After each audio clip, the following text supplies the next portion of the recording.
Good evening, everyone. Had a little moment to go here. How's everyone doing this evening? I hope everyone is doing very well. Hello, Zordon. Hello, Post. Hello, Chris. And a special shout out, of course, to Zordon for getting here first and getting the best seat in the house. Hope you're all doing well this evening. I haven't actually been up to much of anything this week, funnily enough. It's been a week off for me as far as my day is concerned, so I've been very lazy. Hello, Chris. Hello, Zordon. I hope you guys are all doing very, very well. You're actually unfamiliar with FF3. You are in for a treat, Zordon. Final Fantasy III it's not my favourite, but it's certainly up there. This one was never actually released in English until, oh goodness, what year was it? There was a remake on the DS, and that was the first release that we actually got in English. It was 2006. So despite coming out on the original NES, we didn't get this one. The original release... Oh, okay, Ocarina. Oh, I have just noticed there's a bug here. Thank you, Ocarina. You've helped me identify an issue. One moment. Easy fix here. Room. There we go. There we go. I forgot to fix the lighting on this scene. Thank you, Ocarina, for helping me find that. Hope you're doing well. But yeah, as I was saying, this Final Fantasy III, there was a title released on the Super Nintendo called Final Fantasy III, but what I say we actually, America, because I don't know if we got it in Europe here. The game that was released in America under the name of Final Fantasy III was actually Final Fantasy VI. So we didn't get real Final Fantasy III until much, much later. Yeah, I tried my best to clear up all the Halloween decorations. Of course, a few slipped through. Let's call it a rest of it. Exactly, yeah. I have been, it's just a scheduled break from work, and you know, it's always nice to just have a bit of time off. Like how America didn't get the real Mario Bros. 2. Exactly that. I believe the logic was, at the time, the Super Nintendo had been released, or was getting released soon in America. So America never got the original Final Fantasy II. They got Final Fantasy IV. They never got Final Fantasy V at all. And Final Fantasy VI got released as Final Fantasy III, while America didn't get Final Fantasy III at all. Not until the DS remake. Doing some baking and stuff, so going to do most of it. Oh, no problem, Chris. Hope that your baking goes well. I hope whatever you're cooking turns out fantastic. I'm sure it will do. So yeah, this game is kind of, well, it's not quite lost media, because obviously we have ways of playing it now. For a while, it was kind of hard to get hold of. There were various fan translations throughout the years, like you could get ways you could patch the Famicom version to play it in English, and they worked fine. Personally, if you're gonna play this one, this is a really curious game to play because there's not really a version of this that I would say I recommend objectively over the other. Your three major versions are the NES version, which not really worth playing. That one is objectively worse than any other version, in my opinion. But the 3D DS version, which is also on Steam, and the version that I'm going to be playing, the Pixel Remaster, they both have their own kind of upsides, downsides. So it's kind of personal preferences which you might prefer to play. ID, welcome in. Hope you're having a great evening over there. Hope you're doing very, very well. So yeah, we're doing the Pixel Remaster version, which is actually the only version I have finished. I will say, personally, I like this version a little more because, much like the rest of the Pixel Remasters, it has a couple of very nice convenience features. It has things like auto-saves, mini-maps. I think there's a few gameplay tweaks that make things a little bit better in some places, but those are the big ones. Doing well, just relaxing after work. Very awesome. Yeah, hope you enjoy yourself while you're here. Has anyone in chat actually played this version? I know Zordon said he hadn't played FF3 before. Has anyone else played Final Fantasy 3? Ooh, cinnamon. Oh, man, Chris, you made me jealous now, Chris. I wish I had cinnamon buns. I love cinnamon buns. But yeah, so we're going to be playing this one. This one is kind of also a little step. My brother did his girlfriend made him play a gunplay. To be fair, as far as Final Fantasy games to be forced to play go, you could do a lot worse than 3. I'd much rather be forced to play 3 than made to play, say, I don't know, 13 or even 2. Like, 2 is better than I thought it was, but it's still not great. You know, it's not the best one, to put it mildly. It wasn't just 3 years. Oh, I see. I have a friend actually who's been going through a big marathon of playing every single Final Fantasy game.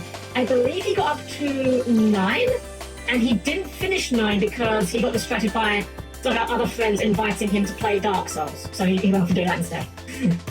Itchy Summer, welcome in. I hope you're doing well as well. I'm doing fantastic. I hope you are as well. Dodon's in the dark until we get to 10. Well, it's going to be a while before we get to 10. I don't know how far we're going to kind of run with this Final Fantasy marathon. I'm having a blast with it, but obviously after a while we might take a few breaks. There are a few other RPGs I do want to show you guys at some point. A big one being the Mega Man Battle Network series. Those games are a ton of fun. Although admittedly they are quite a bit longer than Final Fantasy 1 or 2, that's for sure. Another one, this one's very obscure. Yes, it is ID, yes, it's a brilliant series. Another one that I want to show you guys, a bit more obscure, is a game called SteamWorld Quest, Hand of Gilgamesh.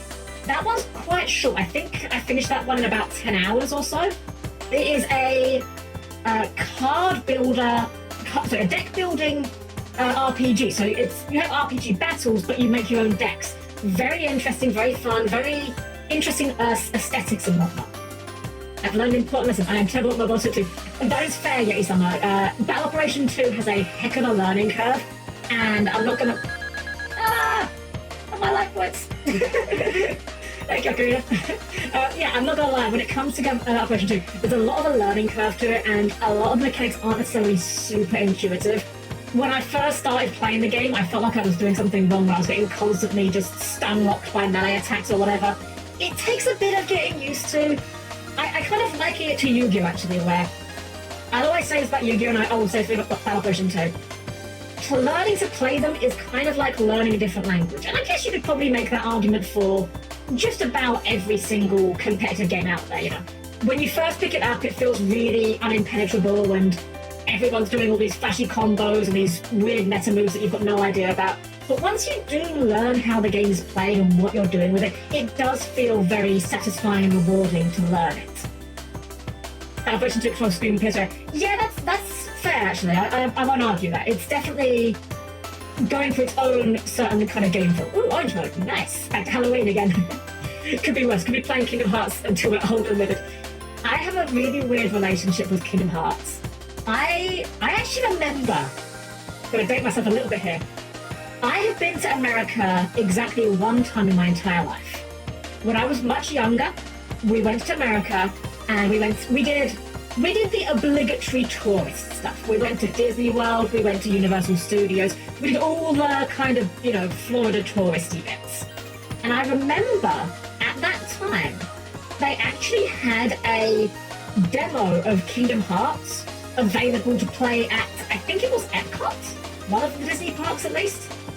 And it was really weird because it was a demo of it, but they had it set up in like an arcade cabinet. I mean, obviously it was probably just a PS2 engine inside of it, but that was my first time playing it, and I was like, I'd heard of it, played it there, I was like, oh my gosh, I need to get this game, I need to get this game. And I have very vivid memories of, I loved the first game, I loved Kingdom Hearts 1. Yummy! Oh, Yummy, thank you so much for your resubscribe. Thank you, Yummy. I dropped a few data chips. You can have them for another 20. Oh, thank you. I appreciate it. Thank you so much. Hope you're doing well, Ian. I hope you're taking some time to relax for yourself, Yummy, because we know how bad you are at that. I'm kidding. Hope you're doing well, though. But yeah, back to Kingdom Hearts real quick. I have a very funny memory with this. I love the first Kingdom Hearts game. I played it start to finish, had a blast with it. And I remember that a PlayStation magazine around where I live, published some like vague news about Kingdom Hearts 2, right? And I don't think they had an exact release date for it or anything, but they were kind of talking about it, you know, like it wasn't too far in the future. And I remember speaking to Lady Helm. It's actually funny that you call me Lady Helm, Zordon. Lady Helm's actually my mistress / mother. It's a complicated relationship, but it's how things work around here. And oh, Hero, thank you for subscribing. Hope you're having a great evening over there. Well, welcome in. Please have a good seat and enjoy yourself. Kingdom Hearts 2 is always being used. Yeah, so I remember saying to Lady Helm that, I would love to get Kingdom Hearts 2 for Christmas. I put it on my birthday. My birthday's my Christmas list. And it's very funny because that was like a year or two after Kingdom Hearts 1 came out. And it didn't actually come out, Kingdom Hearts 2 didn't actually come out until about 2005. I think it was like 5 years later. So, oh my gosh, hi, straight up reader, thank you. And then, yeah, thank you for coming along as well. Had a lot of fun getting some duels with you the other night. Kingdom Hearts had what a right? I mean, to be fair, considering we're talking about Kingdom Hearts, I mean, I'm sure there's trains in there somewhere. It's like train is at darkness. It's light. No, not light. Oh my goodness. So the weird thing for me with Kingdom Hearts as well is I love Kingdom Hearts. I love the franchise as a whole.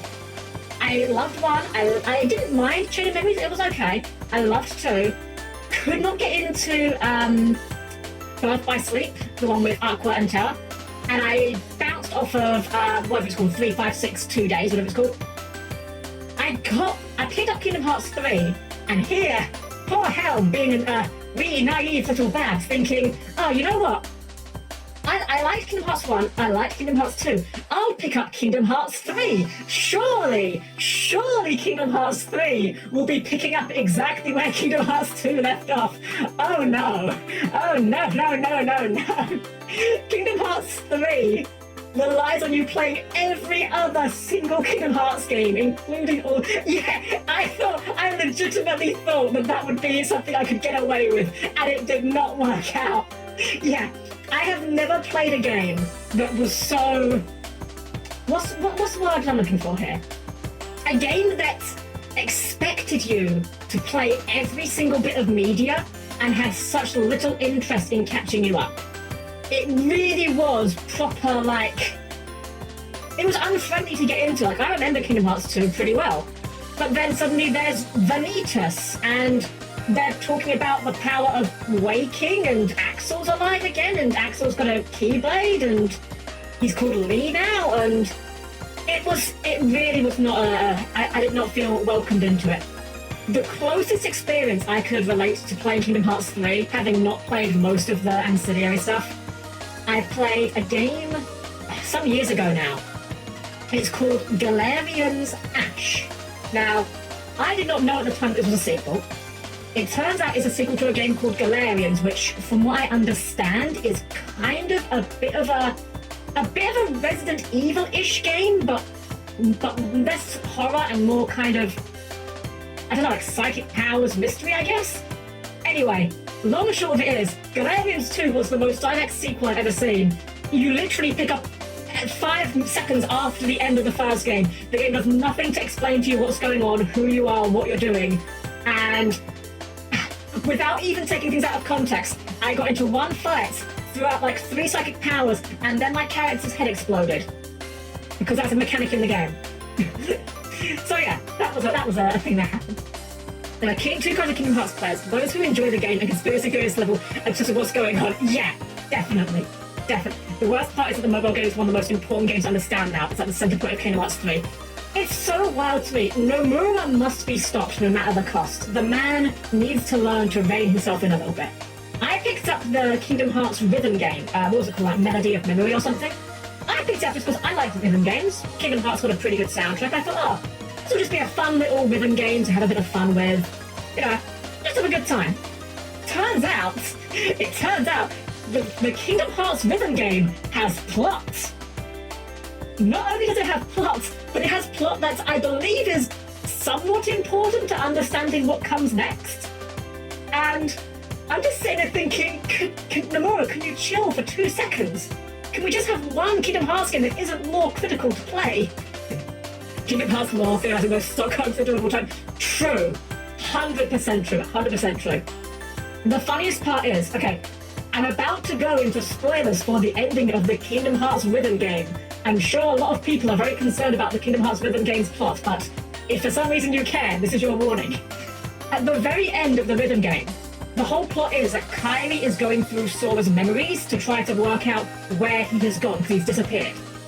And throughout this, she deduces that he is in a world of neither light nor darkness. And then Yen Sid says, well, that doesn't make sense. Because, oh, Chris, thank you! Thank you for being resubscribed 2 months already. Heck yeah. And thank you. Oh, I have friend level up. Let's go. Have friend level 2. Awesome. Thank you, guys. The Chaos Live Orchestra. I did not know that, but I can believe it. 100%. So at the very end of the rhythm game, Yensid says, well, that's strange, because every world in our universe is a world of either light or darkness, or somewhere in between. So if Sora is in a world of neither light or darkness, that means he must be in a world that's not in our reality. In other words, he's in a world of unreality, or fiction. That last bit I said, that was not me paraphrasing, that was, to the best of my recollection, word for word what he said. Sora is in a world of fiction, which means Nomura has gone too powerful, and Kingdom Hearts 3 is literally Nomura making fanfiction about his own series, which is kind of his own fanfiction to begin with. Also, I don't know if it's plot critical, because I don't actually know what it entails, but another part of the insanity of Kingdom Hearts is there is a Kingdom Hearts hotel room that you can visit at Disney World in Japan. In that room, it's a pretty mundane room, honestly. I've seen like the inside of it. You've got some posters and like the bed sheets are like Kingdom Hearts themed and whatnot. But the most curious thing is, there is a box in that room that you open using a special miniature replica of the Oblivion Keyblade. I do not know what is in that one. Oh, Yeti-sama! By the power of Just Money, arise! Thank you for resubscribing. Thank you so much. I really appreciate it. So in that box, I don't know what's inside, but what I do know is the contents of that box, you are not allowed to film, photograph, or share. I'm certain someone somewhere on like an obscure corner of the internet probably has, but I legitimately do not know what is in that box. And knowing Nomura, I would not put it past him to make the contents of that box somehow plot critical. What's in the box? The box. You opened it. I came. I once asked my friend, who's one of the theorists, about the whole dream theory behind it, and he simply said, okay, welcome to the dream theory. We're going to be here for the entire year. Yeah, that sounds about right, honestly. I do like Kingdom Hearts. It's kind of weird. I didn't fall off it hard necessarily, but I enjoyed Kingdom Hearts less the more they kind of started doing their own thing, and the more they kind of started moving away from the the Final Fantasy things. So I mean, you look at Final Fantasy, you look at Kingdom Hearts 1. You had Tidus, you had Waka, you had Selphie. I say Tidus. We all know it's Tidus, but come on, they call him Tidus. You had Cloud, you had Sephiroth, voiced by the guy from NSYNC for some reason. That was bizarre. Yeah, they had a decent number of references there. Then you had, Kingdom Hearts 2, you had the Final Fantasy X-2 girls there as little fairies, you had Yuffie, you had Leon, you had Auron, and that's kind of about it. Like, it's almost like Kingdom Hearts is kind of weirdly ashamed of its Final Fantasy roots at this point. I do genuinely wonder if maybe that's a Disney mandate. Maybe Disney are just like, look, you're kind of treading on our toes a bit here. We'll give you the merchandising rights, but you've got to get rid of these Final Fantasy characters. But hey, that's just a theory. I'm not going to finish that. I'm not finishing that. Well, Disney's in the box, oh my gosh. I don't think it's a cold box, so... So guys, we're going to get ourselves into Final Fantasy 3. This one's a little bit interesting. It's kind of a bit more of a... It's a bit more of a return to what Final Fantasy 1 was doing, but it's a lot better than Fantasy 1. You guys will see as we get into it. So as always, please keep your hands clear of the closing doors. I'll meet you all over by the game screen in just a few minutes. And mind all of your limbs. I'm not going to list them all off. I'm trusting on you guys to not hurt yourselves. See you guys in a sec.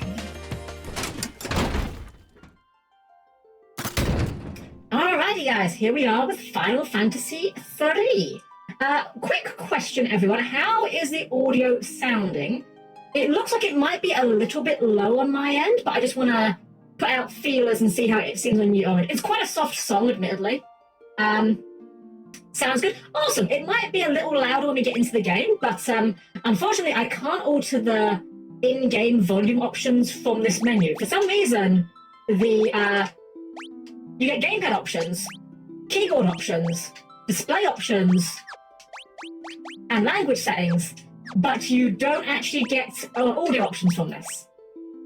Benicus Zero, welcome in. Thank you. I'm having a great evening tonight. Hey, guys, thank you for getting a little one hype train. Really appreciate that. Yeah, Yummy, appreciate it. Yeah, if it does seem a bit loud when we get into the game, then let me know. The sound of the cursor going here on the menu is probably about as loud as it's likely to get. And similarly, if it's a bit too quiet when we get in game, please do let me know. Alright guys, so we're going to jump into it, and this time we get to name our characters. Unfortunately, I didn't think this through. I should have set up a redeem for this, but unfortunately, Smooth Brain did not work for that. So we have 4 characters for this one. Unlike in Final Fantasy 2, in this game, the characters are just blank slates. They don't have any real given personalities or anything.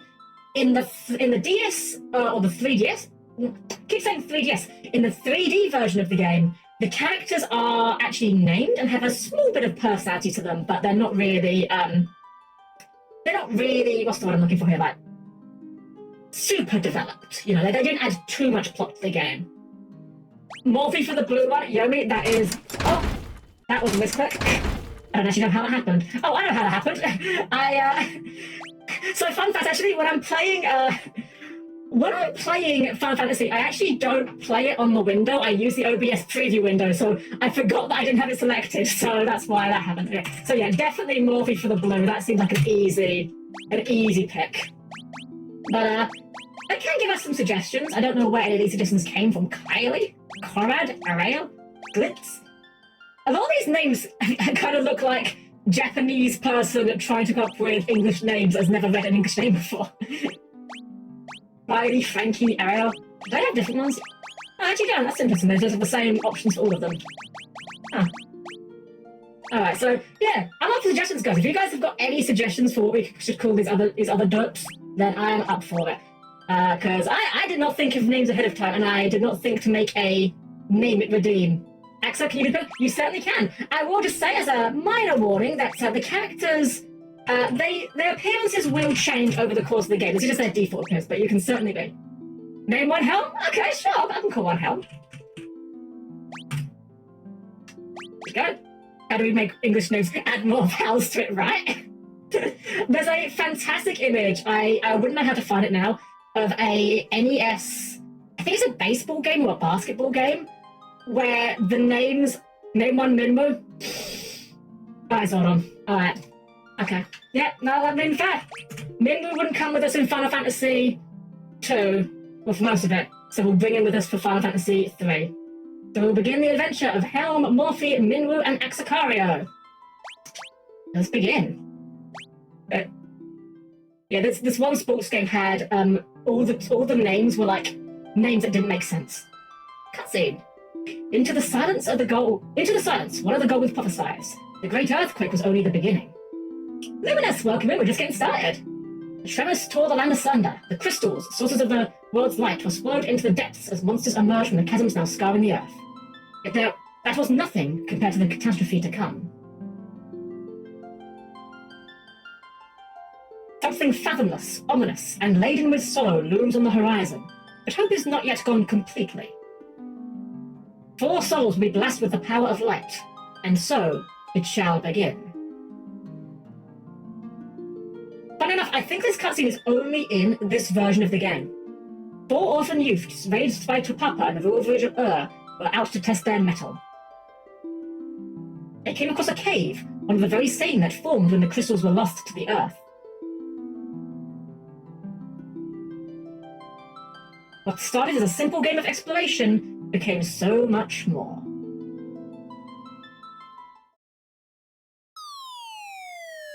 And we fell. Okay, activate bottomless trap hole response. Ouch! Looks like we fell through a sinkhole. Now what do we do? Are you sure this is a good idea? Maybe we can climb out. You wanted to go exploring, don't be such a scaredy cat.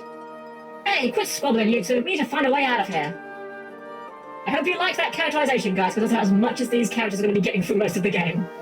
This game goes back to the root of the characters being largely silent protagonists. Also, alright guys, I know we all want to, so let's... Actually, first off, audio check.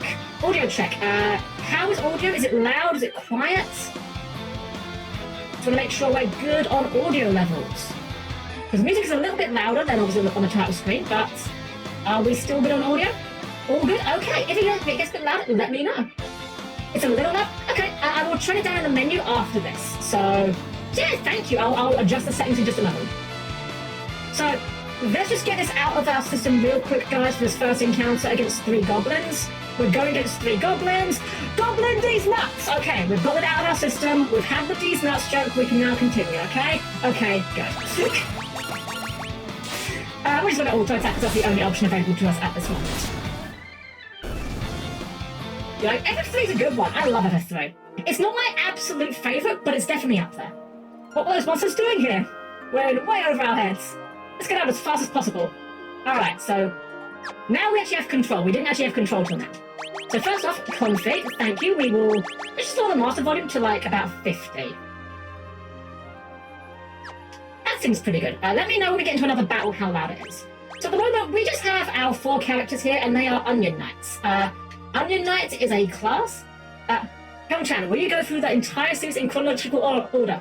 Well, I don't know if I want to go through the whole series. Obviously, once we start getting to like 7 and onwards, at that point they do start to get a bit of a project rather than a fun thing. But I'm on board for it. I've never finished... The highest number Final Fantasy game I've finished, apart from 16, is 5. I've never finished 6, 7, 8, 9... No, wait, no. Sorry, I have finished 10 and 10 too. Okay, that doesn't really work. But anyways, I've never finished any of the PlayStation 1 Final Fantasy games. So I would like to at some point, because since this past year or so, I've gotten a lot better at actually finishing games. So I'm definitely on board for it. I might take a break in between it to do something else here or there, but I might well try and just marathon everything. Screw it, why not? Not quite sure what we'd do for Final Fantasy 14 though, because I mean, that's kind of not really a finishable game, but we'll figure it out. Question marks went backwards. I like when people have fun with the playing of it. Let's go! So yeah, at the moment we just have these Onion Knights. These guys don't have any sort of abilities. They're just basic. We have a knife, we have some gear. That's about it. So for the moment we're just going to be marching our way through this cave and just auto-attacking everything we find. Leather shield, potion. Alright guys, I'm going to show you. We're going to equip the leather shield. Treasure this moment of us equipping a shield, because I can guarantee you it's not going to be happening very often. In this game, you can actually dual wield. Oh, huh? What is it? There's something strange about that rock. Now you mention it. So this thing is, this was not the original. Some objects you can interact with, and in this version you get a little exclamation mark if you're near them, so we can do that and just, whoop, there we go. Yeah, so in this game you can dual wield, and dual wielding in this game is by far better option than actually using shields, so we won't be using them very often. For 14, you can make a new and walk us through one of the main story campaigns. I could do. It's a weird thing, because the thing with 14 is, although I love Final Fantasy 14, a lot of that game is very story-driven.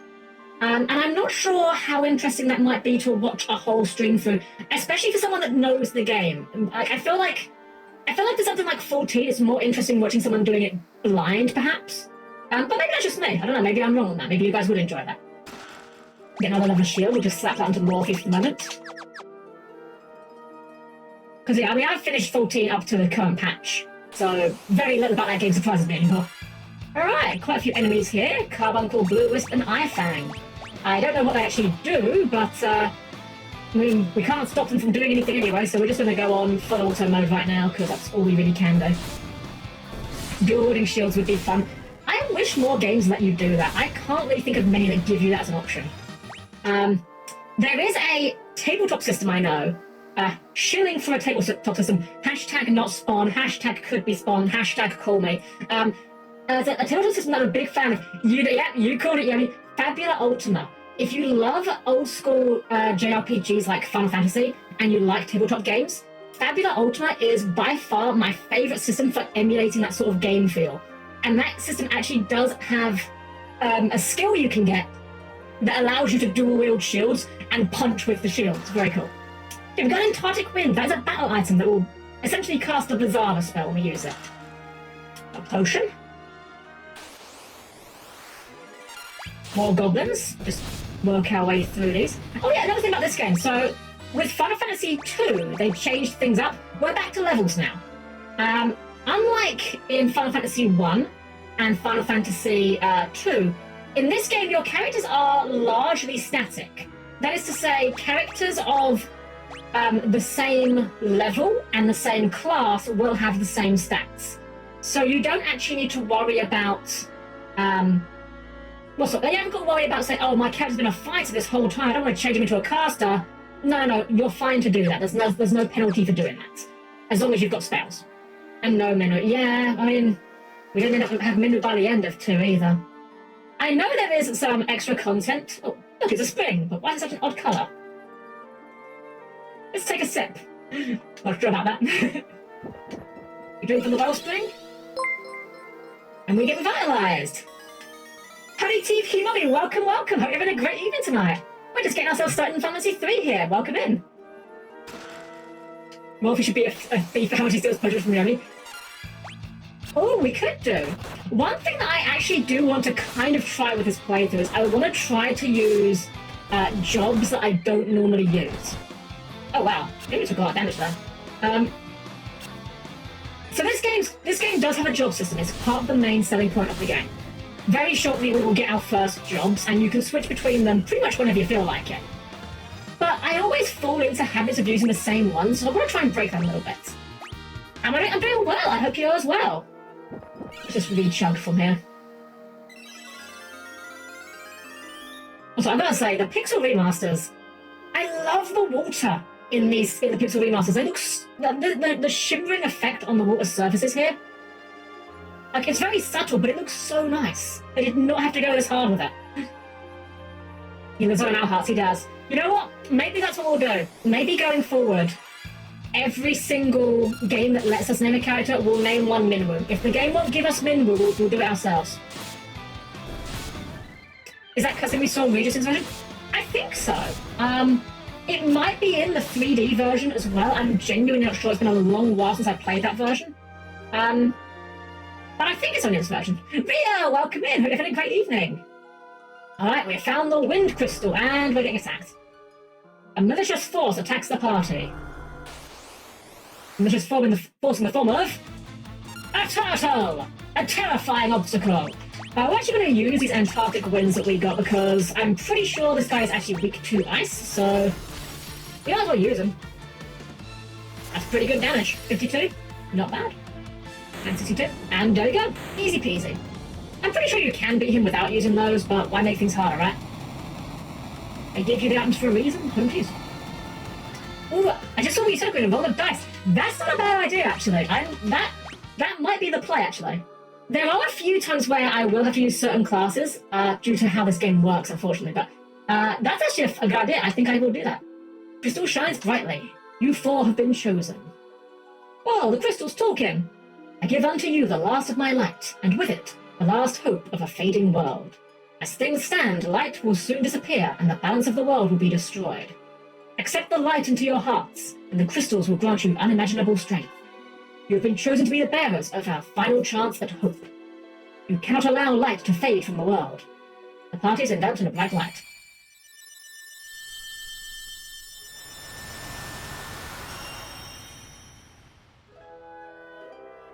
Yeah, that's pretty bright. Not gonna lie. Roll credits, we did it, guys. We beat Final Fantasy 3, that was easy. Within the light, the wind of the crystal surged through them. They decided to accept their destiny. Also, once again, I do have a mod for the text to make it pixelated. The default text for this game is very ugly. And so began a journey to dispel the darkness and return light to the world. We are the Power Rangers! It's morphin' time! The young heroes receive the crystal's power. This is scripted, by the way. I can't advance this any quicker, unfortunately.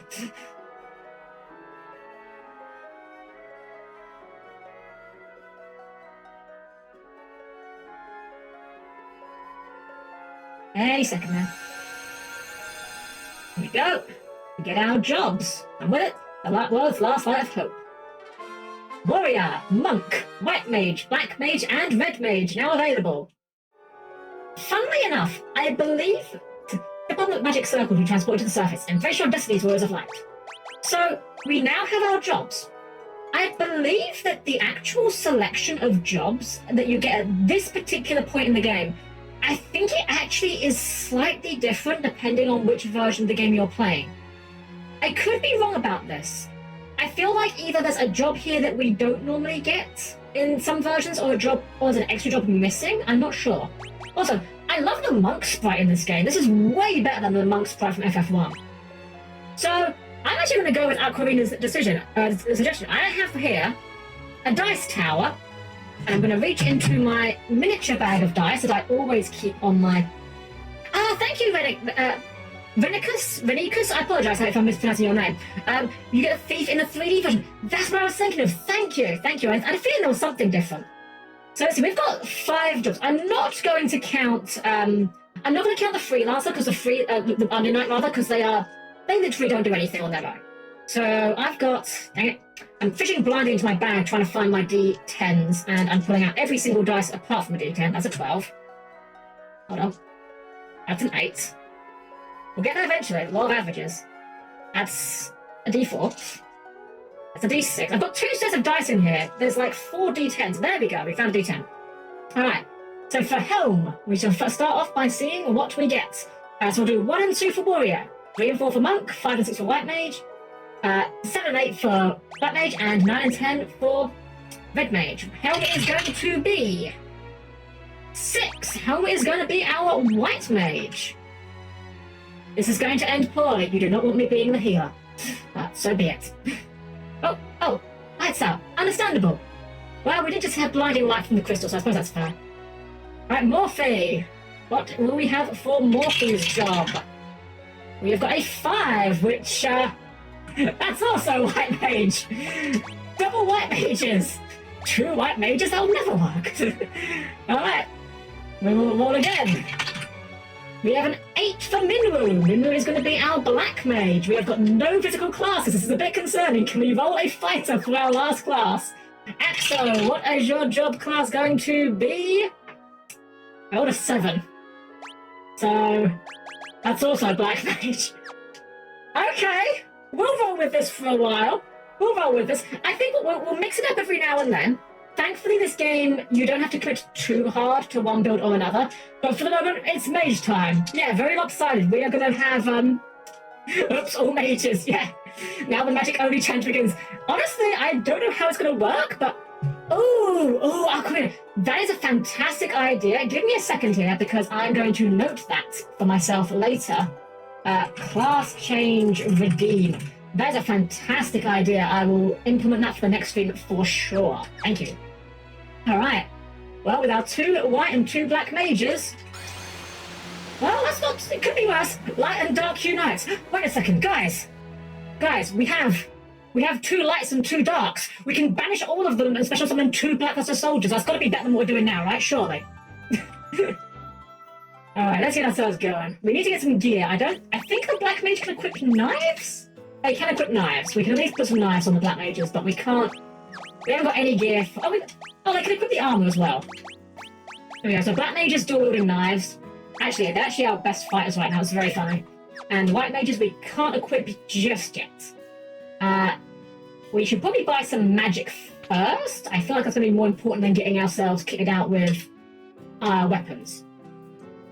The only magic available is Poisona. Are you serious? I mean, I guess I'll buy it, but I can't believe we can't even get Cure here. Well, so magic in this game is a little curious. You learn magic, and you can also move it about. So although Morphe and myself have Poisona right now, if down the line, for whatever reason, we want to put... I don't know, say we turn Minwu into a white mage. Could you imagine that? Minwu as a white mage? How weird would that be? But if we did, we can actually just move it around, so we can just swap spells between people. I believe if you remove magic... I'm going to test this, make sure I'm not... Yeah. If you remove magic, it's not lost. So you can swap your spells between your party members as many times as you like freely. There's no penalty for that. That's quite handy. It's one of the ways that this game does make it quite easy to kind of, mix up your classes on the fly. We've got quite a lot of money, so we might as well see what we can buy. We can get some staves.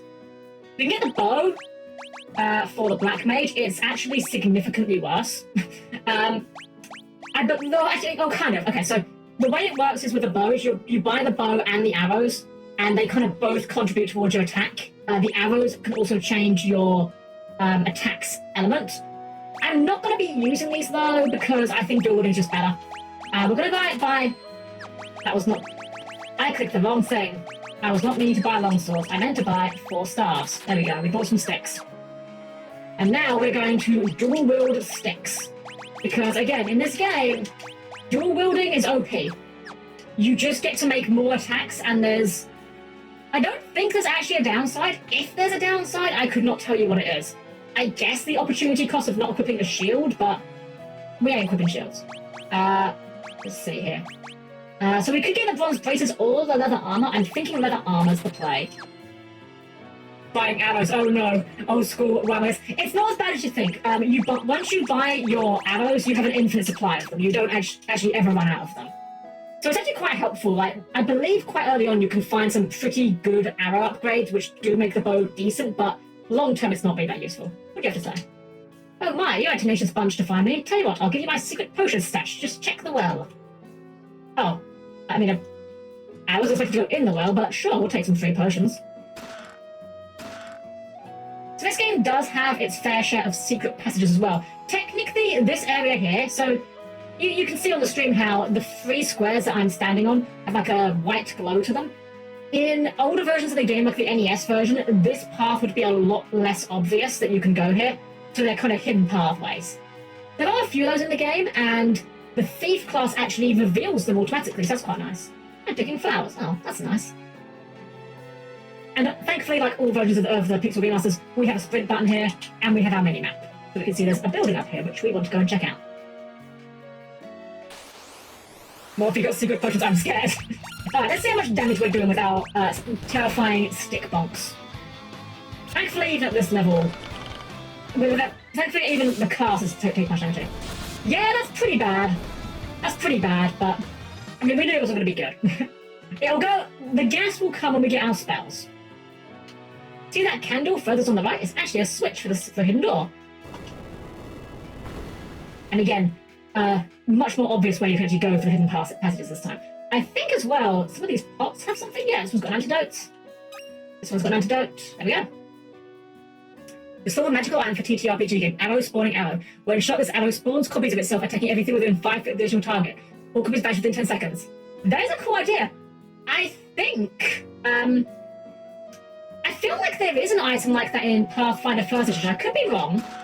I feel like there is one where it's like, oh, yeah, we did get a cure. Awesome.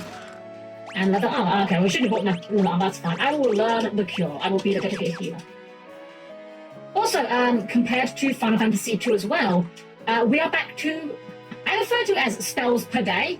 Apparently, the accepted term for it is Vancian magic, which is to say that rather than having a pool of MP where you can just spend it freely, you have a certain number of uses of each spell level. So we need to rest up to recover our spell levels because we just changed into the White Mage, but as you can see, we have up to 6 uses of Cure already per day, per rest effectively.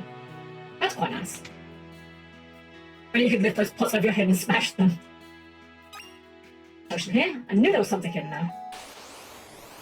More goblins. We'll just, again, we're just going to auto-attack our way through these since it's not like we have an awful lot of option anyway. Oh, look at that. 25 off minimum. There we go. That's the sort of damage I want to say.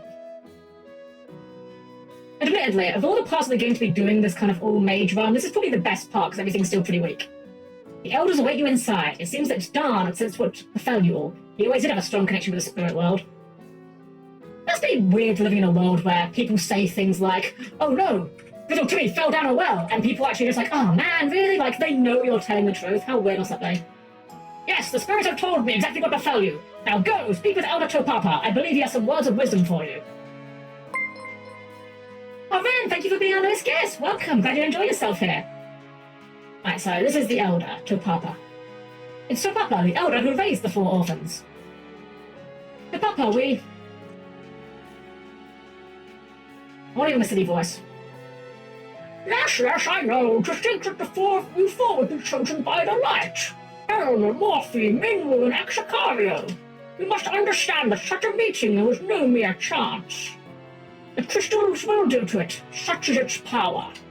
Your souls have been touched by light. You cannot let the strength you've been granted go to waste. You must depart at once and seal away the powers of darkness. Okay. It's Homak, one of the town elders. In order to understand the power you've been granted by the crystal, you need to be true to your heart. Okay. It's Nina, a motherly figure to the four orphans. Take care on your journey. You know how I worry, so. It's very funny that they felt the need to introduce these characters. We will literally never see these characters again, unless we come back here for some reason. This is our obligatory healing stripping, and then I believe this one on the right is our...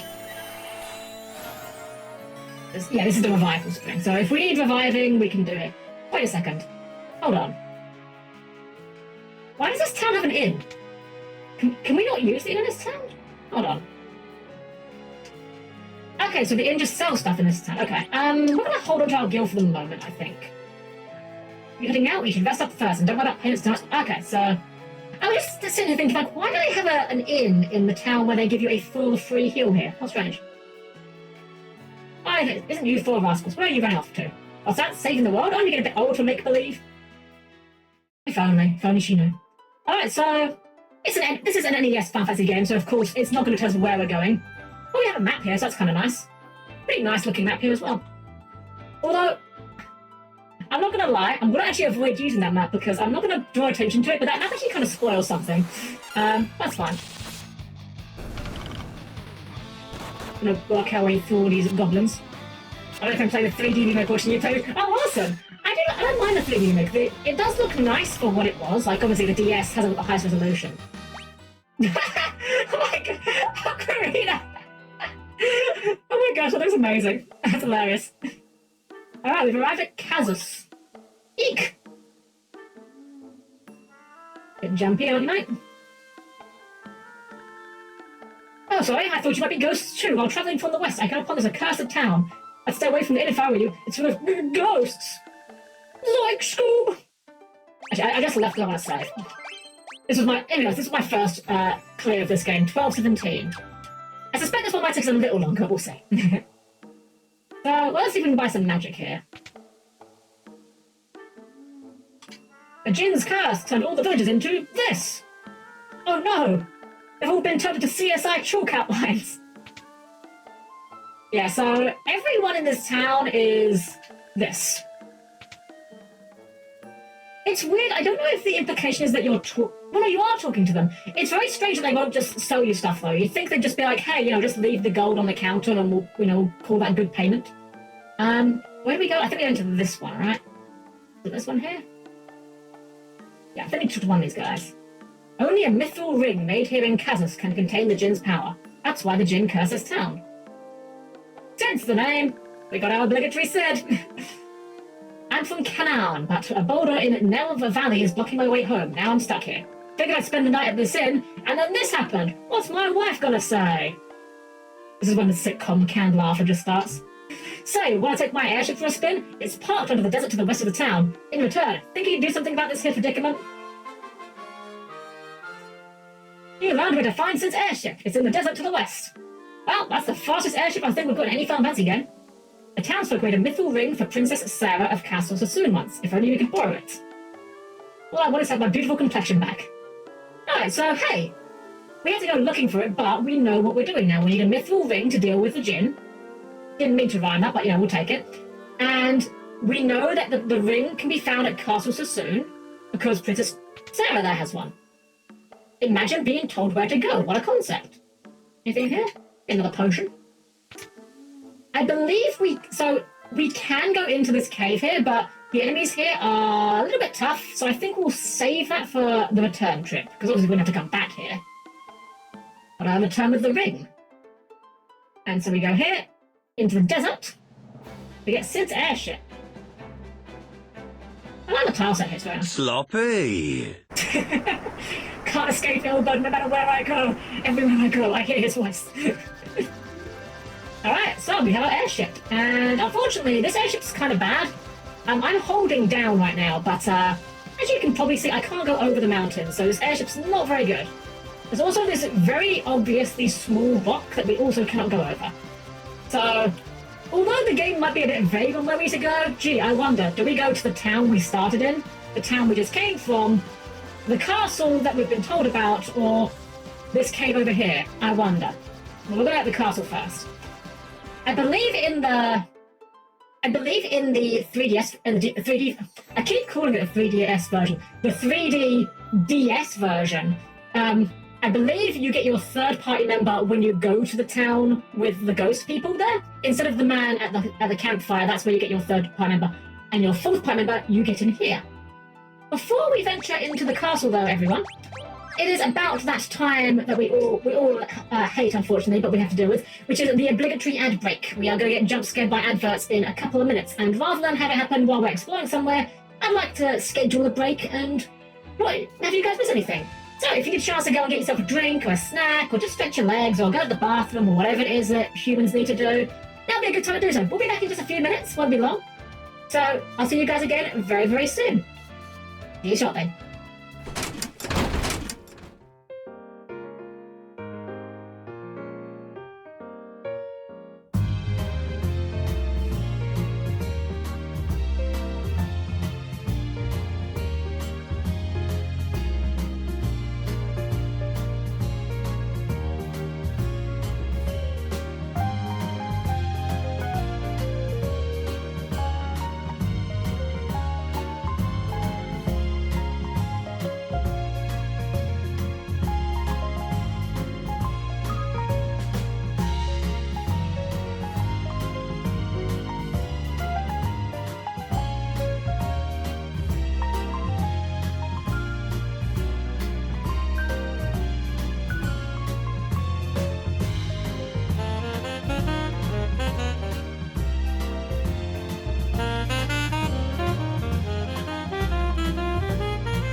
And we're back!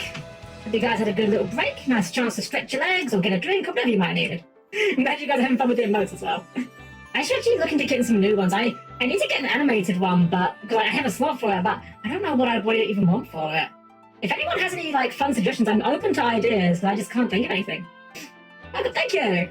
Alright, so we're going to go into Castle Sassoon here. I'm assuming it's Sassoon, maybe it's Sasune, I don't know. The Jinn's curse turned everyone in the castle into ghosts. I was only spared because I was out on a mission at the time. If we had a mithril ring, we would be able to seal away the Jinn again. Kazus is the only place where they craft such a ring. But with the curse, how can we hope to find a mithril ring now? Well, we were told the princess had a ring, right? So surely she should have one around here somewhere. Spell shooting off some help? That could be an interesting one, yeah?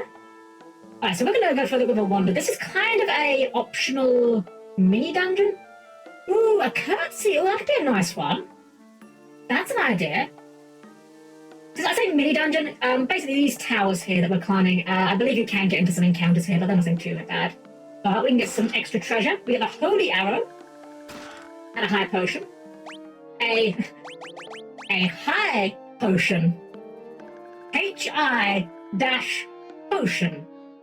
Not to be confused with H-I-G-H space potion, as a certain other Final Fantasy game would refer to it too. Anyway. Here we go. I told you to encounter. Unfortunately, we don't really have a lot of options but to just go give them the bonks. So let's hope that the bonks are good enough. Okay, these guys kind of hurt. I wasn't expecting this to be such a spike. Well, this game does autosave at least, so, okay, let's area cast Cure and hope for the best. This may be our quickest game over in one of these games yet. Hopefully this Cure does a good amount. Okay, that's not too bad. We can deal with this, I think. I mean, if we had a fight, we'd be okay, but I'll blame Morphe. You know, that's fair. We can all blame this on Morphe. It's definitely Morphe's fault, somehow. Yeah, we're fine. That's annoying. I'd really rather he didn't blind Morphe, or Minwu rather, because he's one of our top damage dealers, but I don't think we had any ways of removing that, have we? Nope, no eye drops. Alright, well, more cures and more attacks. Morphe's fault, definitely. Definitely Morphe's fault. It would be probably a lot easier if we had any kind of black magic available right now, but alas. Okay, we can probably just go hand with attacks for around here, I think. Okay, 4 damage, it probably wasn't worth it. Ow. Of course it crits Minwu. Alright, back on this. So what I think I'll do for the classes, guys, is I think I'll swap the classes after every boss encounter. Keep things fresh. But I will definitely go ahead and do that suggestion of putting in a class change toggle. That sounds like a fun idea. Oh, I didn't mean to actually cure that. That's fine, that's fine. Thankfully, we can just go back and rest whenever we want to, so it doesn't really matter that we're burning through all of our MP. I'd really like if we actually hit the guy. That'd be very exciting.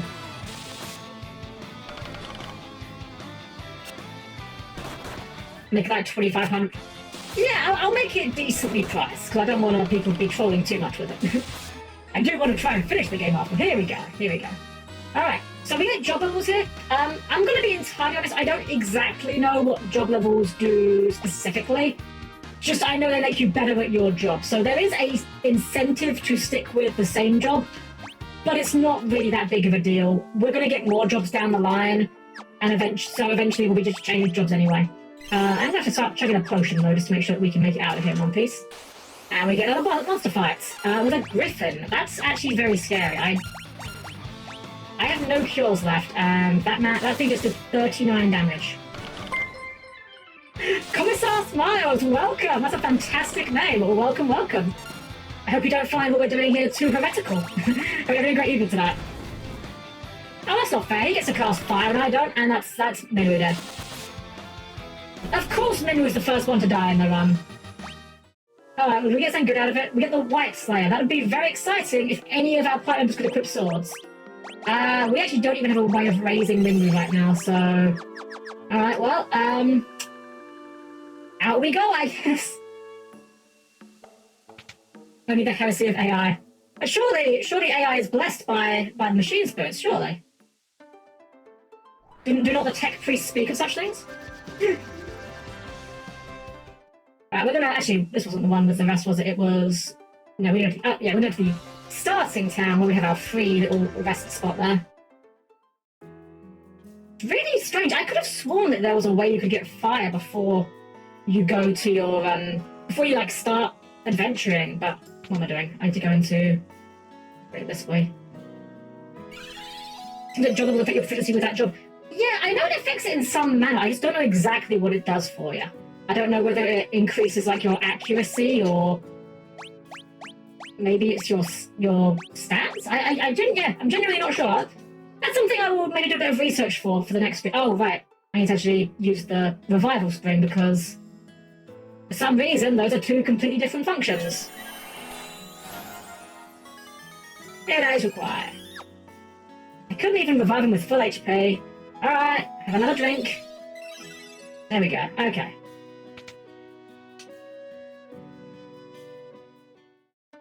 AI is very heretical, but often to enjoy just an advanced stage schizoid. Fair enough, fair enough. Alright.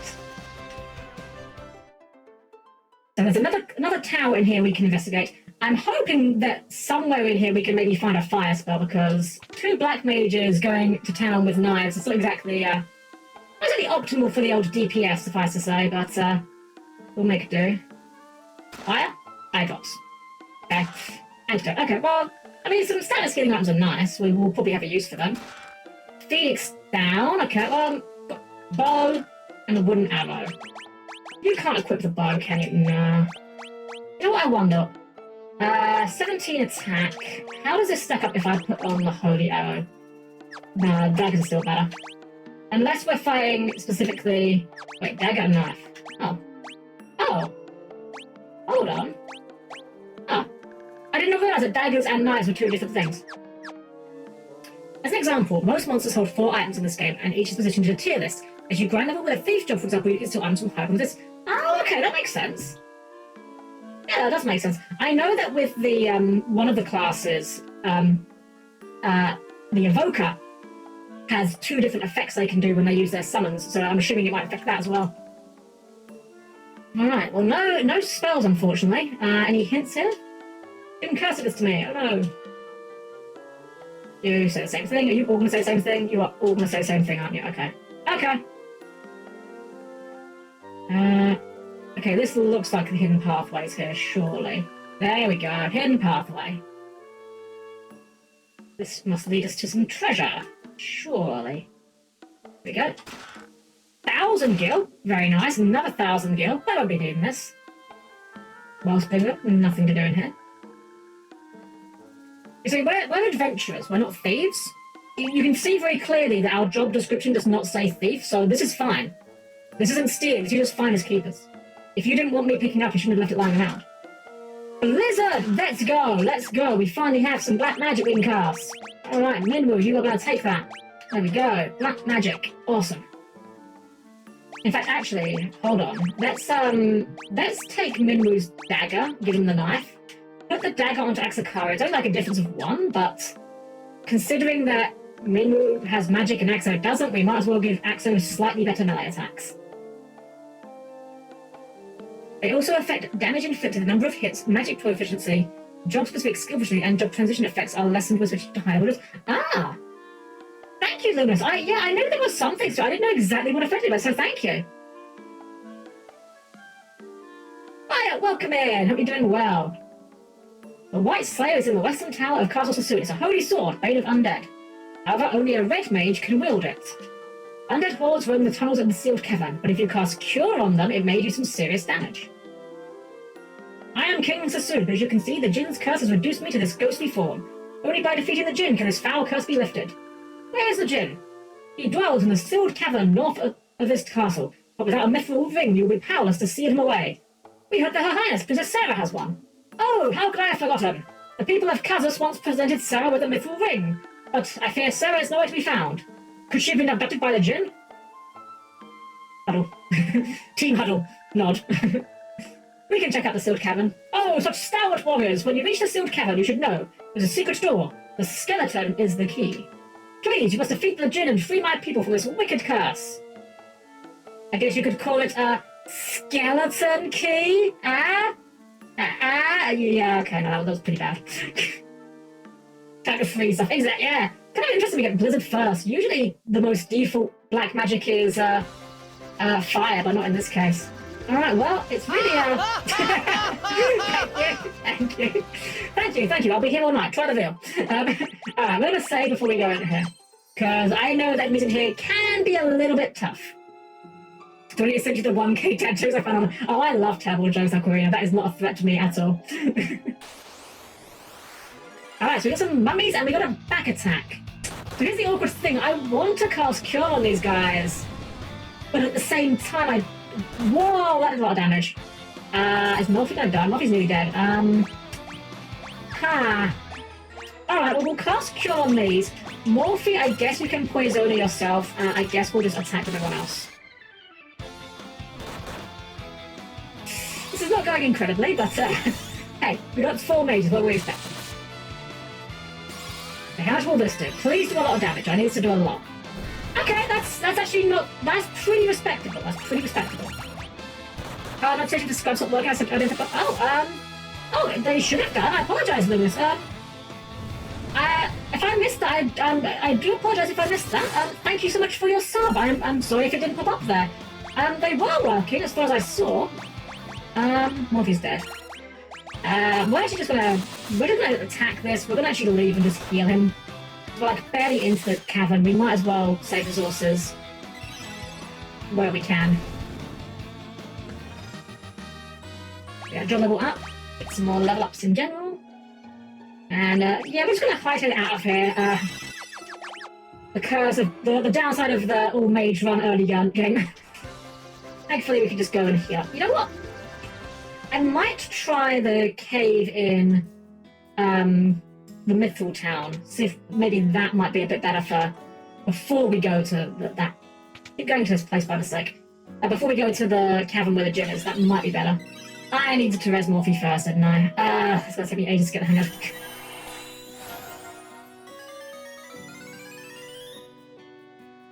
If the sub notification did pop up, I do apologise. Thank you so much for your subscription. I appreciate everyone that does subscribe. And if it turns out that it's not working, then yeah, I'll have a look into it. I think it was, but you know what technology's like. 30 minutes in Morphe's already a pain in the butt. Good. Did you hear the one about the 2 enter that got married? The wedding wasn't that good, but the reception was fantastic. Hey, I remember that one from Game Grumps. I'm certain they did that one on Game Grumps. One of my favourite all-time anti-jokes was from Game Grumps, which is, what's green and has wheels? Brass, I lied about the wheels. It's not even a joke. We may die here. There's a non-zero chance we die here because these enemies are kind of tough. But if we can kill them, I think they're worth quite a lot of XP. Okay, they're not as tough as I thought they were. Just fast forward just a little bit. At least the cure is doing a lot of damage. Okay, that's not too bad. There's in between a toaster and a sink. One toast bread and the other is a sink. I don't know. Okay, this really looks like a button, but it doesn't need to do anything. I'm wondering if maybe this is something we come back for, but either way, the enemies here are worth a little bit more XP than the overworld ones, so we can just do a few of these encounters, and then we'll, hopefully with a few more levels, be good enough to deal with it. I like the Mousecapade Game Grumps episode because the whole image goes, yes! Yes! That is one of my favourite ones. One of my all-time favourite episodes for Game Grumps is, I was thinking, I don't know what to Stranger Sucky Toast. Excellent. Yeah, one of my all-time favourite Game Grumps one was, what was it? The Nickelodeon Guts on SNES episode. There's a fantastic animated bit of that where, like, Egoraptor's like complaining that he doesn't know how to play the game, and John's just like, I don't know, it's Nickelodeon Guts on SNES, and I was just like, oh, okay, well that makes it okay then, I guess. I don't know why, just every time I think of that clip, it just sends me. Unavoidable chin move. Should have rolled. Alright, we got a couple more levels there, so hopefully that'll be enough for us at least get what we need to get. I don't want to spend too much time grinding here. Because it's, yeah, no one likes grinding and no one likes watching grinding. I'm going to double check to make sure I didn't, like, have a moment and double check that there really is no other magic here, is there? No, you literally only sell poison. You are worthless. You're not even a white mage. You're a black mage. Keep walking into that. Have it. That's my favourite. I love when Aaron loses in any Sonic game, especially Sonic Boom. I didn't watch the Sonic Boom one. I do remember the Sonic 06 one, though. I think everyone remembers that. Funny enough, when it comes to Sonic games, I've never been the biggest Sonic fan. I was always much more Nintendo than I was Sega. Lucifer Domo, welcome! Hope you're having a great evening as well. Good day to you as well. Yeah, so with Sonic, so Nintendo and Sega, I was never the biggest Sonic fan. I feel like this is a strange opinion. Do people like Sonic Heroes? Is Sonic Heroes accepted as a good game, or do people think it's a bad game? Because I always thought, I mean, don't get me wrong, Sonic Heroes was not an incredible game, but I kind of liked it. I thought it was alright. I always thought, for some reason though, I seem to hear a lot of people talk about Sonic Heroes as if it's like a really bad game, but I'm like, is it? I mean, I've played better games, but I've certainly played far worse. You guys are like, yeah, it's... Sonic Heroes is Space AF. Still fun, but God, it's not. Oh yeah, I'm not going to argue that. It's got a lot of flaws. I have very vivid memories of the Rail Canyon level, I think it's called, where doing the jumping from rail to rail, half the time the jump would just fail, and you would just like plummet into the abyss. Let's poison for myself and just go to town with the attacks. There we go. Statistically speaking, that says more about you than the game hand. Wait, what do you mean? What do you mean by that? Alright, that's Morphe, Poisona, thank you. I want to try and save some resources, so we'll use potions rather than cures. They're pretty good. It would be Sonic Adventure 2 Second Generation. Adventure 2 is very good. I've never played Generations. It's one of those ones that I only ever heard good things about. I don't remember why I never got around to it. I think it was just about other things that was around that time that I wanted to play and just never got around to actually playing it. Yes, cast Cure on these guys. I love their poison, don't I? Well, I'd rather they focus on one guy, because at least that's less cures to go around for the party. There we go. Yeah, Adventure 2, a very good game. I definitely spent way too much time with the chows in that game. I watched a video a while back about explaining the Ooh, gigantic second cure. Heck yes. Heck yes. 2 cures, that's amazing. Sonic Heroes! Oh man, okay. Maybe this is a cringe to admit. Don't care. Doing it anyway. I haven't got it now. My previous car didn't have a, what's the word? It didn't have like a CD drive, and it didn't have like a cassette drive, but it did have a working USB plug-in. So I got a bunch of music, put on a USB, put it in my car. That's what I would listen to while I was driving. One of the tracks I had on there was the Team Chaotix song from Sonic Heroes. I'm not gonna lie, that song goes way harder than it has any right to. Switch between old school side scroll and newer 3D. Yeah, I know about it, a little bit about it. I've never got around to playing it. There's quite a lot of like big games that I just never got round to finding the time for. Like Mario Odyssey. I've heard nothing but great things about Mario Odyssey. And I like Mario games, like, I love Mario Galaxy, I didn't even mind Sunshine, 64 obviously is a classic. I just never got around to it. But no Escape from the City, that's the cringe right there. I would have done Escape from the City, but I didn't have it on my hard drive at the time. I did, however, have, what's the name of the track called? I'm suddenly forgetting the name of the track. The song that plays during the intro cutscene for Shadow the Hedgehog. I think it's called I Am or something. I did have that one on my playlist. 100 Gil? When you stream, you could get around to it and make content movement. True, actually. True. Alright. Thankfully, I'm not scared of these mummies anymore because we've got a lot of cures to go around, so it's gone from being bad to being pretty manageable. But Helm, you haven't noticed till you've lashed as I am on. I have those on. I did have that on my car. And I sang along to that one when I was driving around, and I didn't care who heard. I'm not gonna lie, that kind of era of Sonic music, that sort of butt rock, I'm not gonna lie, it's cheesy as hell, but it's pretty fun. It's fun music. It's the kind of music you can just, like, belt out like no one's listening and have a good time. I'm driving around just making sure it's her legs with wheels. It's actually treads. I'm actually more like a gun tank. Just take the top half off and equip some treads. Alright, we've got someone standing here. I am Sarah, Princess of Sassoon. Your Highness, what are you doing here? I'm here to save my subjects, but I fear I cannot find a clear path through the monsters. Well, you did well to make it this far. We killed like 12 mummies just getting in this room alone. Thankfully, my mithril ring spared me from the Jinn's curse. Nevertheless, these caves are dangerous, Your Highness. You should return to the castle. I will not. I'll forge ahead alone if I have to. Okay, bye. No, just joking. Your Highness, what should we consider? Please, take me with you. You cannot see the way to the Jinn without my mithril ring. Then I suppose we must. Sarah joined the party. What you can't see in this text box are the invisible air quotes around joined the party. Because she's following us and we can talk to her. But she doesn't do anything. In fact, in this version of the game, you don't even see her in the party menu. In the NES version, every one of these like guest party members had a little portrait in the corner, but I don't even get that. I'm Sarah, and you are? I'm Hel. A pleasure. Well, that was an exciting conversation. But even Pumpkin Hill, we're thinking of her. Again, I would have had Pumpkin Hill. I just did not have it on my computer at the time. I wasn't in a hurry to like go getting a load of tracks just to listen to in the car because I have a load anyway. So I was just kind of using what I had. That Karnov on the left there? That looks like Karnov.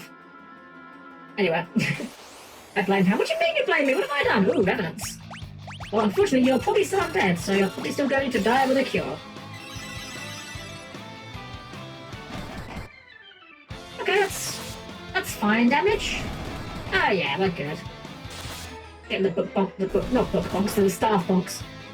I'm thinking, I've got my brain still in Final Fantasy 14 mode, where the scholar bops people with a book. That comes later in this game. Foreshadowing. Right, we should actually just heal a little bit again. Again, we're just going to try and save our cures where we can, so we can use those for offensive purposes. Another Antarctic Wind, very helpful.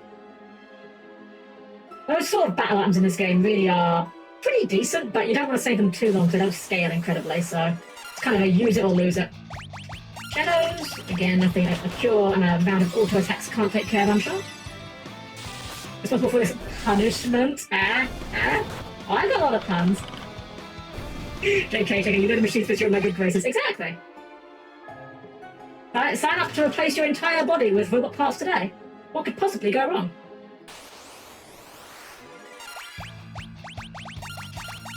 See, these guys didn't, and now look at them. They're all decaying, they're rotting, they're getting attacked by 2 guys in pointy hats and 2 guys in funny-looking cloaks. They're just having a bad time of it. If these guys had just upgraded into being robots, just saying, none of this would have happened to them. They'd be pulling out laser cannons and blaster guns and God knows what else. But now they're dead again.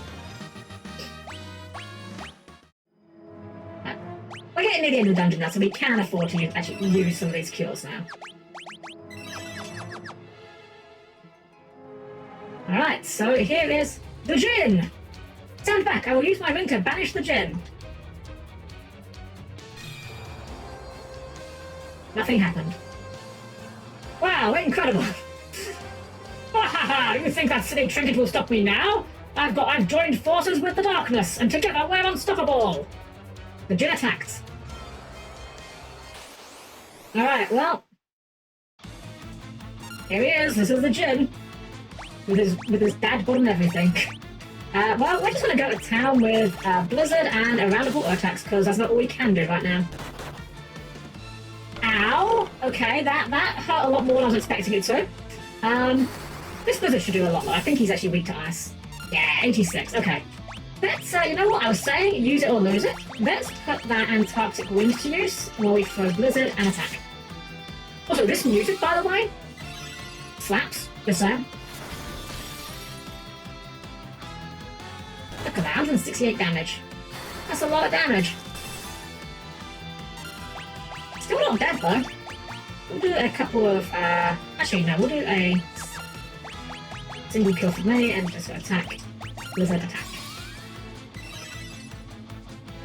I like how it's obvious second she can beat the Jinjimbo. Yeah, exactly, right? Yeah, he's casting fire, so he must surely be weak to ice. I mean, we're doing so much with the Blizzard spell here. He's got a lot of HP, though, I'm not gonna lie, he's a tanky boy. Guess the beer gut isn't just the show. There we go. First boss is down. Not too tricky, but I mean, hey, first boss, what did you expect? Replace your entire body with robot parts. I have several embarrassing questions that I don't want to know the answer to. Well, yeah, I mean, you've got to replace your whole body. Otherwise, you're just a cyborg. What's the point? Don't be half robot. Now, Sarah, while the gin is weakened, use your ring. Better raise the ring up high.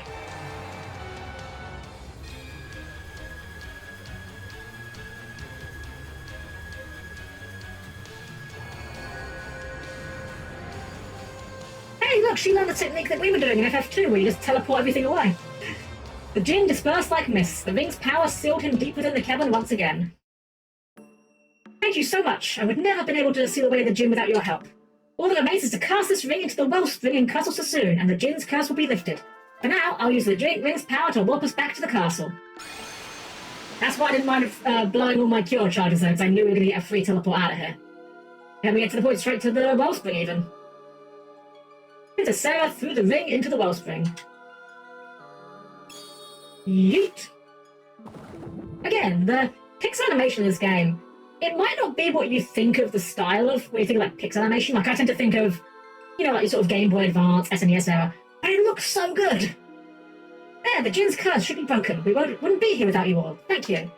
I suppose we must part ways. I have a duty to my father and my people, after all. Would that I could travel with you, but I'd only be in your way. Sarah, come back when you finish your journey. I'll be waiting for you, for as long as it takes. Princess Sarah, you trying to seduce me? It won't work. This is at the party. I like how it's this big, sad music for a cat who've had in that party for about 5 minutes. Let me get the happy music now. King, what do you have to say? Thank you, brave warriors. You have sealed away the djinn and saved my precious Sarah. I owe you a debt of gratitude. Take this. I trust it will aid you in your quest. Received a canoe from the king. Heck yeah! What everyone wanted, a canoe. It's very strange that every one of the NES Final Fantasy games does have a canoe at some point. As like just a thing you get. It's not just a boat, it's specifically a canoe. Permission to pay out? Oh yeah, you can have permission. In fact, one sec, I'm going to freeze for a moment. I forgot to buffer this. One sec. Just a moment. Everything's fine, everything's fine. I forgot to preload this. There we go. We'll do it one more time. There you go. There's Helm power. Oh yeah, that's another good idea. How am I supposed to pay bills and buy food with a canoe? Exactly, yeah. Well, I mean, to be fair, he's a king, so like he probably doesn't know. There actually is a good reason why you get the canoe, because we get teleported away, so the airship actually gets stuck over there. I'm pretty sure this is the only reason why I gave you the canoe, so you could recover the airship. Before we go into town, let's go and get our free heal. Oh, and actually, before we get our free heal, let's reroll some classes, shall we? As I said, we'll do a reroll after every major boss. Major boss defined by having the boss theme. So I should not have put away my dice because now I've got to find the D10 again. Hold on, I'm actually looking. Okay, it's on top still. We're good. All right, move my dice towel away from the mic so it doesn't deafen you guys. All right, so we'll go same deal as before. 1, 2, 3, 4, 5, 6, 7, 8, 9, 10. Roll. That is a 2. I'm going to become the warrior, which is actually very fitting. This is my main class in Final Fantasy XIV. The critically acclaimed MMORPG Final Fantasy XIV has an unlimited free trial up to level 70, including A Realm Reborn, the award-winning expansion Heavensward, and the second expansion Stormblood, with no limitations on playtime. I have too many hours in this game, send help. Anyways, so we've got a warrior. Morphe, what are you going to be doing? I hope the clickety clacks aren't too loud on the dice towel, by the way, guys. I do apologise. This would be a bit more fun if you guys could hear it. We've got a 6, meaning Morphe will be staying on the White Mage. Minwu, we have got a 4, meaning Minwu is going to be our monk. And for Axacario, who's still wearing the fantastic sunglasses I've actually given to Cure, We have got a 9, meaning we will be getting ourselves a red mage. Zeke! Zeke, welcome! Welcome in, raiders. I'm Helm-Chan, the perfectly normal robot maid. We were just re-rolling some classes in Final Fantasy 3. Welcome in. Let me give you a shout out, Zeke. Thank you for bringing your community over. What were you up to before you came over here, if you don't mind my asking? There we go. Alright, now we just to get our equipment in order. So, multi-set, Minwu can take armor. Axakaru can actually use that, which is kind of good.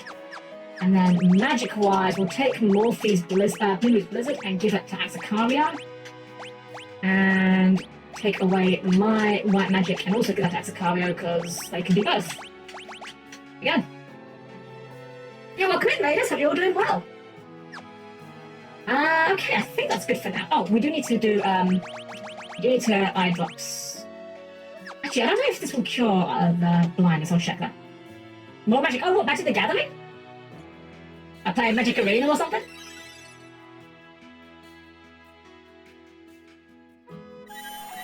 I hope one of these magic cure stats. I don't want to have to use eye drops just to cure it. Okay, it doesn't. Okay, eye drops it is. Yeah, no, I was just curious what you were up to before you came in here. But no, I hope you're having a great evening. I hope you had a great time with your stream. I say evening, actually. I think for you it's very early morning, if I recall correctly, because of time zones, but I hope you're doing well regardless, Nick. Amongst Us Curve. Oh, awesome. Hope you had a lot of fun with that. It's been a lot of ages since I last played that game. Oh, we have our friend. Okay, so I want to point something out with this guy, with this version of Sid, right? I'm genuinely curious if anyone else, if this is a weird phenomenon that's only over here in England, or if this is something that is in other countries. For some reason, over the past 2 years, for Halloween and Christmas, there's been this really weird trend. I believe they call them gonks, like G-O-N-K, and they're like these weird little gnome characters that have just a nose and a beard underneath a huge hat.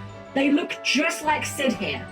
And I'm genuinely wondering, like, if this is just some weird thing that has become a thing over here somehow, or if it's just affected everywhere. Someone's hiding the whole thing, yeah, right? But anyways, here is Sid. Bet you're glad you got my airship, huh? I'm as happy it was used for a good cause. Mind if I ask another favour? Can you get me back to the missus in Cannon? Please, she's been waiting a mighty long time. And we get our Sid for the party. I wonder how long he'll be here for. Boy, that's not very long. No one stays in the party for long in this game. But thankfully, now that we have restored these people from being ghosts, we can actually buy some spells. So we're gonna buy some duplicates of some spells here. Because here's the thing, because we're gonna be doing rotating party members, we want to be able to make sure we can equip everyone for any job class, you know, at any given time. Ooh, we get some mithril gear, that's very good. Alright, we're gonna get a couple of mithril swords for myself, a couple of mithril rods. We'll get a mithril knife, because I believe the Worm Slayer is better. Yeah, Worm Slayer is better. Exactly, yeah, if the dice give me 4 black or white mages, we're going to make sure they're quick. In fact, you know what, now that we actually have the front lines, we can put Morphe into the back line.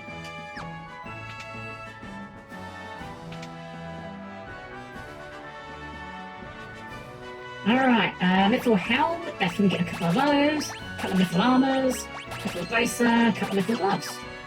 I've got a lot of gold here, that's fine. Most of this gear is pretty generic, so most of our classes can use it. I don't remember if we actually do need to go to this cave, but I want to go to this cave anyway. I'm just going to fill mine. Okay. Let's see if... I'm certain there was something else in here. Like, I'm certain there was another reason to come here, but I don't know what it is. Now, let's put our new attacks to use. Oh, look at that. 40 damage on sticks. Yeah, that's huge improvement. 77. 52 just on punching. Yeah, now we're in good shape. You see, the reason why we were actually using all mages wasn't to make it more challenging, it was to give them protection from us. That's really weird that they didn't let us do the button before. Huh. Cursed copper and lava. Alright, well, this point we've kind of gone the opposite way to having a very physical party, but hey, I'm not going to complain. And of course, I've still got the poisoning. That's fine. At At least we've got Poisona on both our healers, so... And hey, Morphe's getting bullied, so that's always a good time. Healer, heal myself. There you go. So I do apologise if when I'm mashing through menus, the controller is a bit clicky. I said during my FF1 stream, I bought this particular controller specifically to play these games because, for whatever reason, the Pixel remasters, they will detect a PS5 controller, but not properly. None of the keybinds are correct, and it doesn't detect the D-pad. And playing these games with an analog stick just does not feel right to me. It feels alien. But because this controller is brand new, it is a bit clickier than usual. Shouldn't have bought those swords. Should not have bought those swords. Oh well, we've got spares now at least. That's fine. It's fine. Everything's fine. I'm not wasting money. I mean, if nothing else, we can sell the swords later for more money, so it works out. Now these skeletons do look a little bit, well, they're dead now, but they do look ever so slightly papyrusy. Just saying. Okay, yeah, definitely not intentional. No, click clack. Good luck with the math locks. Heck yeah. Hold on. Let me give you some good math lock click clacks. There we go. That's only the small dice bag. That one has 2 sets in. My large dice bag has, I think my large dice bag is about 32 sets. Look, I can stop anytime I want. It's not a problem, okay? Dice bag in the mook. Oh, that's awesome! I played a game of Yu-Gi-Oh! With someone who had a mimic deck box. That was really good. Okay, there's a rock in the way. Hold on, we need to do something here. I know there's something we need to do here. I don't quite remember what it is. Torta said. Cincinnati, maybe you've heard of me. I'm an expert airship craftsman, I'll have you know. This is waiting for me in Canada. Here we go. Maybe if we affix a mithril prow to my airship, we can bust through the boulder. Taka the blacksmith in Kazus might be able to help. Right, back to the blacksmith then. Wizard Z, thank you for the follow. Hope you're having a wonderful evening tonight. Welcome in. We're just on our way to try and bust our way through a boulder, but I hope you're having a great time wherever you are right now. You the blacksmith? You look like a blacksmith. Here we go. Been thinking about that boulder that's blocking the way to Canaan. I reckon if my airship had a mithril prow, we could bust through. Say no more. I'll get one ready for you in a jiffy. No kidding, mine is 5 pounds of dust. I don't know how much mine is, but it's pretty hefty, I will say. All done. That was easy. I need to thank you, after all, to show our appreciation. Now take care out there. Heck, I fix a mithril prow to the airship. Need to head out, but I'll leave the stream on you. I love you. Chris, thank you so much. Always a pleasure to have you here. You have yourself a wonderful evening, and enjoy baking your cinnamon rolls. They turn out well for you. Alright, so now we've got the mithril prow, we can go and bust our way through that boulder. I want to save again, because I'm always paranoid. In fact, actually, did we... Actually, we're fine for now, because you don't get any chance in the airship. Running speed! And we died. Turns out that was a really bad idea. No, we're fine, we're fine. And now we have access to another random encounter.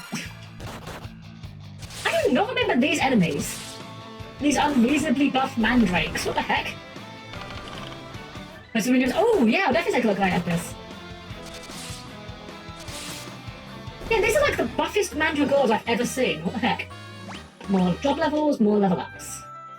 The one thing I will say is that the job level ups are definitely not as exciting because you can't immediately tell what's going on. Well, thanks for your help. Is there anything I can do for you? Let me know. Come to think of it, if I can put together another airship, I bet you could put it through its paces. But we'll need to make a few design improvements, and no one knows more about that stuff than King Argus. You should go see him. Anyway, thanks again. Come back to visit anytime. And Sid leaves the party. Again, or in our party for all of 2 minutes and we still get this long, sad music. What if anything bad happened, he's going to go see his wife. And again, depending on what the relationship's like, that might be bad for him. But go now, see you later. No worries, thank you for being here. It's been an absolute pleasure. You have yourself a great night. Take care, and I'll see you soon. I hear that long ago, a travelling mage hid some medicinal herbs in town. As for wheres and wherefores, who knows? Yeah, basically just hinting that there are some hidden items to be found in this town if you know where to look. I don't actually know where to look. First, that scoundrel Besh turns my Selena's head, then he ups and leaves town, said he had to find something in a hurry. My Selena was always such a sweet girl. Now the poor thing cries herself to sleep at night. Oh, Dash, I'm so lonely without you here. You travelled south to Dragon's Peak, where the dragons... You travelled south to Dragon's Peak, where the dragons roost. I miss you so. Well, we can tell that Dash obviously didn't like her for her wonderful English skills, that's for sure. Anyway, we're going to steal a gold needle, because why do you even have a gold needle? What are you doing with a gold needle in your house? You have no reason for this. Anything in the other plots? A mallet. So the mallet is actually not a weapon. It is a usable item that toggles the mini status. Unlike FF2, in this game, the mini status is not an instant death spell. And trust me when I say, we're going to be seeing the mini status a lot one way or another. You'll see. If you know, you know. Any good weapons here? Pretty much what we've already been using, so that's fine. What if any new spells in town, though? That'd be very exciting. Spells. If we get a fire spell? Cure, Thunder, Poison, Blind. I don't think we care about the Poison or Blind, but we will get a Thunder. I'd like to actually get more than one Thunder, but unfortunately can't afford that right now, so Axo will take out Thunder, which I believe is a level 2 spell in this game? Yeah, level 2 spell. Okay. Get a bit more kit down here. I'm a dancer, can't you tell? Want to see me dance? Yeah, sure, why not? Let's see. What is this music?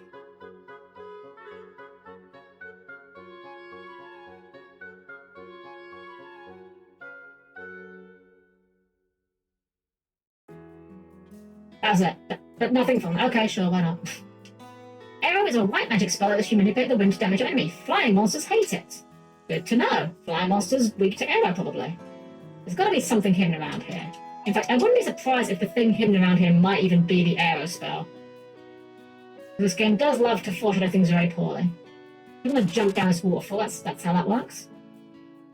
You guys never jumped down a waterfall before? Oh, there's got to be something here.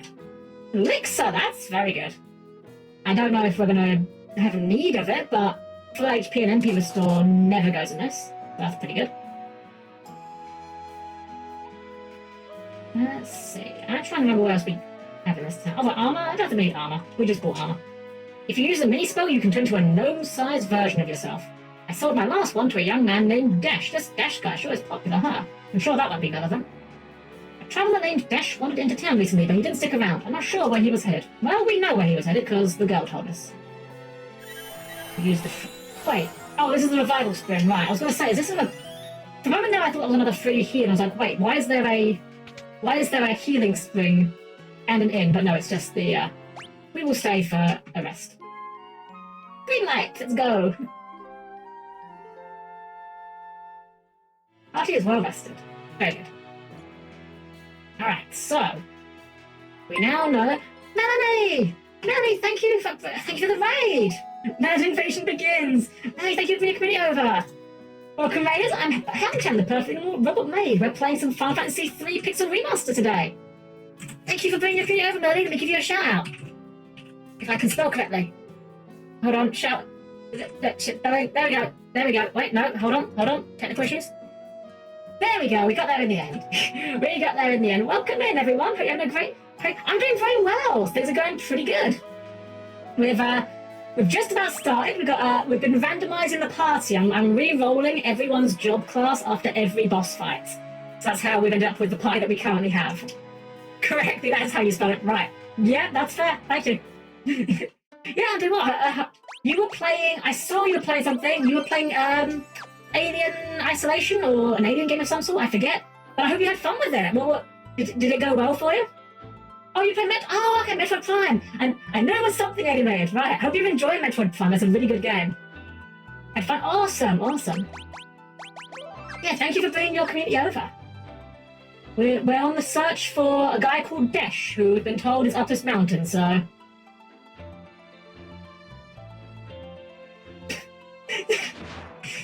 Just the way he just lowers down, just like... Microsoft PowerPoints his way down off the top of the screen. And I've come in to cheer me. Oh, thank you, Melanie. Thank you. It's always a pleasure to have you here. It's always a pleasure to be in your streams as well. We are playing Unga Bunga Party right now. We're just beating everything up. But it's really working out, so that's pretty good. Also, man, I go on about the Pixel Remaster music a lot. I really like the regular battle music for this game in particular. The instrumentation for it. I'll be a little bit quieter while we get for this fight, so you guys can hear a little bit more of it.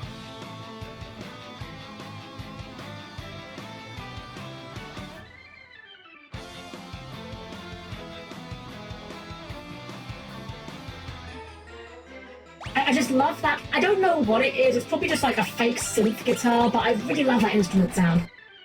Like showing your streams and just start streaming. Oh, thank you, man. I really appreciate it. Thank you so much. Yeah, this is actually one of my favorite regular battle themes in the series in general, but this version of it is just, that goes so hard.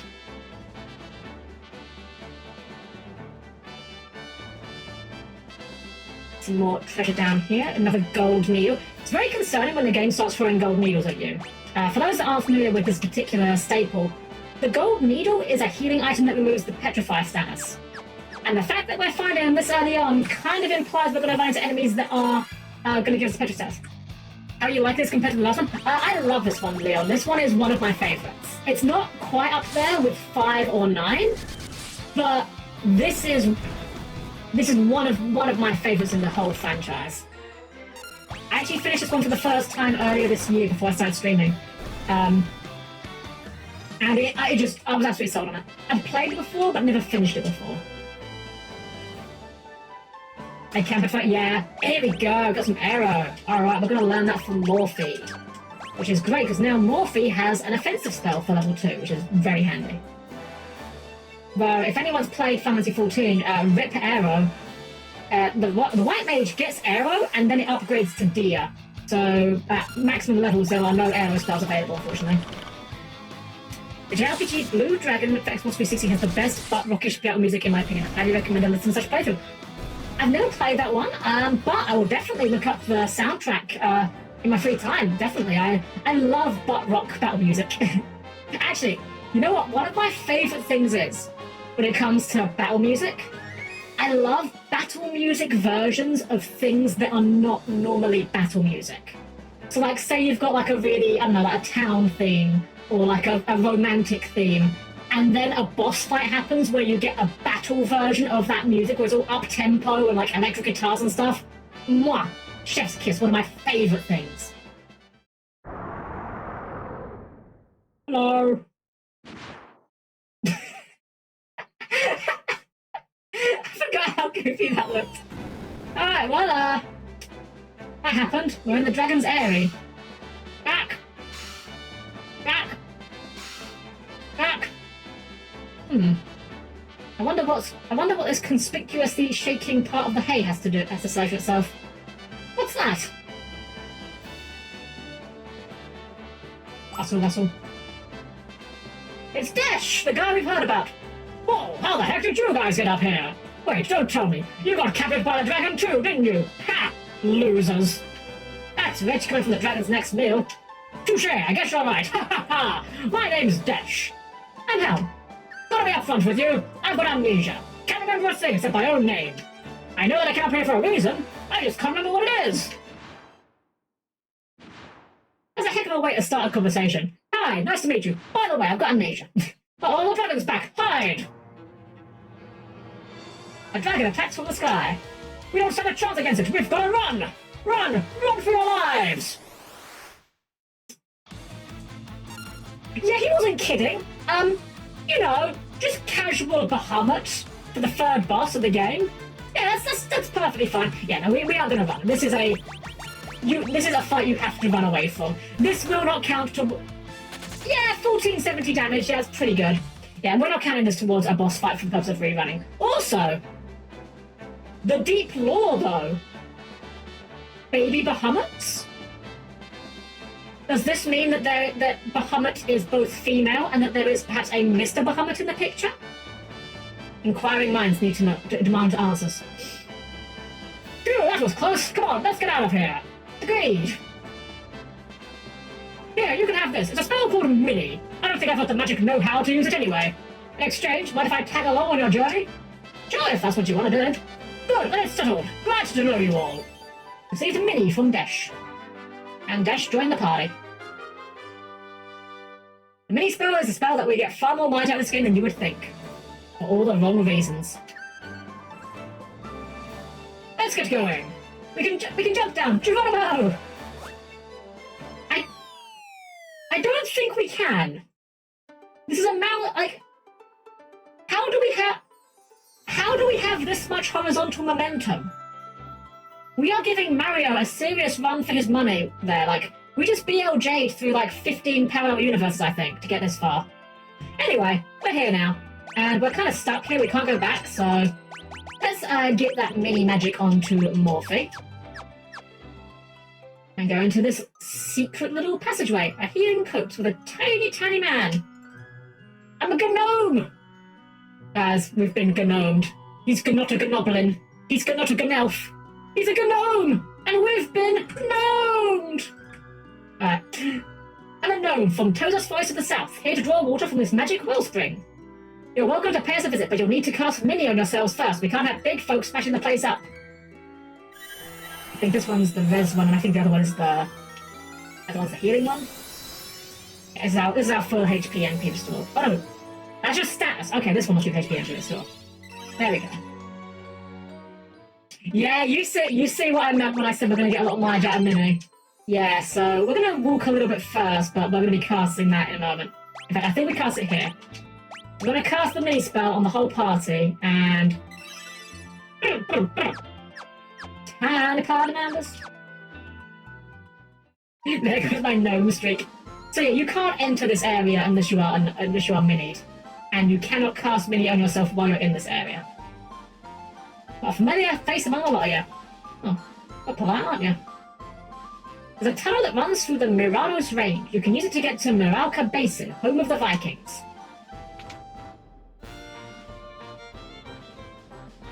These tiny, tiny houses.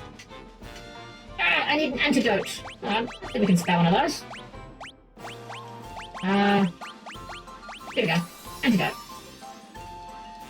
That hit the spot. Something I really didn't agree with me. You saved my life. In return, I'll tell you about a shortcut to Miralka Basin. Just take the stairs over here. They lead straight to the secret tunnel. We learned Shelko's shortcut. Again, the names in this game are very strange. So there's a shortcut, but we're not going to be going through that just yet. I want to make sure there's nothing in this town that we care about. Oh, was that a secret? Oh, no, we can just burn our fingers on the candle. Excuse? I legitimately had no idea that was there. Heck yeah, free cure. Let's go. Wait, did I just go to Helm? No, I didn't, okay. Level 3. You got any other fire stuff? Vest? I did not know this guy just had a ton of good stuff. Put the fire stuff on you. Who can use the vest? Why is this a thing that we... Oh, it's just the basic... Secret tunnel! Yeah! Alright, let's see what else this town has to offer in terms of shops. So we have a magic shop, actually. The magic shop might be helpful. Tiny mage. Ooh, we got some good stuff. Oh, we got fires. Got blizzards, got fires. Actually, we haven't got fire on our red mage. Let's see if we can do something about that. Let's remove poison now. We'll learn fire just to have 2 elements available for us. So, coming up, guys, we have a small mini dungeon ahead of us. We are going to... Actually, we are pretty much full on our MP and everything. That's fine. What's in this one? Just an item shop. Gnomish bread displays the map. Pointless. Gnomish bread used to be an item that you could use. Well, at least it is. It shows you a map, but it's kind of worthless because you have a mini map in this version of the game, so it kind of makes Gnomish bread completely pointless. Anyways, we're going to go into the secret passageway, and we're going to have a bit of a gimmick dungeon ahead of us. One that's, funnily enough, our last party would have been great for, because although we are minied, and we're going to run into enemies that are also tiny, the game is still going to calculate our stats like we're mini. In other words, our physical attack's going to do very, very little. However, guys, before we get into the tunnel, It's about that time again. We're going to get advert jump scared, and I'd rather not have that interrupt a dungeon, even if it's a bit one of the more annoying dungeons of this game, I'll be real. So guys, you know the drill by now. Stretch your legs, get yourself a nice drink, a nice snack. You know the drill by now. And I'll be back with you guys again very, very soon, okay? See you guys shortly.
And we're back. Ooh, there we go. A bit of a glitch there.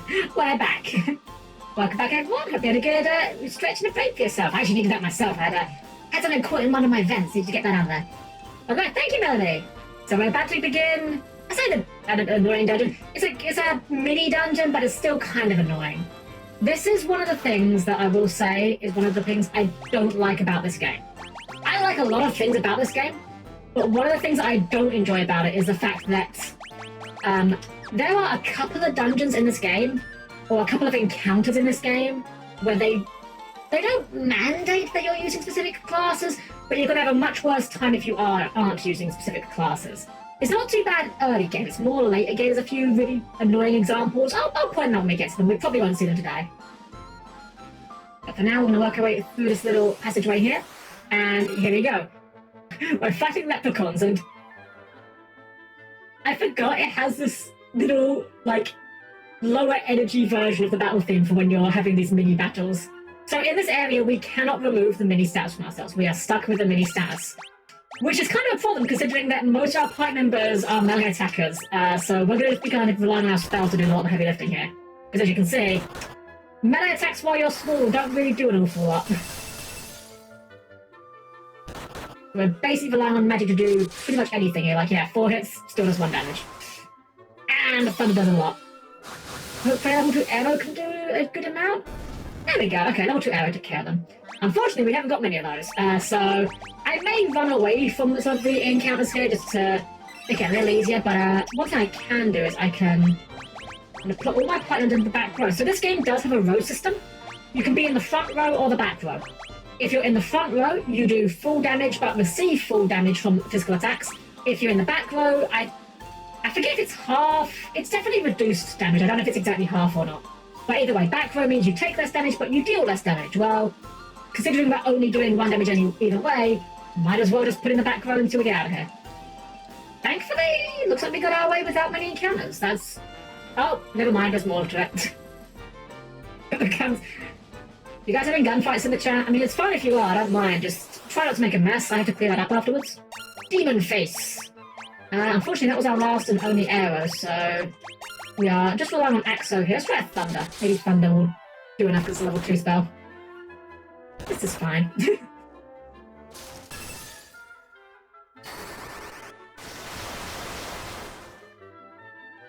That did not do as much as I was hoping, I'm not gonna lie. Well, on the plus side, at least we've got something for our white mage to be healing this turn.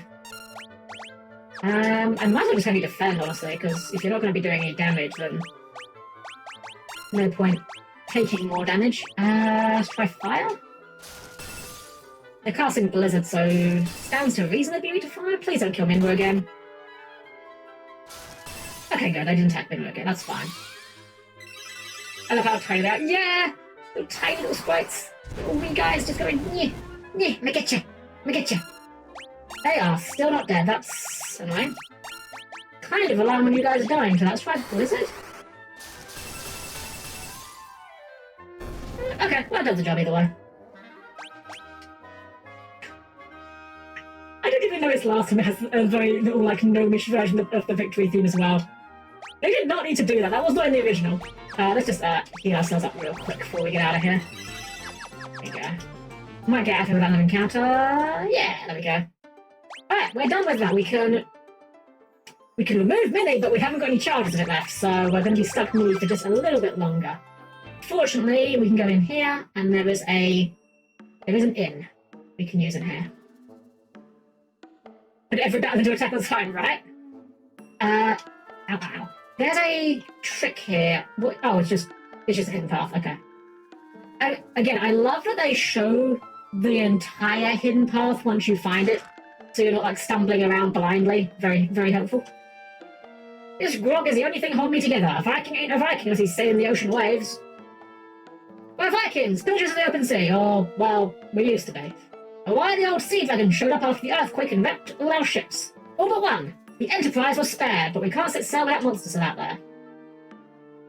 Just rest in the eyes. I like how no one addresses the fact that there's these tiny little people just walking around. That building on the cape is Nepto Temple. Pops ought to know more about it. Ask him. The boss ain't got a clue how to handle the sea dragon. How's a Viking supposed to fight a monster like that? Where's another vet mage? What can I do for you?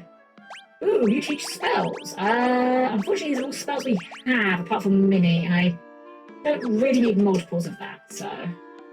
We will, however, take advantage of this inn. 40 gil a night, absolute bargain. Unfortunately, the annoying thing is, this doesn't cure the Mini status. We have to actually remove that ourselves. So now we have to cast Mini on ourselves, and then rest again, so that we actually get our level 2 spell slot back. Which is a little bit annoying, but... Right. Now we're all rested, let's see if we can go and do something about this sea dragon situation they're dealing with. Okay, anything on this side? This looks like a hidden passage, and it is. I wasn't hiding, no, I was just waiting for pops, that's all. Sure, buddy.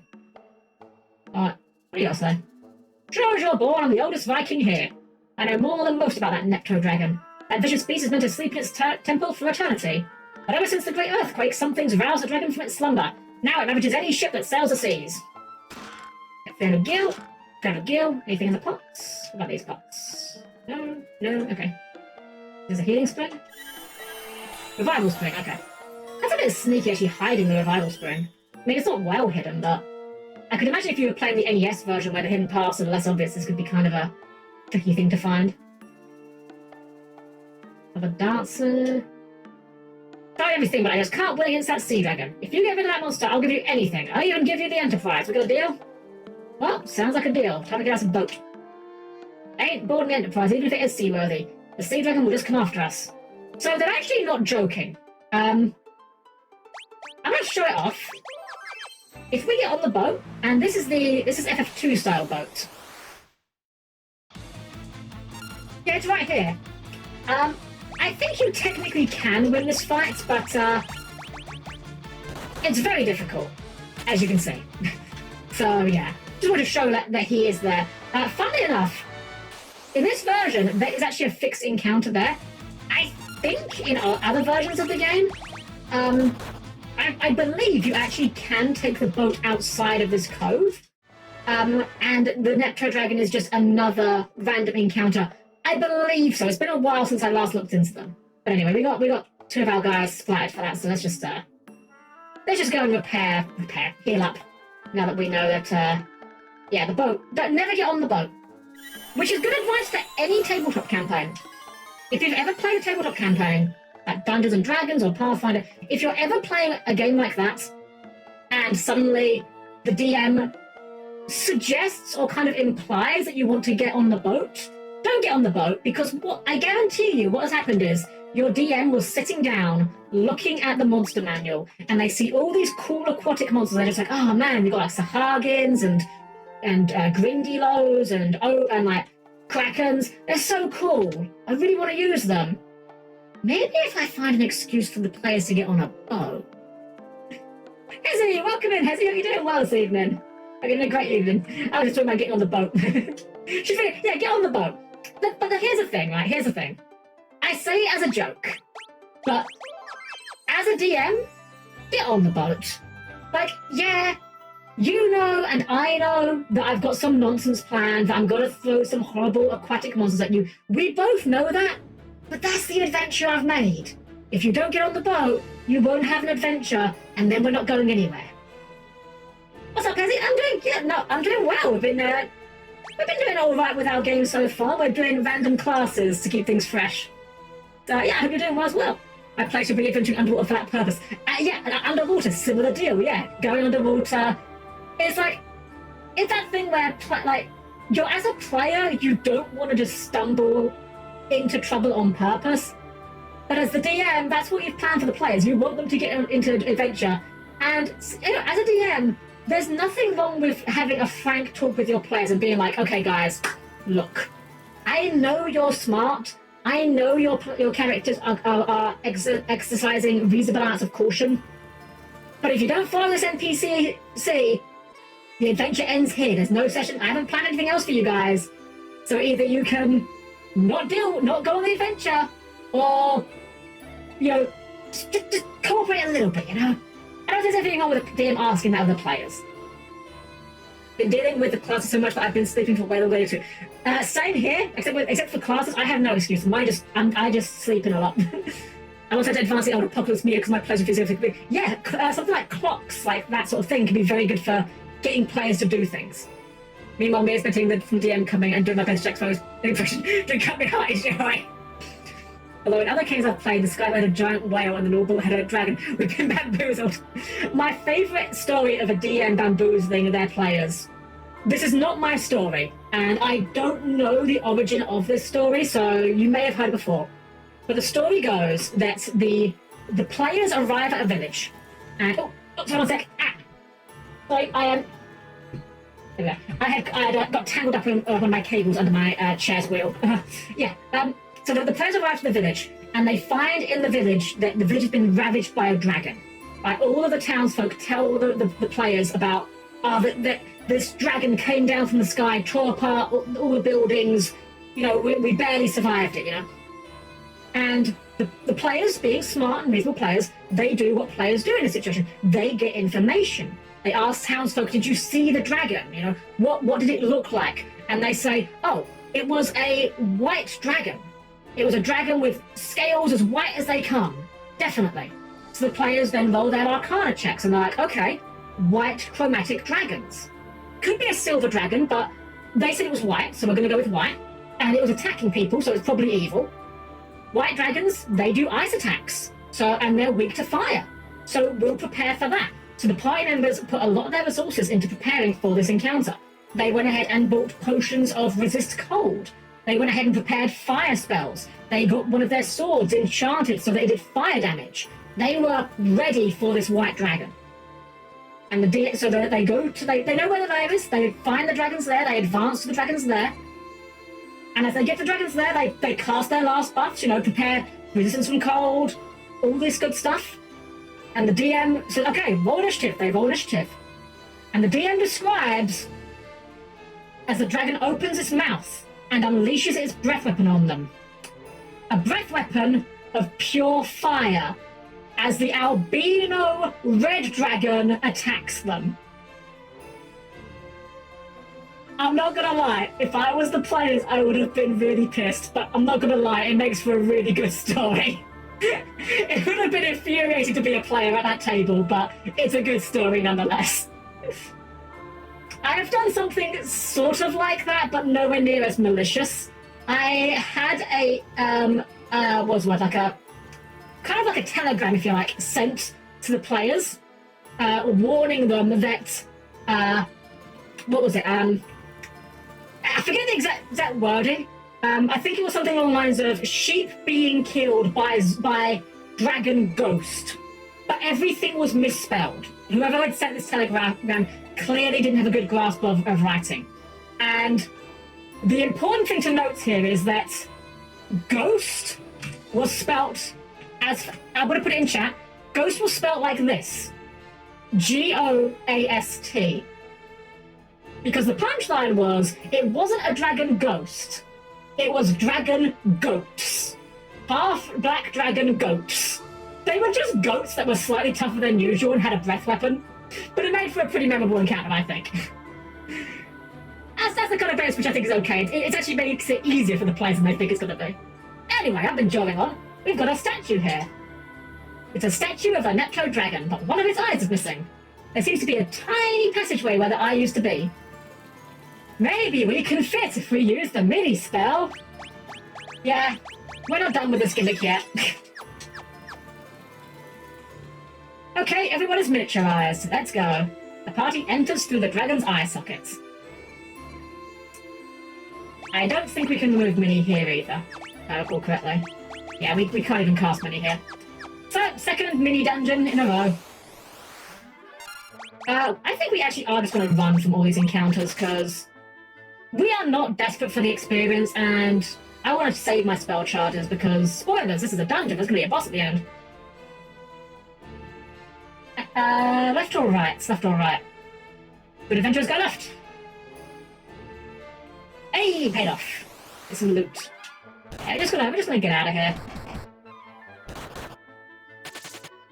We probably could kill these guys. I'm sure Emma would do it, but again, we have not got many of our level 2 spell charges. In fact, we want to save a mini one when we get out of here, ideally, so I'll try and hold off on using my resources where I can.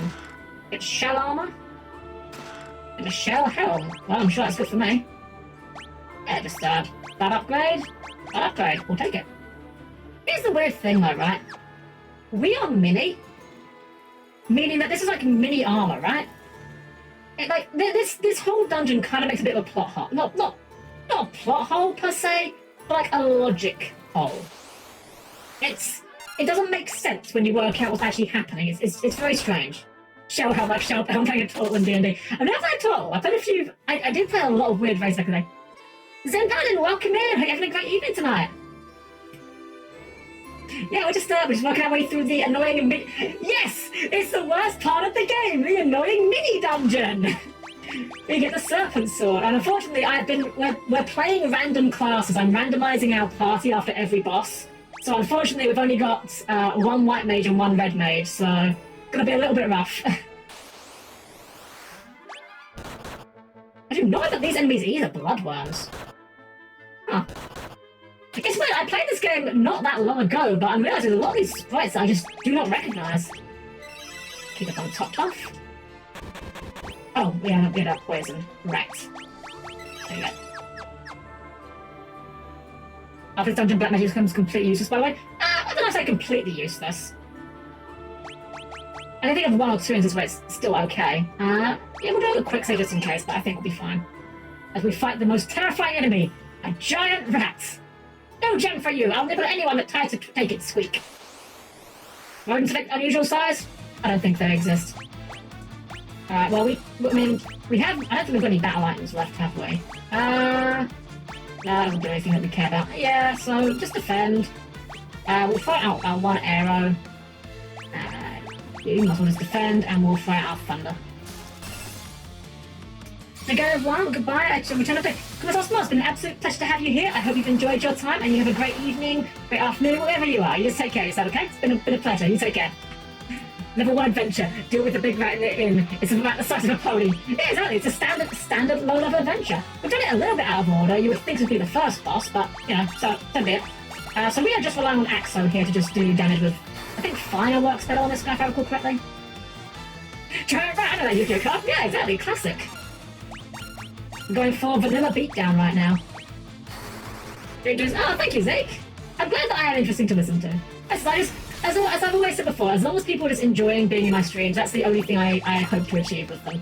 Just to give people a good time, and if I can make you guys laugh or tell you something interesting, all the better. That's okay. I thought we were going to die there from over there. We are kind of relying on Axo to carry this fight, so if Axo dies, it's really bad. You know what? Screw it. We'll fire a high potion at him. We can afford to waste a high potion if this doesn't go off first. Okay, well the kill went off first, that's fine. Yeah, this is one of the most annoying gimmick battles in the game. There's a few... Again, this game does have a couple of these annoying gimmick fights where it's basically use the one class that we want you to use or else. But, they're not that common. They're common enough for it to be a bit of an annoyance and enough for me to knock this game down a peg in terms of my favourites, but it's not so common that it ruins the game. I'm actually kind of hoping that we're going to have the damage output to deal with this guy. Because we've only got 2 more fire spells left, and if we run out of fire spells here, we may have to break into our elixir, which I would rather not do, but I will do it for the sake of maintaining this stupid self-imposed challenge that we have set ourselves.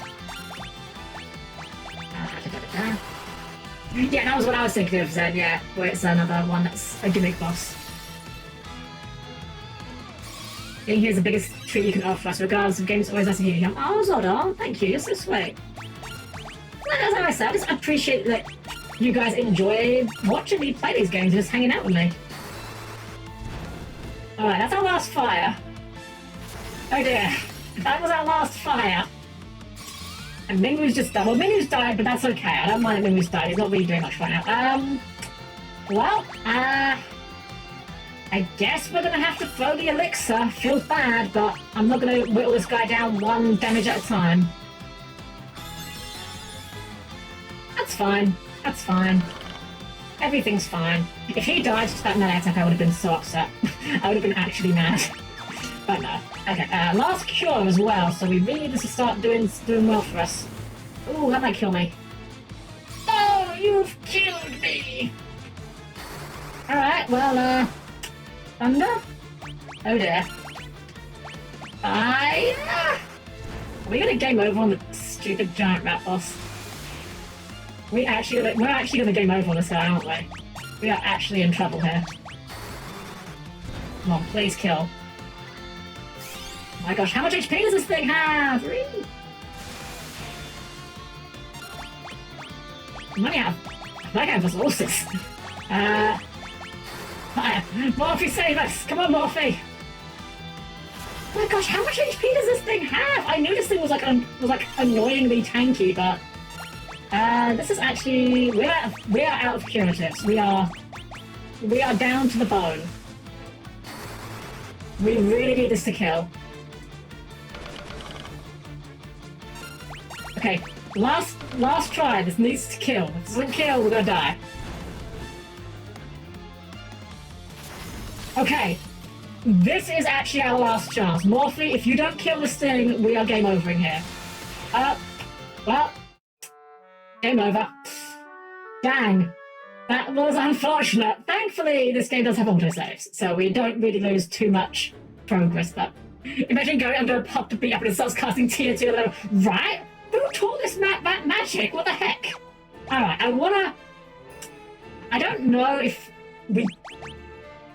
we can do this or if I just got bad luck. I'll try it again. I want to keep the challenge up as much as I can. So we'll cast Arrow. We'll start casting Thunder. I mean, they're only doing tickle damage, but I guess because this guy's only doing... Seems like he mostly does magic attacks, so we might as well have Helm and Minwu attack anyway. Excuse me? You can miss with Thunder? I don't know how that works, but you know what? I'll take it. Alright, I guess we'll fire spam it is. How do you miss with a spell? I didn't think spells had accuracies in this game. Obviously wrong, but...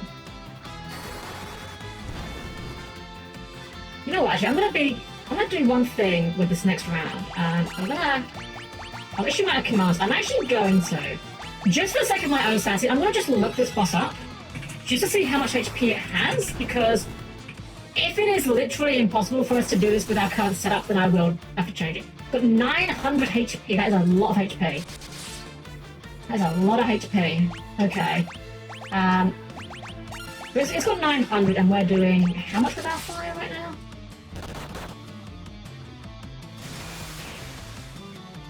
No immunities, thank you, appreciate it. Fire is doing 54. We don't have the numbers for this, I don't think, do we? No, I haven't got any damage on it. I used them earlier. If we're doing like 54, if we're doing 54 with a fire, 18 fire spells, yeah, yeah, I don't think we actually physically have the resources to do this. That's unfortunate.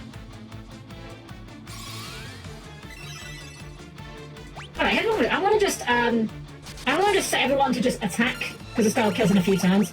And we'll try it again. I'll have to change the party up, unfortunately, but it is what it is. It is one of the unfortunate parts of this game that it is not very friendly to these sort of gimmick runs. That's fine. I will count this as a boss, and we will reroll our classes afterwards, though. So we'll go into this boss, I'll bring some proper casters, and then we'll just swap to whatever the dice says afterwards. Well, it's taking a while to kill us now, but there we go. A couple of those will do it. Oh, I just realized an annoying issue, actually. None of our... Okay. We're actually going to go back to the title screen after losing this, because if we change our classes in the middle of the dungeon, none of our party members are going to get their MP refilled, which is a problem, because that's the whole reason we're doing it. So we're actually going to go back to this save here. And we're going to sort ourselves out properly before we go into the Nepto area. So we know we're going to have to be Mini when we get there, so we can pre-cast Mini. Well, if we can pre-cast Mini. And then we'll change some jobs up. So I'll go on... I think we just want to have everyone on Black Mage apart from maybe one White Mage. We'll put myself and Morphe and Minwu on Black Mage. We'll just optimize our equipment. It's not like it really matters right now. And magic-wise, I'll take a fire. Maybe we can take a fire, and that should probably do it, honestly.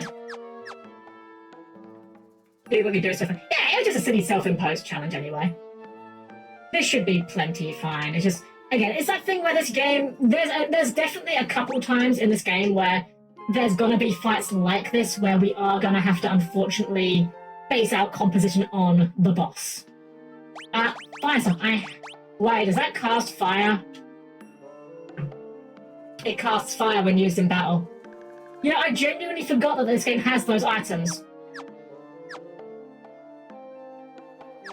It's fine, it's fine. I'm gonna stick with this anyway.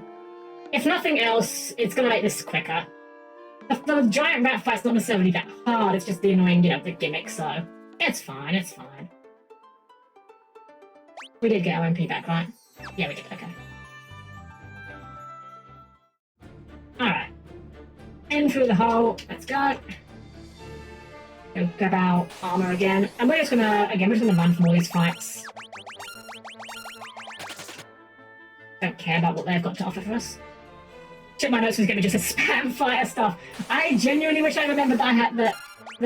I honestly forgot this game had like the reusable battle items. I always think of that as just a Final Fantasy 1 thing for some reason. Shell Helm, Shell Armor. That's alright. Thankfully, this version of the game at least is very quick with all its animations, so getting back there won't be too bad. There's one other reason to not play the Famicom originals, just because those games are not quick. I'm just gonna do a quick cure.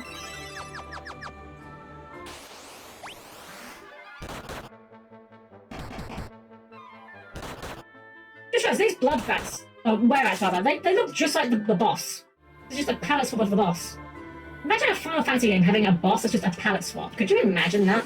A Final Fantasy game where a boss is just a recolor of a regular enemy? Could you imagine that? Could you imagine if that happened in a Final Fantasy game released in the current year? And if it was like the final boss or something? How cringe would that be, right? Anyway, Morphe died, so rip Morphe, but we have curatives, so we're fine.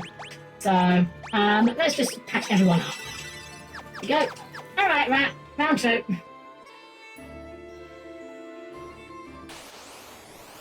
Alrighty. Let's see how you do with the power of 3 mages! And an extra cast with arrow. Thunder. There we go. Now listen. Also, we've got black mages casting fire rather than just the red mage, so our black mages are probably doing a lot more damage. Maybe not. Okay, let's, how's the health doing? Morphe needs a healing. Kill Morphe. Fire and fire. Fire and fire and fire, fire. It's still not going to be a quick fight. We're doing about 100 DPS here, so, or DPT, I guess. Hey, pink lighting! Thank you, Betsy. I like the pink lighting, I'm not gonna lie. I think the pink lighting might be one of my favourite. I can't work out why I'm doing so much more damage with fire than everyone else. That's very strange. Minimo is also a black mage, so I don't know why. Yeah, I don't know why that would be the case. I started as a white mage, so I don't have the job levels. Huh. How strange. More intelligence? We should have well, I might have a like 1 point more intelligence if I'm a higher level, but we should be about the same. We're both the same job level, I think. But I think Minwoo started as a black mage, so he should even have a higher job level than me, if anything. Oh well. Strange. Maybe I've got like an item equipped that I've not considered. I mean, I'm not going to complain about doing more damage, that's for sure.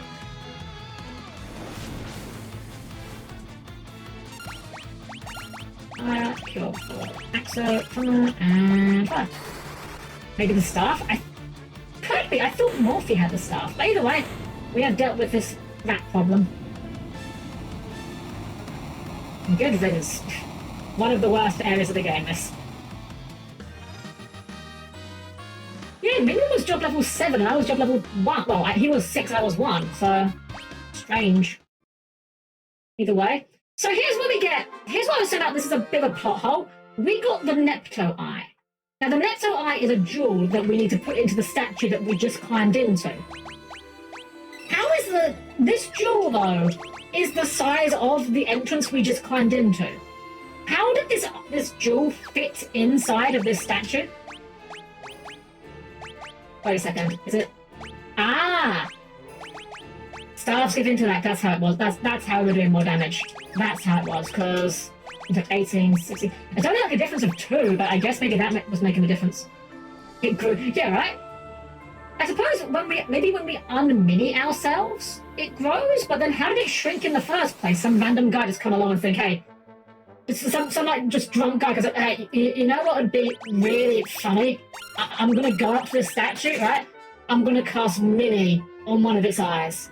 Funniest shit you ever saw. Then again, that does sound like the kind of bizarre prank I could imagine a drunk wizard doing. Just something that's completely, just not even like annoying, just peculiar.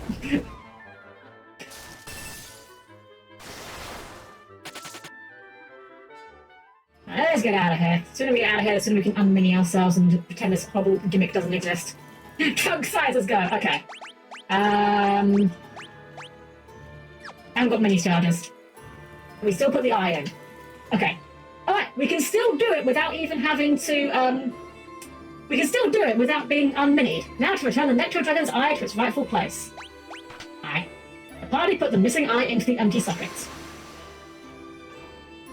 It is I, Neptune, the Sea Dragon. I thank you for returning my eye. It is no ordinary gem. It is the vessel for my soul. Without it, my physical manifestation cannot be controlled. By way of thanks, I bequeath to you the Fang of Water. Use its power to destroy those obstacles that may block your path. You know, it's only just occurred to me now. This may possibly have been the inspiration for one of the plot points in Final Fantasy XIV's Heaven's Ward expansion. If you've played that game, you might know what I'm talking about, but I might be reaching, but it seems like there's some parallels to be found here. Water has lost that which once shimmered within. That which caused the great earthquake also trapped the light of the elements deep within the earth. I beseech you, please restore our light. The Nectar Dragon resumed its slumber. So now we will no longer run into the Nectar Dragon in the sea. But we will run into Basilisks and Berserkers. The much less popular spin-off to Dungeons and Dragons. Anyway, we're going to get ourselves rested up. And before we rest, it's time for us to re-roll our jobs. We've been doing a re-roll after every boss. Unfortunately, we had to do that one with the mages, but hopefully that will be the last time, well, for a while at least, where it'll be mandatory. Let me just fish out a D10 again. Why do I keep putting this away? I should just keep this on the... There we go, D10. Alright, let's see what jobs we will be going for, starting with myself. Just as a reminder, we're going to go 1, 2, 3, 4, 5, 6, 7, 8, 9, 10. We're not counting the Onion Knight because it doesn't really count as a real job. So let's see what job we're going for. That is a 4. It is time for me to learn Punch. And we will go for Morphe. Morphe got a 7. So 1, 2, 3, 4, 5, 6, 7. Oh, now we want to be a Black Mage. Okay. Minwoo. Minwoo, come on. Nice. Got a 3. Minwoo's back on the Monk. No healer right now. It's a bit scary. Axo, can we get a Red Mage or a White Mage, please? 40% chance, please. We got a 2. Axo's gonna be a fighter. We have gone from having a party of mages to a party of anti. Well, again, we had this before we had the mini dungeon, so let's just optimize that gear. There we go, and then we'll just rest up here to get ourselves asleep. Check the F14 entry for the Nectar Dragon. He's a fishing target. Oh my gosh! Right. Oh wait, hold on. I didn't do mini myself. Hold on. Morphe, go back to White Mage for a second. Use mini. Everyone. There we go. Then you are Black Mage. Put you on Black Mage. Put you in the back row or in the front row, and then we'll just rest again to get our charges back, and then start Morphe's magic, and then we'll be good. Unfortunate to have a Black Mage at this point in the game, but it is what it is. Magic, Morphe, Exchange Warrior, Morphe. There we go. You should have all your Black Magic now. Yeah, there we go. Got level 3 spell charge, but no use for it, unfortunately.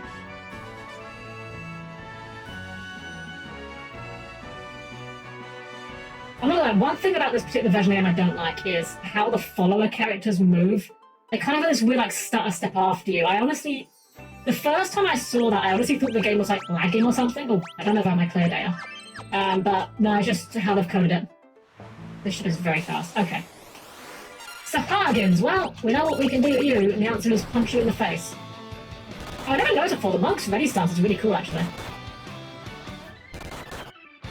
Oh, I didn't actually equip Morphe. He's just punching people in the face. Go get him, Morphe. Go get him, Tiger. You got this. There we go. Honestly, 2 monks at this point in the game, probably not that bad of an idea. Let's just actually gear you up. There we go, that's got better. Right, I need to remember where we go at this point in the game. If I remember correctly... Helm-Chan. Oh, thank you, Melanie. Help me, he was buffering for a moment there. I think we go south first. This one, here we go. Torko. Ah, mercy, there's nothing of value here, I swear. Oh man, got some moves. Please spare me. Have you heard that? Finance Renaissance? I have. I do really want to play that one. I'd already committed to wanting to play this game next, but... So for those that haven't heard of it, Final Fantasy Renaissance is a fan game. It is a complete remaking of Final Fantasy 1, but with lots of changes. So it's styled like the NES version of the game, but it has additional classes, additional spells, it's basically like if you've played FF1 and you want to play it again with like a fresh experience, you give it a try. I've heard about it recently. I haven't played it yet, but I do want to give it a try for certain. I was wrong on that one. I think it's that little peninsula maybe we're going to next. But yeah, they've got classes like they've got Dark Knight, they've got Dancer. It's very funny. The Dancer has some moves that are very much taken from FF11 and FF14. They changed the story. That I don't know. I've been watching a playthrough. I've been watching Pro Jared. He's been doing videos on it. As far as he's just gotten to Elfheim. I don't think they've made any major story changes. Oof. I just realised not having a healer here is going to actually kind of suck for a little bit. Because we need healing. Tell you what we do. We're going to go back to these guys and play my favourite game, Chug Potions. So it's saying that there are certain side missions for certain classes. I had seen that the dancer learns new dances by, well, meeting other dancers and watching their dances. That's kind of neat. They also put Blue Mage in the game, which, you know what? I respect it. I don't like Blue Mages in most Final Fantasy games just because I feel like a lot of the time Blue Mage requires too much investment for what it offers. It offers some very good stuff, but I feel like a lot of the time for the Blue Mage, you're having to really go out of your way to get the good stuff. And I'd rather just get a class that, even if not as good, is pretty good off the bat. Alright, it's time for our favourite game. Buy 95 potions and we're just going to be chugging them like a frat party. Keg stand after every battle. The Evoker Summoner has to find their summons of different combat. Oh, that's awesome. That is very awesome. Yeah, I definitely do want to give it a try. Blue Mage. So yeah, the Blue Mage character, archetype I should say, is in every Final Fantasy game that has it. They are the Monster Mage. They learn spells by finding monsters and getting attacked by that monster's special attack. For example, the Malboro has its bad breath attack. If the Blue Mage gets hit by the bad breath attack, they will then be able to use bad breath themselves. They can be very good. In most games that have a Blue Mage, if you have the patience to, work on them and get all the good spells, they can, snap the game in half. They can be, broken levels of good. But I just don't have the patience for them a lot of the time. So we're at Castle Argus, and if you recall, we were told that King Argus could make airships, but, I don't seem to be here right now. We have a hidden passage, at least. Yes, Zordon, exactly like Gun Mage, correct. Gun Mage was basically 10-2's version of the Blue Mage. Blue Mage can talk to people in town and let them fight pet monsters. That's a pretty good way of handling it. So, one of the few complaints I have about the critically acclaimed MMORPG Final Fantasy XIV was how they handled the Blue Mage class, and this is not a hot take. This is such a cold take that you could use it to keep meat preserved. I hate what they did with Blue Mage. In 14, the Blue Mage is a DPS class, but it is a quote-unquote limited job. Basically what this means is you can't play Blue Mage in regular content. You can't just go into a dungeon as Blue Mage. You're only allowed to play a Blue Mage in a dungeon or a boss fight if you've got an entire party to come with you.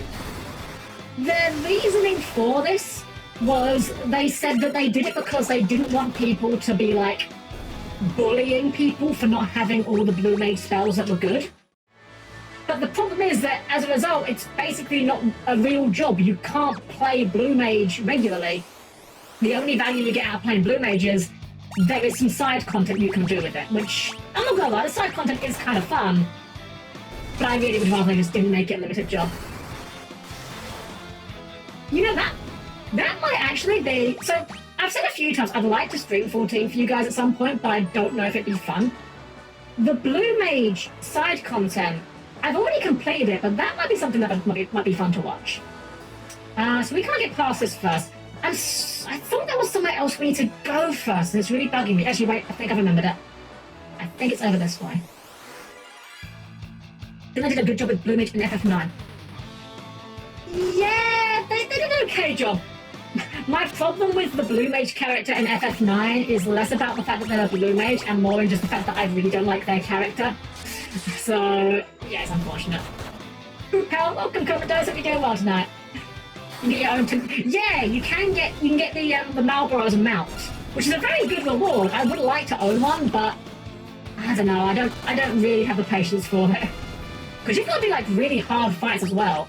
I believe you have to do the brute justice fight for that, and that is not an easy fight, even if you're playing with regular classes. Where do my potions go at the top here? Potion cake party, let's go.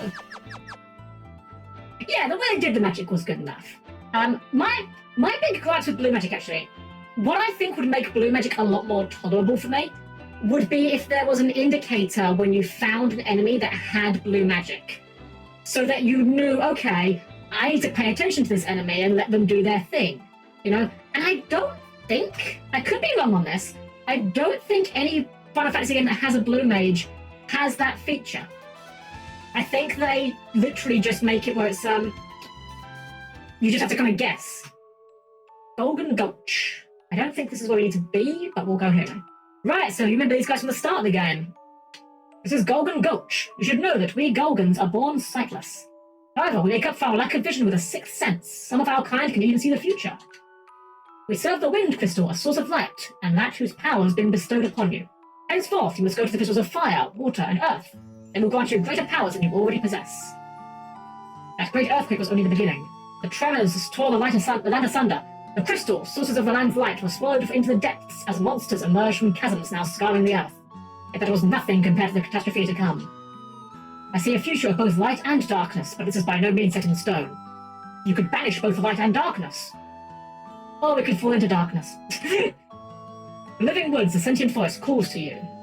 Really, is our next destination? Same thing. We stay sequestered away in this gulch for those who know the future should not dare to influence fate. When crimson flames threaten the tower's destruction, he who alters fate's course will awaken to his destiny.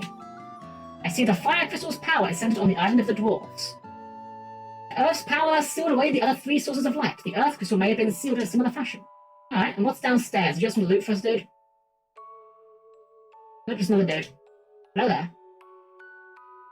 I've been expecting you. Take this spell and use it to enter the Tower of Owen to the north. Your destiny awaits you there, Dash. Remember that part where we had to cast an annoying spell to enter a dungeon? Yeah, we have to do it again. So Toad basically is Minnie at home. Basically, to get into the next dungeon, we're going to have to cast the Toad spell to get in there. And for some reason, in this game, Toad is a white magic spell for some reason, rather than a black magic spell. Don't know why that's the case. No idea why that was the idea. But there we go. You guys can say while I was doing the plot dump. Let's see here. True, but on the other hand, I don't 100% not mind doing Brute Justice over and over, just because the music is a hell of a bop. You know what? That is fair. Brute Justice is a hell of a bop. One of my favourite tracks in the game. One of my favourite things about Brute Justice, and I don't know if this is intentional or not, this could just be coincidence, but in the normal mode version of Brute Justice, the story mode version of it, the music is actually timed with one of his mechanics. There is a very slight pause in the music, like a very slight intentional pause in the music when he casts what's it called, super jump or something, And it ties in perfectly with that attack, which I love even more. Not late, I just turned a bit too far. No, welcome in, Strauss. I'm having a great evening tonight. Totally did not do multiple glamours and nearly spend 1.5 million gearing weapons to do tokusatsu polo fun and protesters with his friends. I bet you are really happy with the event that we had recently with the basically Power Ranger costumes. I liked the Power Ranger costumes we got, but I was kind of a little sad purely because me and my friends had already been doing them. In fact, let me see if I can find... Do I have a picture on hand of this real quick? Hold on. Do I have this on hand? I do. 1 second. Okay, give me 1 second here. I have to just save this. Thankfully, it was posted in our Free Company's meme channel. Resave this image. Here we go. Hold on. Let me cook. Give me a sec. I am cooking. Here we go. Alright. So, me and my friends used to do this dumb thing where we did ourselves in Power Ranger costumes. And we didn't have exact uniforms because in 14 the gear is restricted in terms of classes. So tanks can only wear tank gear and so forth. However, I think we did a pretty good job here. I think we did a pretty good job with our costumes here. And then someone took the screenshot with the dramatic zoom lines and everything. This was before we had very good screenshot tools, so this was all done in post, but yeah, pretty happy with the fit on this. But yeah, it kind of made me a little sad because it's like, oh man, now everyone's got Power Ranger costumes.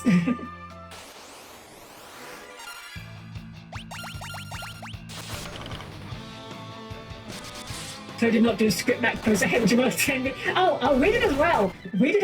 We had, I say had, we still have actually, I think I still have. We made a bunch of really goofy macros that related to specific bosses that we would play. Oh, whoops, I died. Yeah, we had a bunch of really goofy, like, chat macros that we would play when certain enemies showed up. And then we would go into Alliance Raid Roulette and do them. It was a lot of fun. I just died, and I don't think I have a face down. Whoops. Okay, quick detour. Danny, welcome in, Danny. You're having a great evening tonight. I'm dying. Thank you forever. Where is the guy? Is the guy down here? Okay. Alright, slight detour acquired due to skill issue on my part. And the awkward part is though, unfortunately, man, this challenge is not working out as much as as well as I would have liked it. I am actually going to have to change someone's class again because we do need Toad to get into the next dungeon, and unlike the mini, we can recast it. So I'm actually going to turn myself into a white mage because I think we're going to need it to get into the dungeon. We are going to need it. That's not even a matter of debate. We are 100% going to need it. So, yeah, unfortunately, I'm going to have to break this silly self-imposed change a little bit. That's fine. Give a fishing license for murder with no suspicious.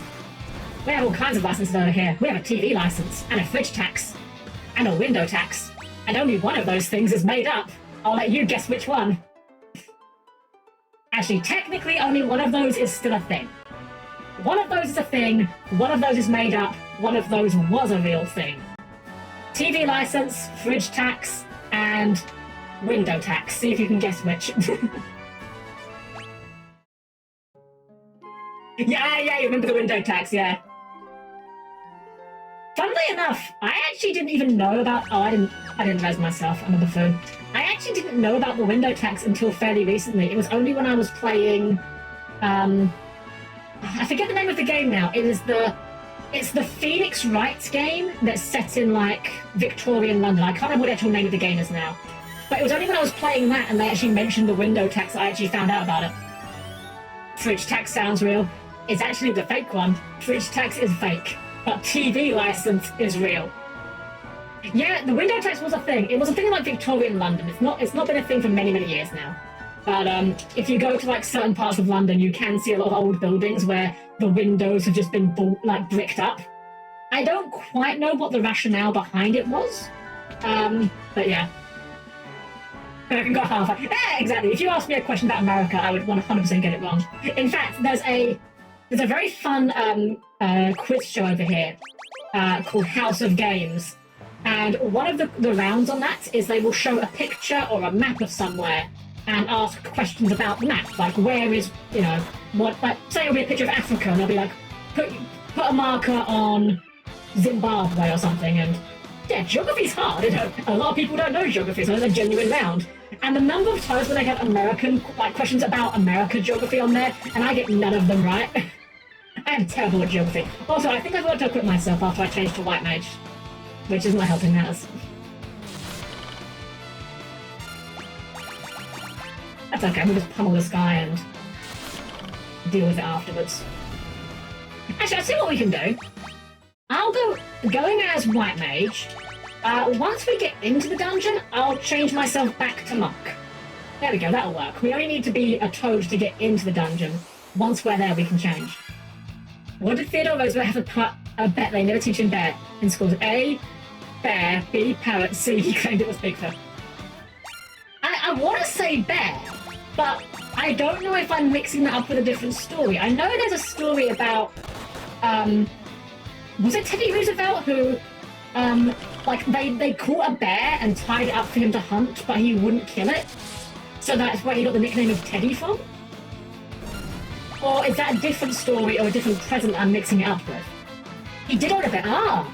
Yeah, I mean, I might be getting two stories mixed up, I don't know. Or maybe it's the same story, I don't know. Maybe he adopted the bear after if he was a kid, I don't know. Alright, so here's where we need to go. The Tower of Owen up here. Let's just chug some potions. Give ourselves a quick save, and in we go.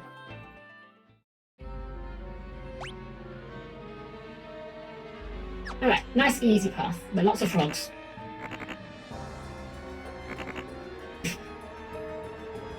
He was called Teddy because he was just Theodore, but he took in a cub of bear after killing Mother Mother. Was it Teddy Bears that I'm thinking of? They got their name after him then. Is that what I'm mixing up with? I could see that being the case.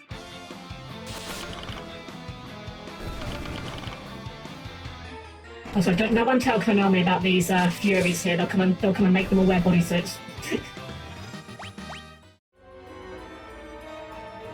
Now we have the classic children's toys Teddy. Ah, okay, so that's what it came after. Okay, I had the story somewhat right.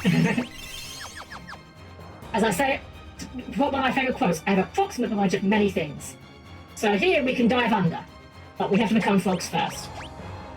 So let's, who has my toad? You have to remove toad from Morphe, learn toad for Helm, pass toad onto party. I love the frog sprites as well, they look so derpy. You know what, kind of think of it, why are they so derpy? The frog sprites in 2 are so cute. Anyway, we can now dive. All right, we're frogs now. Let's get going. We're frogs. Except Frog the Jam. You know what? There we go. Real frog hours here. Let's recast Toad. And yeah, to maintain what little what's the word? What little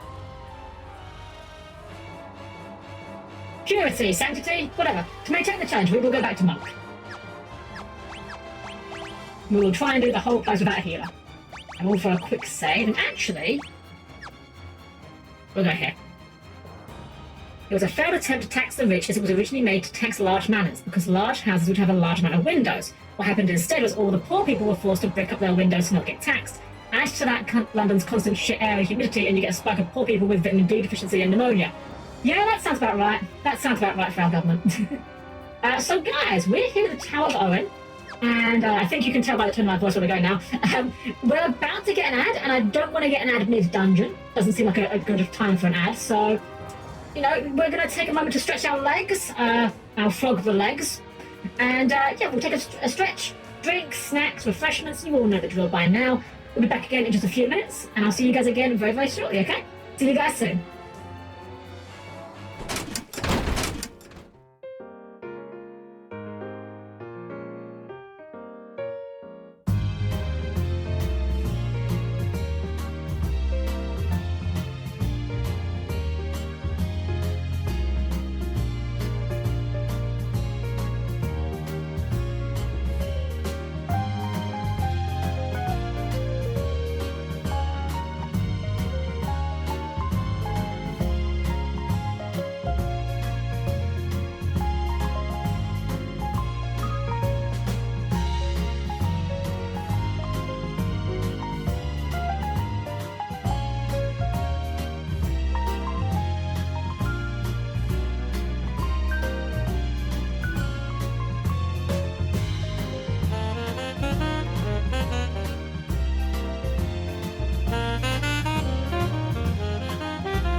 back into the Tower of Owen. Welcome back, everyone. I'm having a good time.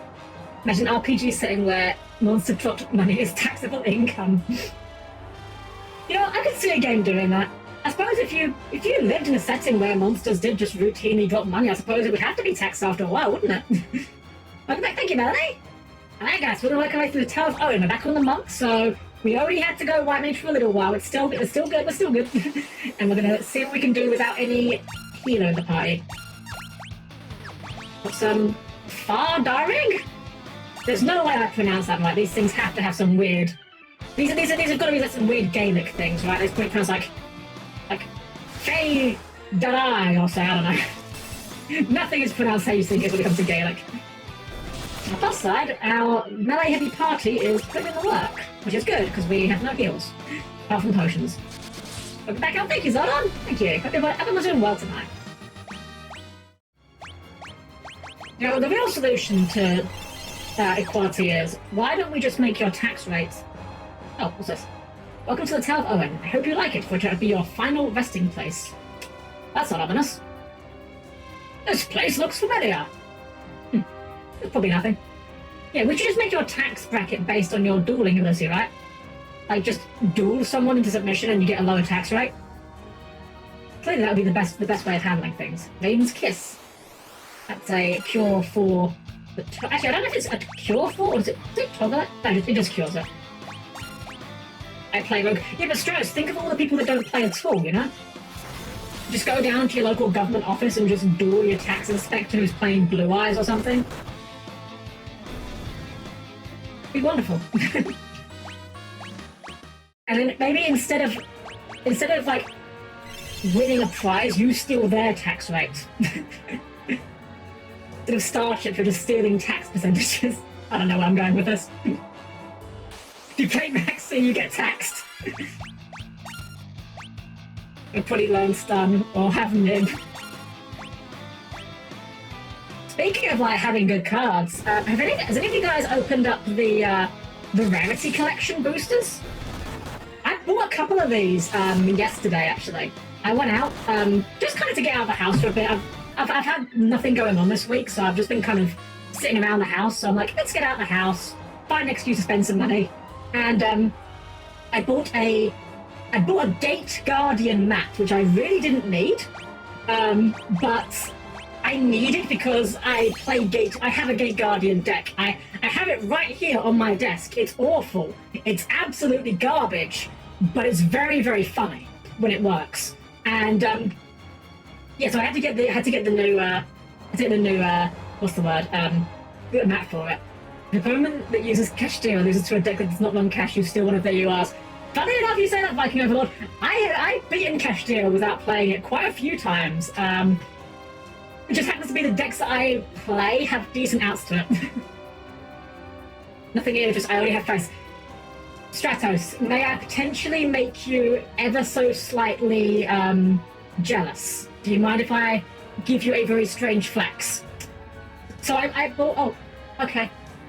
Lights out. I bought 6 boosters from the Rarity Collection, and I got some good stuff out of them. I got an Imperm, a couple of D barriers. What's my other good stuff I got? I got a Prosperity, Called by Desires. Like, a lot of good stuff. This whole set is pretty darn good. Oh yeah, I got an Ultimate Lava Golem as well. Ultimate Dark Ruler. A lot of good stuff. The Rarity Collection is a lot of fun to open just because everything is so shiny and the cards in it are all pretty good. I got one Collector's Rare. I have a Collector's Rare Vision Hero Ferris, and I don't play heroes. I'm like, this is such a cool card. I'm never playing it, but it's such a cool card. I have a really bad luck when it comes to my Collector's Rares. I always pull Collector's Rare that I have no interest in. Want to do a trade? I would if it was. Here's the thing. If you're in America, it's going to cost way too much to ship it. I know that much because I've done shipping to America before. I'm an ancient. Gasp. Desh was actually related to. Desh was related to what's her name? Aerith all along. Tear thing. That is a new sword for the warrior. Wait, is it? Is that a red mage only sword? I swear it's a sword. Red mage only. Okay, never mind. Oh, we'll all come to the sea. Thompson Park is good for them. Oh yeah! Yeah, that's so weird. There's this random dog is just Guardian support for no reason. That's so funny. I can only wonder if it was intended to be like the old Guardians, you know, like Guardian, Dagger, Elmo and all that stuff, but I don't know. Very strange support in any case. Unless, maybe we're going to get a secret anime arc where it turns out Power and Doc had a pet dog. Our lead tax executives have been using the same Noomblon deck for 28 years. We don't get a budget allowance to boost the packs. During the fall of Albaz Old Shepherd. Oh, that is a very nice one. Funnily enough, I do run Fall of Albaz in my dumb Gate Guardian deck. Ash, what do you got to say? I remember now, there's a hidden switch on the 5th floor. It's on the 8th section of the wall from the left. Are we on the 5th floor? Hold on. Okay, 8th from the left. Okay. 1, 2, 3, 4, 5, 6, 7. This one. No? Wait, what? I'm confused. He said, unless he didn't mean this wall, maybe? I remember, and I hate Albaz. I don't like Albaz either. Don't get me wrong. I have no love for Branded, but if it gets my stupid little Gate Guardian deck online even a little bit, I'm gonna have to run it. Because you can do Branded Fusion, send Albaz and Sanga of the Thunder to make Albion, and then Albion into Mirror Jade, obviously. And the thing is, with the Gate Guardians, you want them anywhere but your deck. If you can get them in your hand, field, or graveyard, if you get all 3 pieces, you can make the big boy, and that is the game. That is like the... It's not the win con, but it is the plan. It becomes a DPE question. Does the deck win because of its purpose or because DPE is on the field? True. I do not like DPA. I don't like one-card engines that just get you some good stuff for free. Like, I don't like the adventure engine much either. Yeah. Play heroes and do this. Yeah, just make Verte. It's just that easy, you know. Oh, well, Morby got turned to stone just now. Has he been stoned for a while? Did I only just now notice he's been turned to stone? That's okay. We have the gold needles at least. Where are you, gold needles? There you are. I hope we don't set too much. DP isn't that bad. It's Verte, same as Dragoon. I don't know. I mean, Verte is definitely a problem, 100%. But the fact that you can get DPE just on happening to draw, Fusion Destiny off the top, that to me I think is a bit of a problem. I play Rockets and go 1-card to Borderland and Savage easily. Oh yeah, like, I don't think 1-card combos are inherently bad. Like, combos are fine, because you can disrupt combos, you know, like, I could have Imperm in hand or whatever, you know. It's the fact that Fusion Destiny just reads, basically, get DPE, you know, in most situations. Yeah, if Fusion Destiny didn't exist, it would be fine.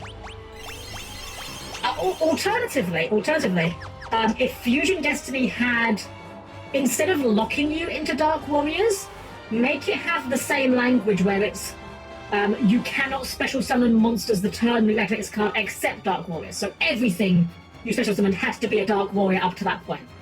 That would probably be a bit overkill, admittedly, but I think you'd still play it if you were playing Heroes at that point, probably. Maybe only Destiny Heroes, I suppose, but... Either way, I just don't like Fusion Destiny. I got poisoned. It's annoying. After the fact, because of practically no cost. Yeah, exactly. I don't mind when monsters have, like... I don't mind strong monsters if they have some investment put into them. But when a deck can just, like, far out a boss monster with basically no trouble, it's, you know... just doesn't feel good. We've run for Adventure Engine. Is the Adventure token a Dark Warrior? I actually don't know what attribute the Adventure token is. Oh, that got poisoned. Why do you do something like that? Oh wait, that's the spell. We want the antidote. Where's antidote? Okay. No, they said up at the start. Oh yeah, I was saying, Stratos, one thing that I think would be good is... because there are some cards that prohibit you from doing any other summons. So, like, in my ideal version of Fusion Destiny, which admittedly would probably be a bit of an overkill for the nerf, I would make it so that the only monsters you can summon the entire turn were Dark Warrior monsters. So if you summoned anything that wasn't a Dark Warrior, you cannot activate Fusion Destiny. Yeah, make it less splashable. Exactly, Mikey. You got the idea. Like, I think it's okay that some cards are splashable. Like, I think Sprite is fine, because Sprite at least has some sort of restriction that you have to play around, you know. Yeah, you can put Sprite into everything, including Frogger Turbo, but you are still then locked around the idea that you're playing twos, whether you like it or not, you know? Whereas something like Fusion Destiny is just like, well, do your full combo, do full, I don't know, full, does Dragon Link lock you? I don't remember if Dragon Link locks you, I haven't played it in ages. But you get at it. Or Trap Tricks, do full Trap Tricks combo, and then just throw out a Fusion Destiny at the end, because why not, you know? It'd still be kind of busted in with that adventure, you have to grab Fog Blade, negate your stuff, pop Fog Blade, pop Vex Sword, make Raiders Knight, make Arc Rebellion, OTK. I mean, sure, but at that point, like, you're relying on a lot of combos going off, you know? Like, what happens if I have, like, I don't know, Nib, or what happens if I have, well, I don't know if you've got enough for Nib there, but if you have Nib, or you have hand traps, you know, like, there's points of interaction there where you can stop it. Fusion Destiny is just, I drew Fusion Destiny, no Ash, okay, cool, well, free big boss monster for me that you've got to now try to find a way to out. But anyways. Phantom Lights, oh, so great, fair. Anyway, we found a boss here. Let's save, because we don't have a healer. I, Medusa, will destroy this tower in the name of Zangi. The continent will plummet from its place in the skies. Hee. You will not interfere, now die! Well, let's see how this goes. I forgot that the Medusa in this was just a big head. Ah, that's certainly looking good, I suppose. Anyway, we'll go with our big spells and see what happens. We've got some heavy hits, so I'm feeling pretty good about this, even if we don't have a real healer. Okay, yeah, I probably should do some healing with this. Trust me, Heroes use DP, it's not as big a game fans can't master season pop, but yeah, again, I don't mind it being versatile, but I don't like it being just shove it in there, you know? Like, oh, your deck's bad? Just shove Fusion Destiny in there. It's like Fenrir. You know, I hate Fenrir. It's like, it's a really good card. And it's too good of a card. You know, it's like, wasn't, if I remember correctly, and admittedly, I might be wrong on this because I only got into Yu-Gi-Oh! Proper for like, you know, actually learning it properly like last year. But if I recall correctly, wasn't Pankratops limited at one point? And yet Fenrir, I think, is still at 3 in the TCG? I mean, Fenrir's kind of just like better Pankratops in a lot of situations, right? Just summon it from your hand to get to banish stuff rather than popping it. I don't know, like, I know Fenrir in certain situations isn't as good as Pank, but I find it strange that Pank has...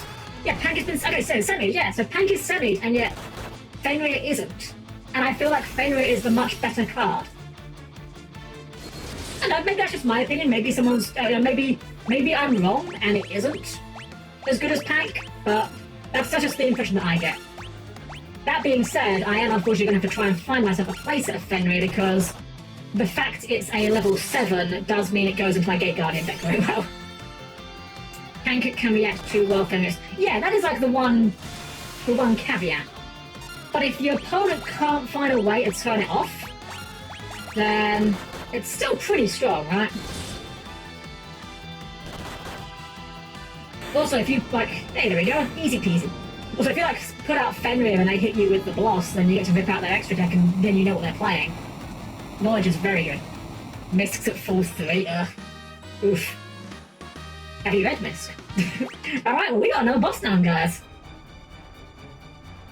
The flames lick and flare wildly. An explosion looks imminent. No, don't go near it. I remember now. I'm one of the remaining ancients, the watchman of this tower. I was only supposed to awaken if something happened to the tower. But I was awake for so long, my memories were scrambled when I woke up. I forgot my purpose. This doesn't look good. I think I know how to stabilize the flames, but I can only do so from inside the reactor. I have no choice. This tower is the only thing keeping the continent afloat. If it blows, we'll fall right out of the sky. This is farewell. Thanks for all your help. Dash, stop, you'll die. This is my destiny. Oh no, fusion destiny. Don't worry, once I repair that furnace, the whirlpool should stop as well. Then you can search for the Dwarven Island. That's where you'll find the fire crystal.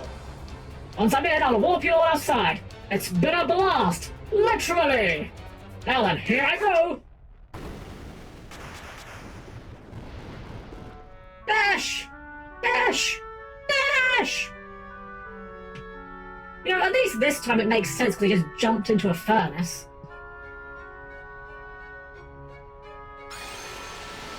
Oh, gave us a free warp at least, so we'll take that. I know, can we get banned from my ST effects? Use a Phoenix, tell you, right? It's... They're fine, Unity. Alright, let's see. So, I kept the D10 out this time. I thought ahead.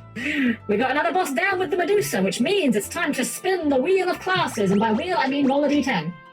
So as before, we're going to go 1, 2, 3, 4, 5, 6, 7, 8, 9, 10. And we'll see what we get. Fingers crossed we get a white mage this time. I am going to stay on Monk. Okay, that's fine. We'll go to Morphe. He has got a... There's a 1. Morphe is going to be Elf Warrior. Minwu. 9 means he's going back to Black Mage.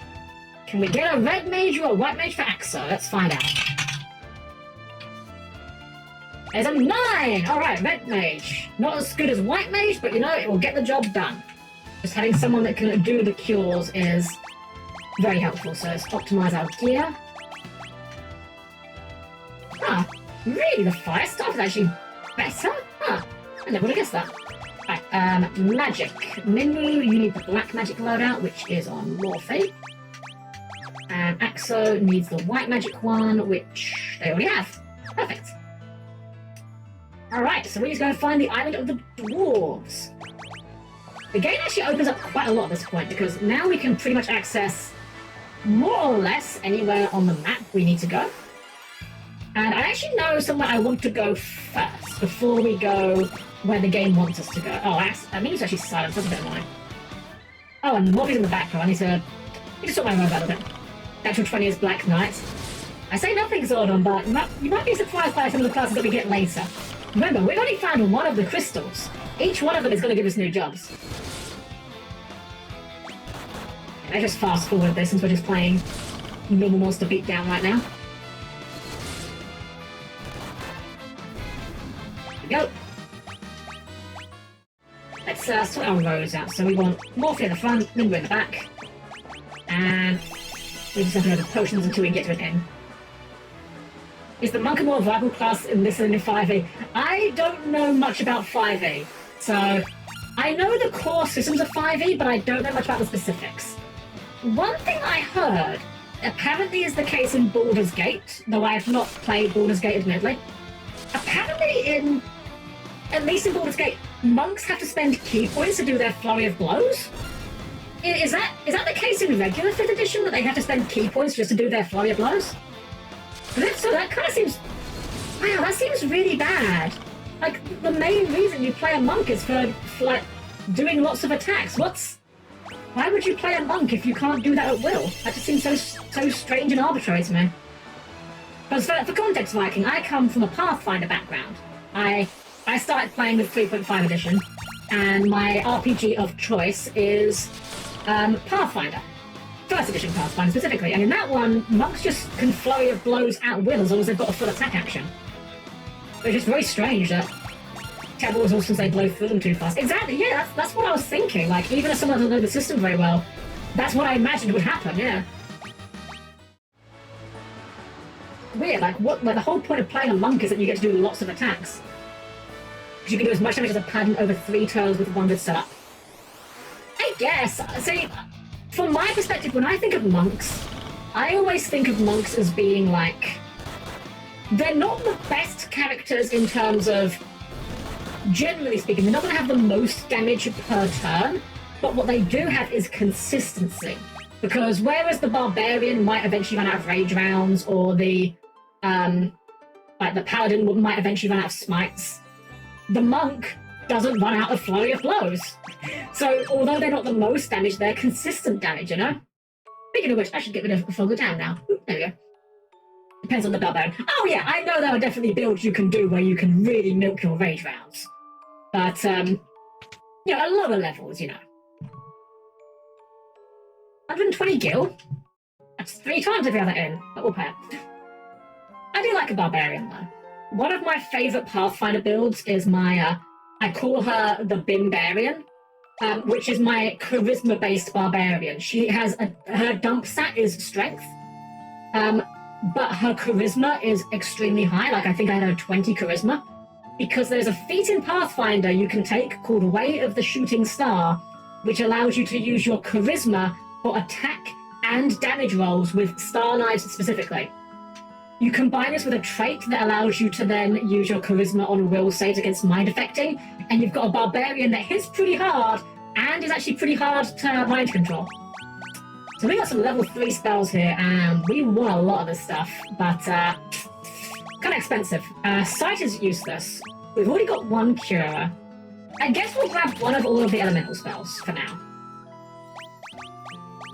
Put those onto Minwu for now. We might need to buy more later, depending on how the jobs end up being, but having those at least now gives us something.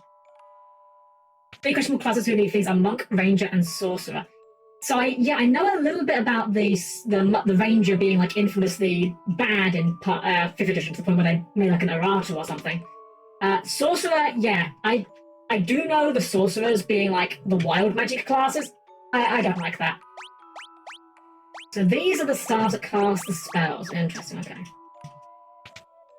But yeah, Sorcerer again, I don't know if you're familiar, but in Pathfinder, the way they made Sorcerer unique from Wizard is that Sorcerers have a bloodline that gives them various abilities.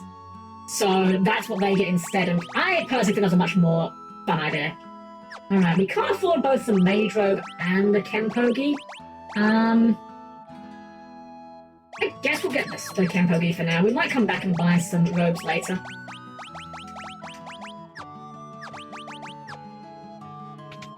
Ranger is bad because a lot just ignores all resistance. Ah, I see. Yeah, Ranger's one of those weird classes. I've played a Ranger part in Pathfinder, but it's not one of my favourites. I'm not a huge fan of, like, what's the word? I'm not a huge fan of pet classes in a lot of systems. Not conceptually, just for how they were implemented. A lot of pet classes just don't feel very good, in my opinion. Let's put some of these spells to use. We've got so many spells now, we can just use them like candy. We've got 17 fires. That's just, you know, we're going to do more with our fire than if we just hit them at least, so. Oh yeah, that's a lot. Ranger's other main issue is that he's an exploration class in addition that doesn't tell you how to do exploration. Oof. Yeah. So, alright. I've done this diatribe before, but my issues with 5th edition. We'll just use this, by the way, because we can get a free thing for doing this by getting the chocobo here. So my issue with 5th edition basically boiled down to the fact that there's a lot of things missing from editions that I like. For example, you also like exploration, doesn't tell you how to do exploration. I've got the 5th edition books. I have the core set, and I was looking at it. Is there a place here? I was looking at the core books, and I was like, okay, where are the magic items? And there are no magic items. Like, there are a few listings for what magic items should do, but at least in the core rules, there's no rules for prices for magic items, there's no rules for crafting magic items, and I'm just like, I kind of get it that you're trying to make magic items, like, rarer and hard to come by so they feel like more of a big treasure thing. But that's a huge, huge, huge blow to player agency. As a player, I want to get items that I will use that are good for me. I don't want the DM to have to guess what items they think I want and then give them to me. Because if they get it wrong, the DM feels bad, you know? And I say this from experience. I've been in that position. Anyway, there's a guy here that will give us something for doing that, I believe. Here we go. When did it? You made it all the way around the continent of Choco. Here's your prize. No, mission bad. Okay, I wasn't even worth it. I thought it was better than that. Imagine telling your players you're doing Goblin Slayer, then one of them has a rager with Goblins of Favorite Energy. That campaign's over before it started. Is like that strong in that one? It also devalues money in general. Once you get extreme money, you're able to do it. Yes! Yeah, exactly. And it's also like... Okay. Another thing come down with it. In Pathfinder, one of the criticisms that you can rightfully level at Pathfinder is it's very munchkin-y. Like, you min-max the hell out of your characters and you can become godlike. Yeah, that's a valid criticism. That's why I love the system. I love Pathfinder because as you get the knowledge of the system, you learn, feats and spells and abilities. You can make really powerful builds and do really cool things. I like being able to make a character that's good at things, Yes, exactly. Crunch's edition, yeah. And I love the crunch. Like, yeah, it does make it very hard to get into. I'm not going to say it doesn't. There's a real learning curve, and there's a lot of things in it that can be traps for new players. But much like Yu-Gi-Oh!, once you learn it, it's very rewarding to be able to leverage the rules to do cool shit. And that's why I love it. Oh, this guy's goofy green. Oh my gosh. But yeah, that's why I love Pathfinder. So my big problem I have with 5th edition compared to Pathfinder in that regard is in 5th edition, they've gone for this kind of, what's the word? I hear it referred to as the values are very bounded. Insofar as, like, your attack values, I'm gonna go back out of the town first real quick. Your attack bonuses, your AC, your skill bonuses, they all stay within a pretty narrow scope, Like, a level 20 rogue is not going to have that much higher of a stealth bonus compared to a level 1 rogue. Like, they'll be better in 5th edition, but they won't be absurdly better. Whereas a Pathfinder rogue at level 1 compared to a Pathfinder rogue at level 20, the level 1 rogue will literally never find the level 20 rogue. You just physically won't do it, And you could argue that's a bad thing because it's not realistic. I'd argue that we play a game with wizards and sorcerers and dragons, so realism doesn't really need to apply in this case. And because of that, in 5th edition, I find it just a lot harder to make characters that are just good at things, You can be okay at things, and you might be the best person in the party, but if the difference between the best person in the party's perception check and the worst person's perception check is like a 2, they're only 10% better. At that point, why do you need a party of diverse characters? If a bad character is still going to be okay at the job, why have the diverse party? Just have everyone play wizards, or sorcerers, or whatever's most broken class at the time. A level 10 martial character in Pathfinder.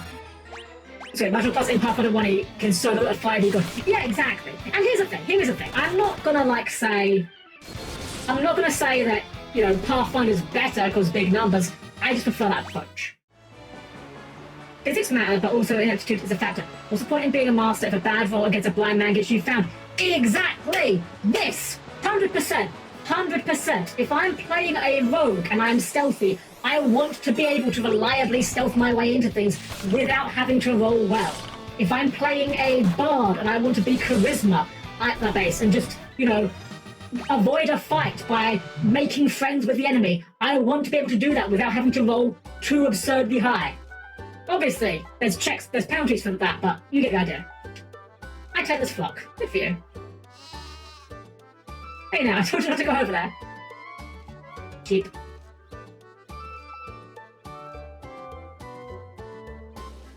It's such a handful, that's the job, I suppose. Come back here, you bully nuisance.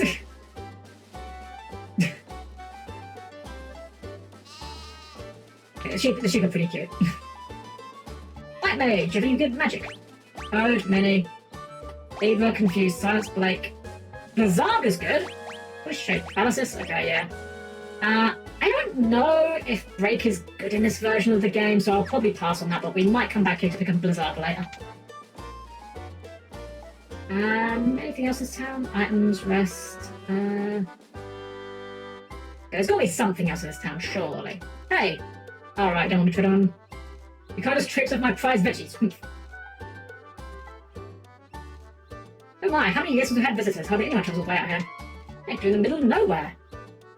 Chocobo chamber. Let me tell you a secret. You know how chocobos love gishal greens, right? Here's how to find the leader of the chocobo forest that lives in the chocobo forest. Put a bushel of gishal greens by the tree in the middle of the woods. If you're lucky, you may get a glimpse of the big fella. So what he's talking about here is, in the original version of this game, your storage capacity is very limited. You can only carry so many items. But, to compensate for this, you can summon Fat Chocobo using gishal greens, and he basically functions as a storage. We are buying some of these magic keys because these come in handy later. But yeah, so basically Fat Chocobo in this game functionally serves no purpose because in this game you do have an infinite inventory, so... I've never participated in a D&D game before, but I think if I had to choose a class, it'd be a Ranger Falconeer. Something that just seems so cool to me. Yeah, that's great! Yeah, have a cool concept like that.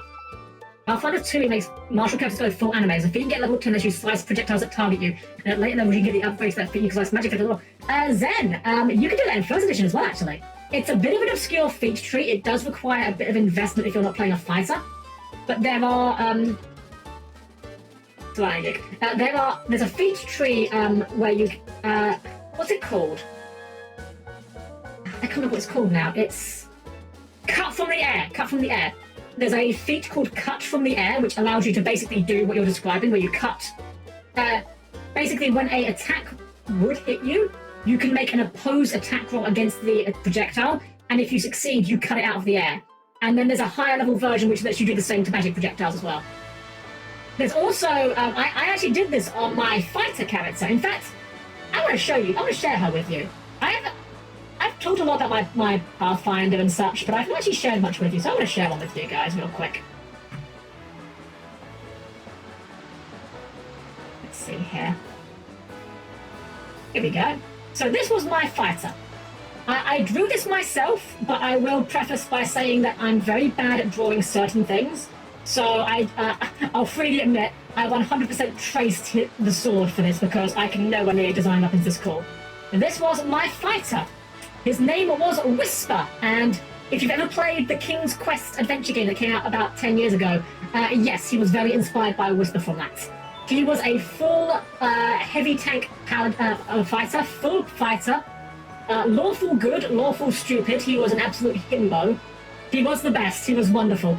Yomi here was the DM for the game that I was playing Whisper, and I did unfortunately make Yomi's life a bit difficult because Whisper had a very, very high AC and lots of tanky feats, as well as starting with full plates because of some way I was able to finagle my traits and such.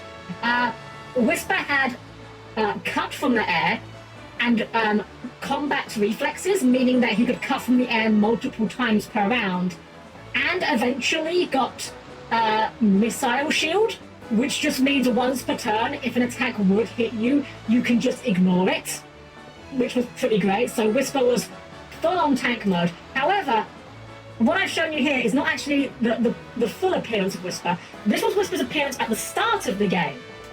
However, through shenanigans that happened, this was how Whisper ended the game. Shenanigans happened, and Whisper got hit with the gender bender juice, and also got a bit younger in the process as well. This was kind of the excuse because, in the context of the game, it started at an academy, and Whisper was kind of this well-known kind of huge hero. Everyone knew of Whisper. He was an instructor at the academy. But we needed an excuse so that Whisper could be a level 1 character without it being overpowered. Not a lot of... It's not a lolly, it's not a... So Whisper was about 35 or so, but afterwards ended up being about 19 or so. So this was Whisper's look after that. However, because protection in battle is important, we did have a helmet. And the twin tails went through the helmet, which I did love. And yeah, that was Whisper. She was one of my favourite characters to play. She was a lot of fun. And she even got an excuse to dress up real pretty once. She scrubbed up pretty good. Took her to a chicken with muscles, lots of dress. Exactly, yeah, suddenly, it was more of the muscle memory was the idea. Like, you know, still had the high strength score, but didn't have the muscle memory for the small body after all that. So yeah, that's Whisper. I will share more of my characters with you over time because yeah, why not? I enjoy sharing them. I think that talking about tabletop games is one of the underrated parts of the hobby. You know, sharing the stories of things that your characters have done and whatnot. But real quick, just because I said about how tanky Whisper was, let me just hold on. Let's not Whisper's sheet real quick. Oh, this is auto battling. Where is it saved? It's under that one, under that one, under that one. Here we go. Whisper. So we ended the campaign at oh, my eyes went mad there. Sorry about that. So we ended the campaign at level 11. We ended the campaign at. And at level 11, Whisper had a 34 AC with damage reduction 6. If you were a dragon, her AC went up to 38. Because we knew that basically at the end of the campaign, we got given quite a lot of extra resources to kind of go out on a bang. And we knew the campaign was very much about fighting dragons. So we had a lot of stuff that was designed, you know, dedicated anti-dragon stuff. Oh, you actually need to heal, don't you? There we go. Most of my cats are psychotic. One is an into 5 and it never time to completely he's full of gathering. Yeah, that kind of game is not my cup of tea. I do kind of like ones that are not necessarily super serious. Like I like light-hearted tones, but I do like, you know, I like to take the story a bit seriously. But hey, that's just me. Nothing wrong with playing it in any other way as long as everyone takes having a good time. Let's see, yeah. I mean, speaking of like weird and wonderful ways of playing it, have any of you guys ever heard of a very obscure tabletop RPG system? Have you guys ever heard of Made RPG? Yes, of course Helm-Chan knows about a game called Made RPG. It is a completely bonkers game, very much a product of its time. There's a lot of references to it that are very dated at this point. And as the name you might gather, it is a game where you all play as maids. Part of the fun of the game is that you have all those back. No, it's very wholesome actually. It's very, very say-so. Yeah, Made RPG. It was apparently the first tabletop RPG that was Japanese that got localized to English. Allegedly, I don't know if that's actually true or not. But you play as maids, and part of the fun... Yeah, Maid RPG. Part of the fun of it is you don't have much choice over your character. Now, you can make your characters in the way you would expect, but a lot of the fun in Maid RPG is rolling dice on random tables to get weird and wonderful characters, and then somehow trying to make them make sense. Anyway, there are some dwarves here. How can you let him get away? You gotta get that horn back from that thief. Hurry to the underground lake. That horrible villain Gutsco took one of the horns of ice. He ran off to the subterranean lake, but dwarves don't float. How am I to get our treasures back? Ellie, no! The horn of ice was stolen. Our treasured horns are delicately carved from ice, but the conniving thief stole one, the scoundrel. That horrible villain Gutsco took one of our horns. I lost someone else making my choice, but in 5 can rest. Yeah, it is. It's a lot of fun. It's not the kind of game that's designed for like a long-term campaign. It's the kind of game where you kind of roll characters there and then, and you just improvise everything, just absolutely everything. And it encourages you to lean into the really dumb anime tropes. Okay. I've got a story about this one. I was playing this game with some friends of mine, and we were playing this very goofy, very non-serious, as you should. We were actually playing with a variant that is designed so that instead of it being maids, you're playing members of a high school club. Now, a big part of Made RPG is rolling random events. So at any point, if a player has enough experience points, they can just roll for a random thing to happen, and there's a table that you roll on. So this game we were playing, the players are part of the racing team, and a random event happened, and I rolled on the random events. Now bear in mind, again, we need white mage again for this. In fact, we need white mage twice. Do we? Actually, I'm going to test something. I'm going to test something while I'm continuing the story. So, yeah, they were part of the racing team, like they would go out and race dirt bikes and such. Now, the random event that they rolled was the school's creepy janitor. He works the night shift at the local racetrack, he will let the club in to, what's the word? To, one sec, sorry. Oh, I need to put, sorry. I need to put Toad onto Axel instead. I'm stupid. Okay, never mind. I'm sorry. I'm all over the place. So yeah, the school's creepy janitor will let them into the racetrack after dark if they do a favour for him. Now, the favour was left vague. It was deliberately vague so you could come up with something of your choice. Now, I will say, I was younger then, we were very dumb, we were very stupid, we were all silly teenagers, and I came up with the most anime thing I could think of in this situation, which was, well, it's the creepy school janitor, so obviously he's going to be asking for something weird, so he asked for panties. He said, bring me some panties and I will let you guys go sneak into the racetrack after dark. And the group were kind of like, well, we're not going to do that. Like, we don't want to steal panties from anyone. That's weird. And I'm like, yes, no, that's fair. Again, we were leaning into the dumb jokes, but they weren't quite on board for it. That's fine. However, at that moment, a player rolled another random event. The random event was zombies. Just zombies rise up from the ground and the party had to deal with them. Now, the parties had ways of dealing with it. Like, there are rules for combat in Made RPG. Shockingly enough, Made RPG's combat rules aren't very deep, so it wasn't that hard for them to deal with them. And then, after they dealt with the zombies, one of my players, who is one of the more quiet players most of the time, looked me dead in the eyes, and he said words that I was not prepared for. He said, "Are the zombies wearing clothing?" And I paused for a moment, not quite realizing where I was getting at here. I was like, I mean, I guess they would. Like, you know, you bury people in clothes, right? So I guess the zombies would be wearing clothing as well. And then he said the words that made this story great. All right, we're going to take the panties from the zombies. And I was just like, what? I mean, I can't think of any reason that wouldn't work. So that's how they resolved it. They stole the panties from the zombies. So there we go. That's some of the nonsense that happens with Made RPG. I guess it works, yeah. Alright, let's dive under now that we're frogsy now. I think we can just recast Toad here. So yeah, zombie panties was kind of a running gag in our group for a while after that. Zanties. Surely these guys are weak to Blizzard, right? They're bombs, they've got to be weak to Blizzard. I say that, in Final Fantasy 2 the bombs are weak to fire, so maybe these ones are as well, we'll find out. Also pretty weak to being punched in the face. Yeah, Main RPG is actually also one of those really weird thing that I remember from the game, not even to do with the game itself.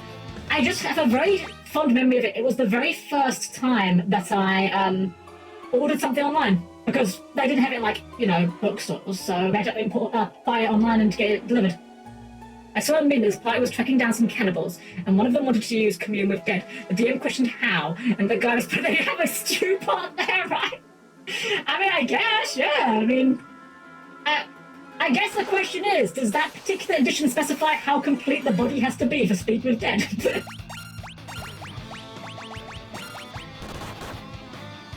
I do love players using spells in creative ways. I kind of, another way that I made Yomi's life hard in that campaign, I had another character in that campaign.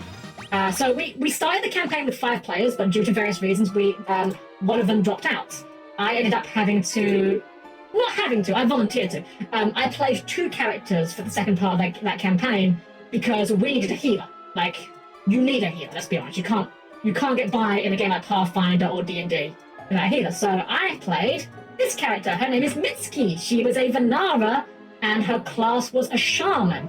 I made a deliberately very weird build with her, where I put a very big... Even though she's got a bow in this, I think she fired arrows maybe twice in the entire campaign. I did a strange build where I put a focus on her familiar and turned her familiar into a combat familiar. Lights out. It wasn't a very good build, all things considered, but it was a very funny way of playing the class and just doing something a bit different. In fact, although he's not shaded, her familiar... Here we go. Her familiar was a fox. His name was Hiro, and he would go around and just he could turn into a medium-sized fox, so basically, you know, size of a large wolf, and he would just attack enemies with it.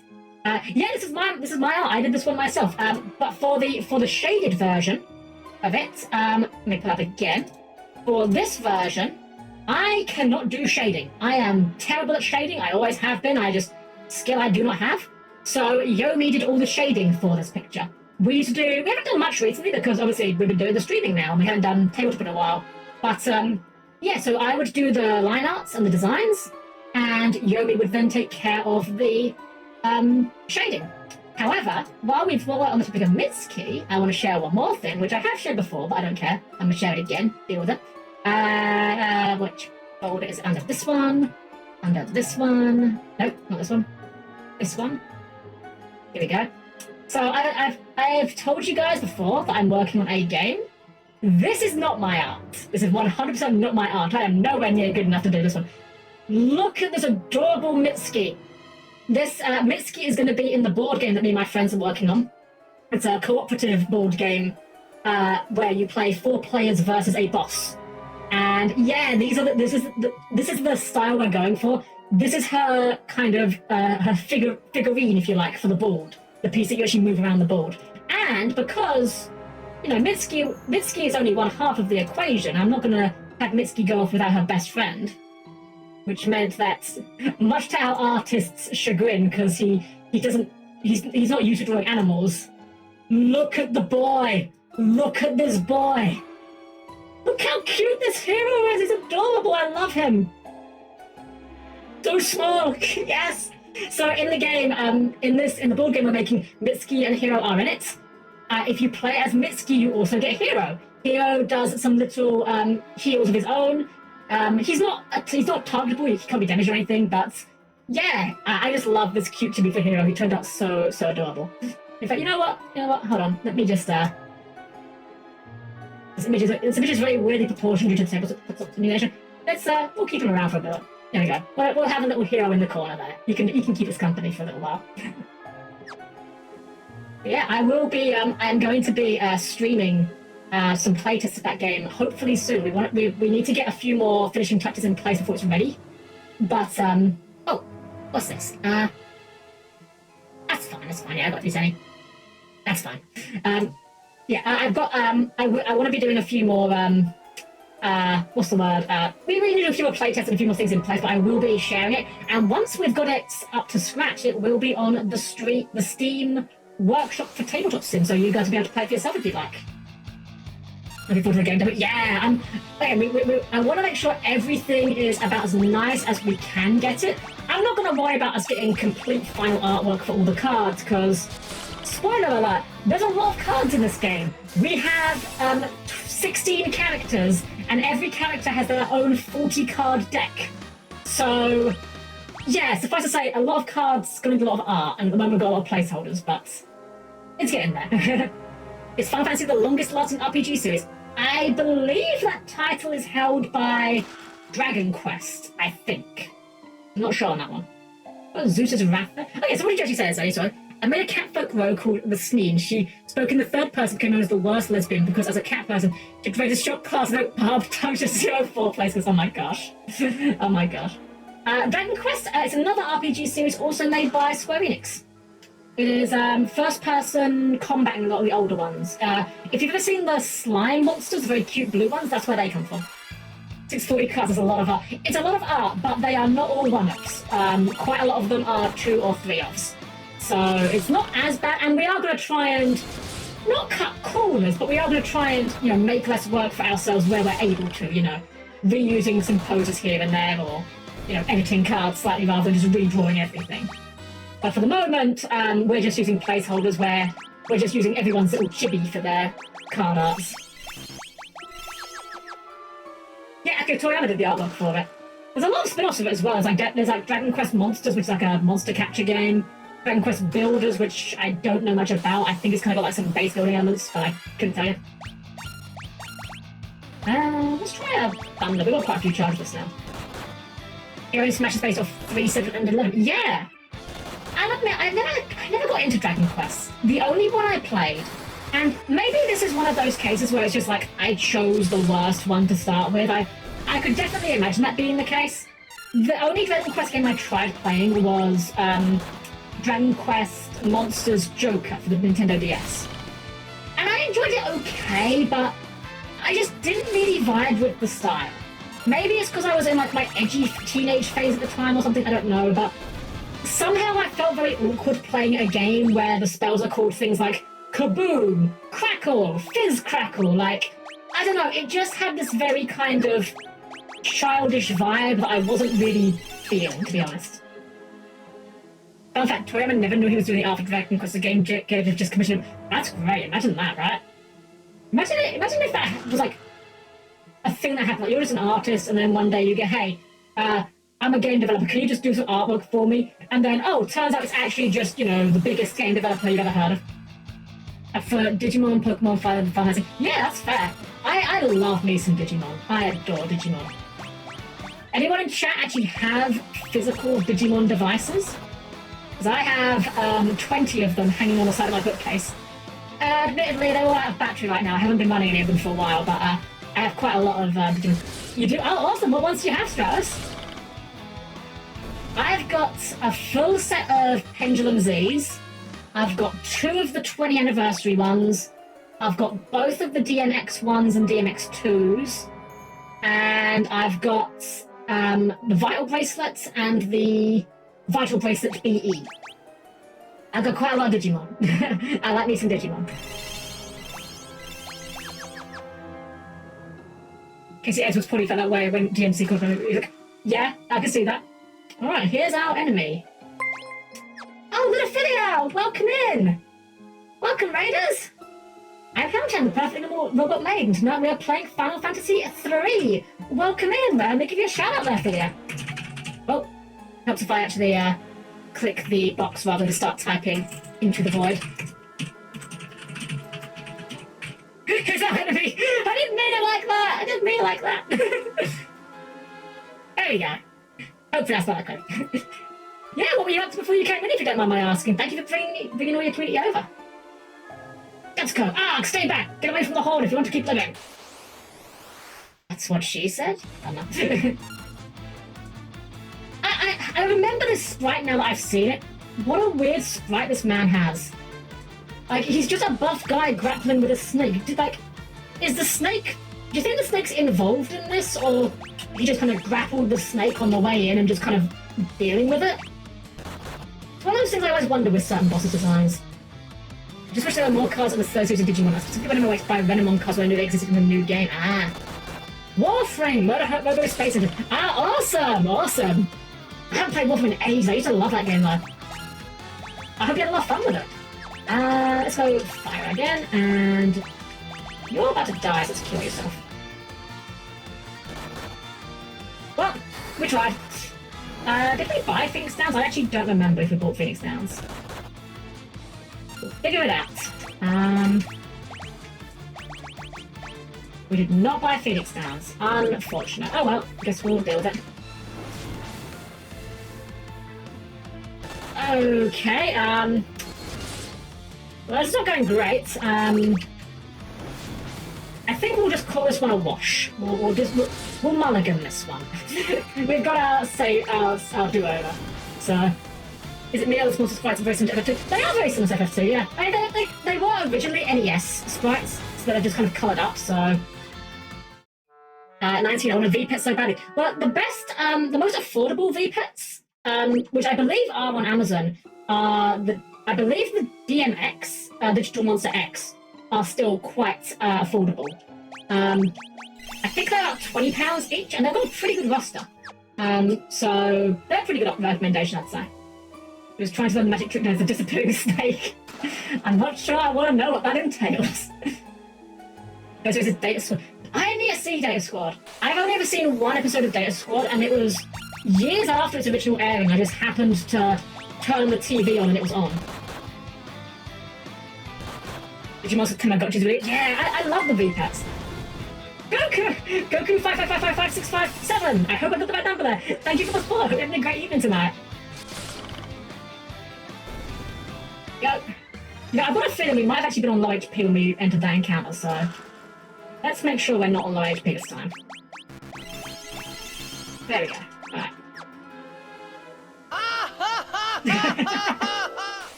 Alright, let's see if we can do this without dying this time. There is a non-zero chance we may be slightly under level, I'm not gonna lie. But we'll figure it out. The TCG, me and pals play lots of cards everywhere. A Chimera Monka. I've never played the Digimon TCG. I admittedly, where I live, it's very hard to... Well, it's not just because of where I live. Where I live and my scheduling makes it very hard for me to actually find, like, places to play TCGs with other people. Hence why I couldn't go to locals last weekend when the trains were cancelled. So it's kind of a hard sell for me to get into a new TCG in paper. If they ever made like a digital client for it, I would definitely give it a try though, because I've heard a lot of good things about it. Oh, we live on HP. Okay. That's fine. Everything's fine. We just need this to work. As a quadruple weighted. We cycled out of it. We're playing, I'm changing up our whole party every time we beat a boss. But, this guy's giving us some trouble, that's for sure. Let's try a high potion. That might be the idea here. No fuck the jam on it. Yeah, I was so annoyed. I actually bought a full playset of Unexpected Die and Sprite Jet just so I could play the funny Fog the Jam deck. So I was doing the Twitter. I hope you're doing. Oh yeah, hope you're doing well as well, Hobbs. Hope you're doing well. Thank you again for raiding. When I go to work or sleep so much, was it? Oh. Okay, lights out again, that's fine. Yes, there is actually 19. The DMX has a freeze feature. You can freeze your Digimon as long as you'd like, and they will never get hungry or sad or anything like that. You can just keep them in permanent freezing. The DM20, or in fact, I think every modern VPET has a freeze feature of some sort. It's only like the very old ones where they don't have that sort of feature. Because I actually... because of my weird sleep schedule, my Digimon hated me because I didn't wake up till like the evening, so...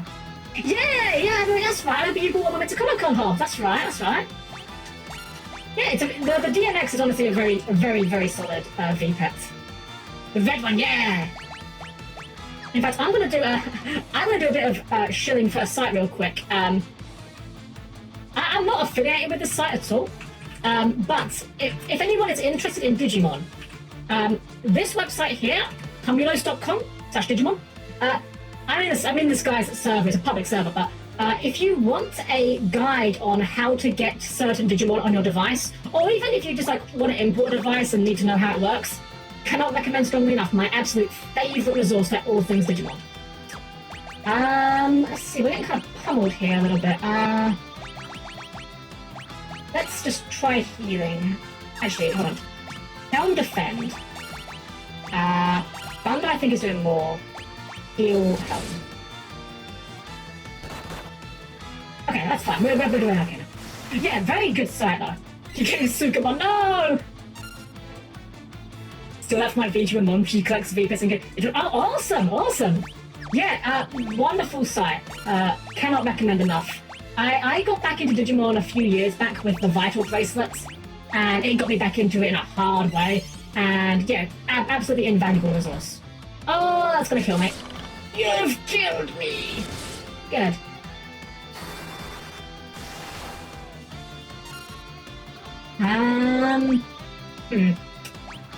Well, the lack of healing is really not going well for us, but, I got Cura! I'm a buffoon! I forgot we had Cura on Axo.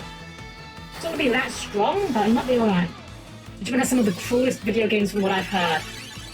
So, here's the thing with Digimon video games, right? They are a mixed bag. Some Digimon video games are really good. Some Digimon video games are not so good. The problem that I have with... Hey, there we go, we got it! Nice! The problem I have with every Digimon video game is every Digimon video game has a but associated with it. Like, for all the good things about this game, there's something bad about it. Like, the easiest recommendation, Digimon's, what's it called? Cyber Sleuth. Very good game, very solid, but it's also very easy and the translation's very janky to the point where there are times where it actually makes it hard to understand what's going on.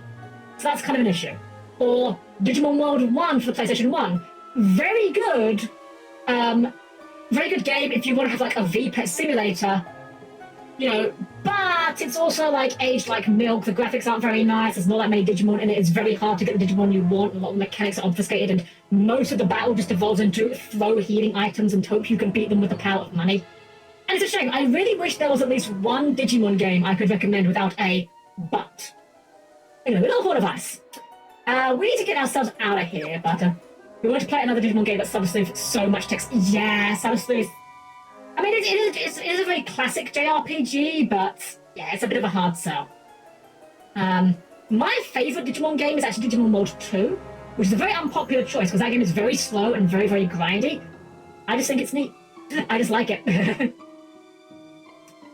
So guys, we're going to head ourselves on the way out, but it's about that time. I've had to snooze it once because of the boss fight, but I'm going to do a quick save here before we get ourselves going, but it is obligatory ad break time, unfortunately, so I'm going to wait for a moment. If you need a drink or a snack or stretch of your legs, you know the drill by now. I'm going to go do the same. Take care of yourselves as I will take care of myself, and I will see you guys again in just a couple minutes, okay? Don't go anywhere.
And we're back. Yeah, nice little stretch there. Everyone's doing good. What are you saying about Digimon Story? Lost Evolution recently got a fan translation. Its but is that whoever did the menu system needs to be shot. They take forever to load into, and despite being on the touch screen and being big round buttons in a circle, they have no touch functionality, and you will spend a lot of time in those menus, be it equipping, checking stats. Ah, that's unfortunate. That's really unfortunate. Oh, hey, look, we've got quite a white line. That's nice. This is probably nothing to worry about, right? Okay, thank you! Oh, quick save here, just I'm paranoid. We're very low on healing items, so I want to make sure we get out of here in one piece. Yeah, my favourite Digimon game is World 2, which is a PS1 game that never got released in Europe. It's a very... Wow, that guy just did all the statuses to us, jeez. That's, You know what? We don't need to experience that badly. We'll just run. There we go. But a cool stick, heck yeah. We can at least... We can't... Alright, we're silenced, hold on. We can remove the silence with... Echo Herbs. And then we can remove the Toad with our own spell. Unfortunately, he is still minied. You hate to see it. Antidote. Gnomish... No, not Gnomish Bread. Doesn't matter, it's useless anyway. Where is the Maiden's Kiss? No, the Maiden's Kiss. Mallet, that's what I need. Mallet, there we go. Isn't Digimon World Next Order Digimon World 2? No, so, yeah, it's very confusing, the naming scheme. Digimon World Next Order is kind of a reimagining of the original Digimon World. It's got a lot more of that sort of VPET sort of gameplay, where, you know, you've got to feed your Digimon and take them to the toilet, which, not gonna lie, gets very awkward with some of my favourite Digimon. Like, don't get me wrong, Angelmon is gorgeous, and she is still one of my favourite Digimon. I didn't really feel like I wanted to take her to the bathroom. I figured she could handle that herself. It's a bit awkward. But, yeah, so Next Order is more of that sort of gameplay. Digimon World 2 was the PlayStation 1 game that was exclusive to Europe, America and Japan. It was a dungeon crawler. Very much like the old Mystery Dungeon games, where it's a turn-based dungeon that you move around. But when you when you enter an encounter with an enemy, it then goes into a more classical RPG battle. Thinking of getting Mixed Order if it's not tons of text. It's not tons of text. It's not tons of text. The gameplay is a very acquired taste. Because it's a very hands-off experience. In Next Order, you do not directly control your Digimon. They go into battle and they will kind of do what they think is best, and you can just kind of shout instructions at them to kind of give them orders. It's an acquired taste. I didn't personally like it. It's also got some very strange progression systems in it that I didn't personally vibe with, but hey, different strokes for different folks. You might really vibe with it. I just kind of bounce off it myself. Helm, a long-standing question of mine. Is your mouth vent based off the Zaku 2? It is not. It is a vent, so it's hard to see from the front, but if I get very worked up, then oops, hold on. I had my scene selected by accident when I hit my key. If I get very worked up, then steam can come out of it. It was actually kind of more inspired, actually, of from the Gundam, specifically from the chest vents on the Gundam, although mine are more sideways rather than vertical. Night, Luminous, you have a great night's sleep. You've enjoyed your time here tonight. It's been a pleasure. Alright, so we need to... Where was the healing spring in this place? Did this place have a healing spring? I actually don't remember. We need to... Yeah, I'm kind of dead. Oh, we didn't reload our classes either. I should be doing that as well, but Oh, I said I need to get up in 8 hours, so you sneak off. No, Hobbs, no problem. You've had your stream. I'm sure you're tired. You have a great night's sleep. Thank you for coming over. And I hope you have a great night's sleep. Take care. It's been a pleasure. Now where do I go for the healing here? Is it the bottom here? Is this the healing spring? Please be a healing spring. Treasury. Is this a healing spring? It is. Okay, cool. Okay. There we go. I remember some RPG I tried recently where the guy was freaking vomited at you and it went on for too long. Yeah, I mean, here's the thing. I like a good story, but at the same time, I think there is definitely such thing as overwriting your story. Final Fantasy XVI, for example, I think was very overwritten. ignoring my very well documented personal gripes with Final Fantasy 16 as a video game, I do think that the characters they did a lot of what's the term I'm looking for here? Never say in 10 words what you can easily do with 20, if you know what I mean. They always said way too many things to say to get a point across. I was because of the size, it looks like they have designed the Zaku 2. Yeah, it's a bit of an optical illusion, because on the Zaku 2, they're pipes rather than being vents. But on my one, they are actual vents. So you could, like, stick, like, well, I would ask that you didn't, but you could stick things in there. Like, I do occasionally get bugs getting stuck in there. That Random Fuels was legendary, should make their videos. It is documented, it is saved, on my YouTube archive, link below. At the end of the Final Fantasy 1 stream, I have uploaded there, which does include the full FF16 rant. I just remember Borderlands, Tiny Tina, where the dialogue was in love with itself. I was forced to sit there and listen to two skeletons talk about how they were in love with each other. Yes! Funnily enough, when Borderlands came out, I think I was the exact age to really like it. I liked Borderlands 2's writing. By the time the pre-sequel came out, though, I kind of got tired with it, and I do agree. Yeah, the writing in that game is very in love with itself. Funnily enough, I've said before, Borderlands is one of the few games that the more I think about it in hindsight, the less fun I think I actually had. I think I just had fun because I was playing with my best friend, rather than because the game itself was fun, which is unfortunate. Did you know Final Fantasy is free to play? It's like Salvador murder mission. That's fair. Salvador's fun. The moment-to-moment of Borderlands can be fun, but the pacing is part of the problem. If they trimmed the dialogue down and made it punchy, it'd be a lot better.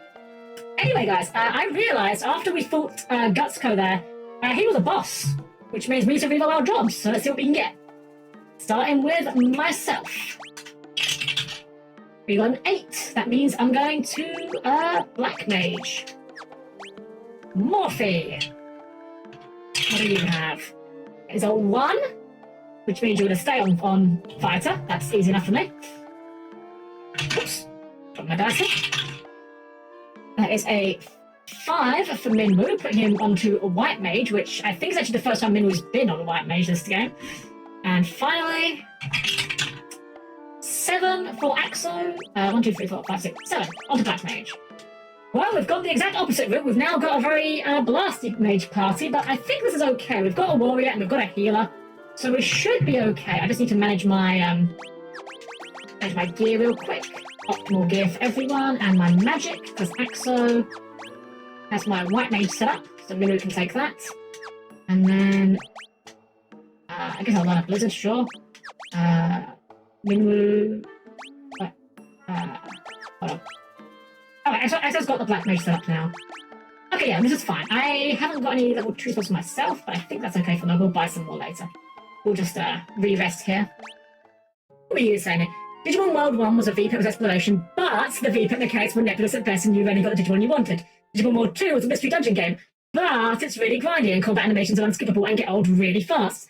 Digimon World 3 was a standard JRPG, but the gameplay gets really repetitive and the steps to story progression are fetch, quest, repeat over and over again. All of them off PS1. Yeah, you are right. You are right. They are. I mean, I think you miss a few problems with Digimon World 1, like the fact that the actual Digimon selection is kind of bad, and you spend every battle looking at your Digimon's butt.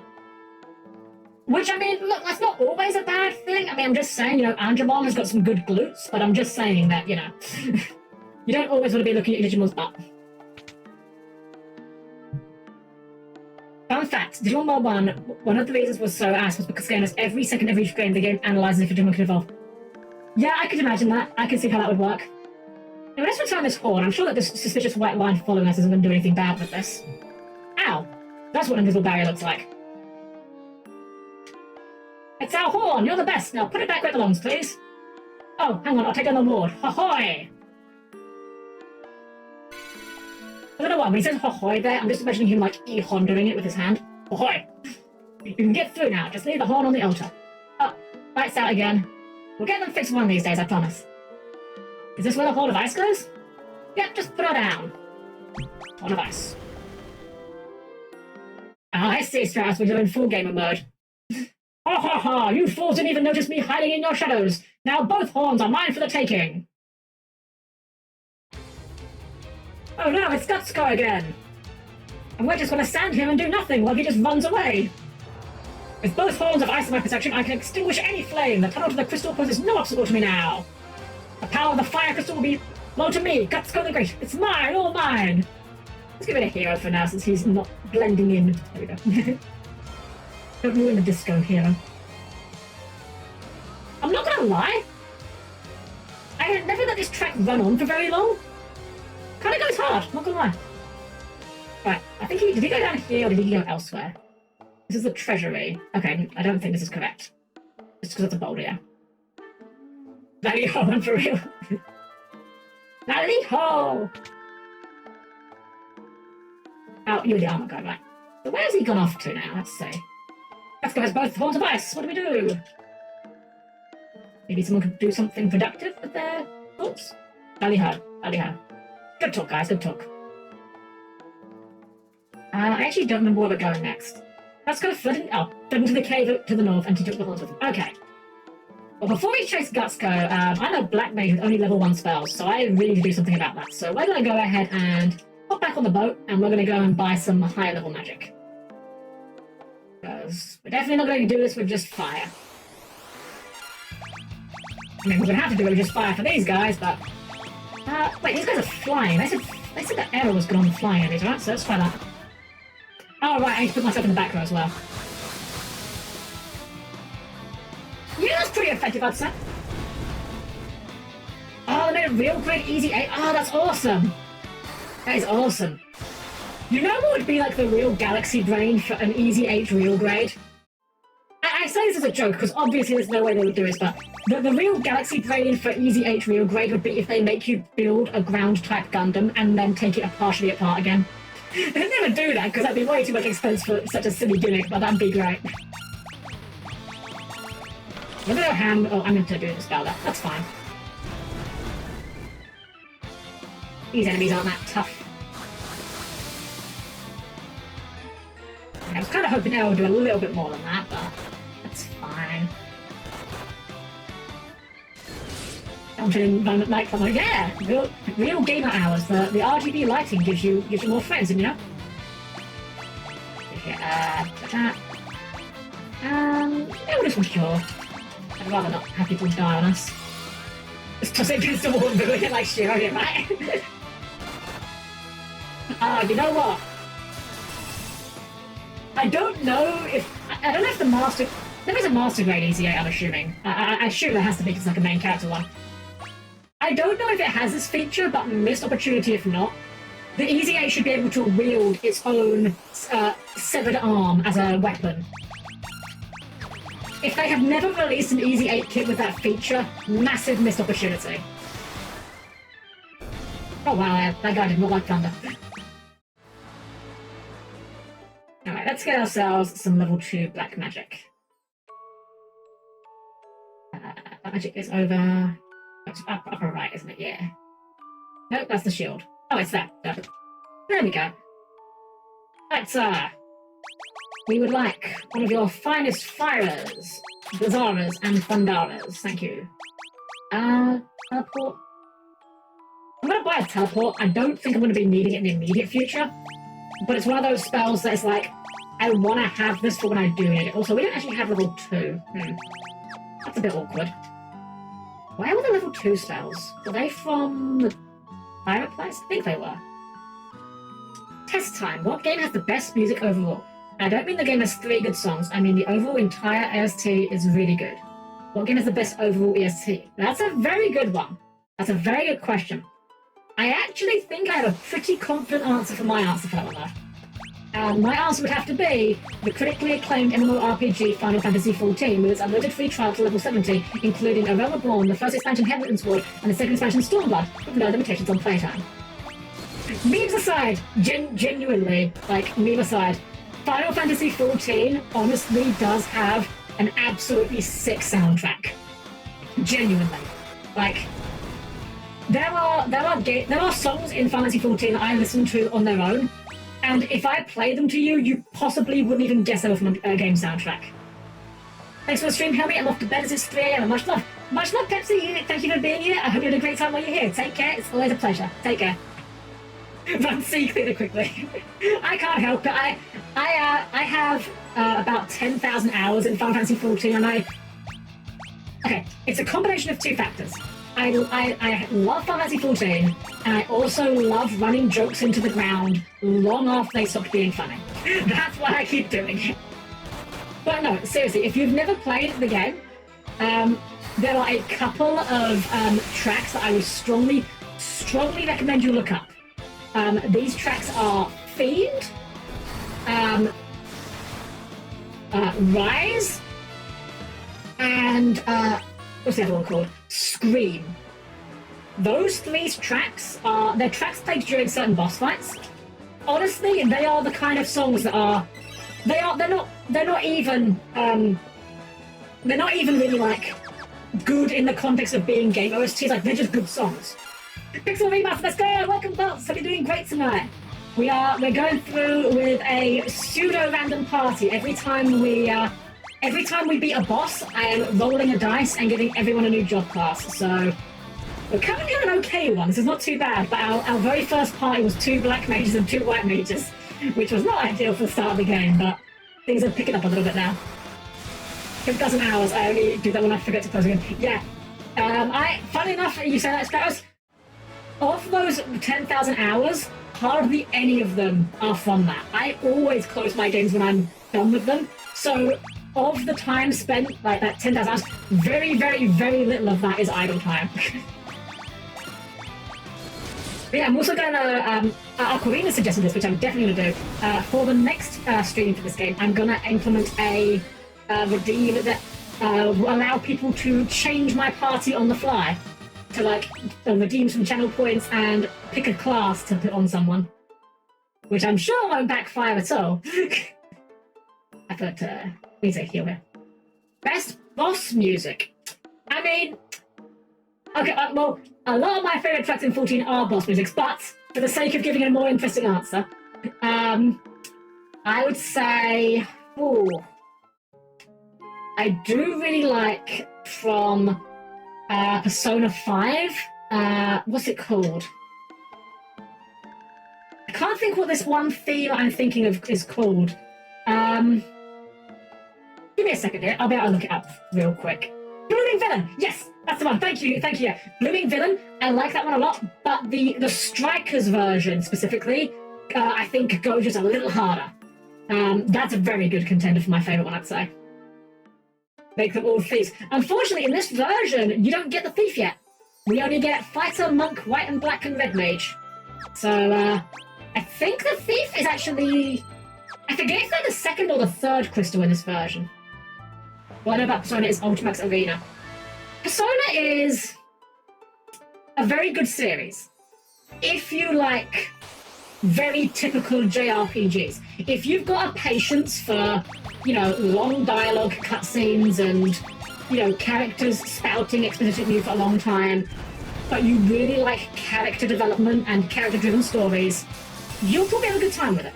If you're not as big for the story aspect of it, if you personally prefer more of like... If you like games more for just the gameplay, like you just want to, you know, shut up and let me kill things, you know, which, hey, perfectly valid. That's why I like FF1, because sometimes you just want a game like that. Don't look into Persona. Look into the series that Persona is a spin-off of Shin Megami Tensei. That series is extremely difficult. Like, it's known for being, like, very punishingly difficult. But if you like classic JRPGs and you like battle systems that really reward tactical thinking, you'll have a great time with it. Very, very easy recommendation if you're a fan of the genre. Alright, thankfully we can cheat thanks to our mini-map, so we can see that we got a chest in the top left and a chest in the bottom right, which is very good, because when we were playing Final Fantasy 2, they really had a lot of dungeon design was just dead ends for no reason.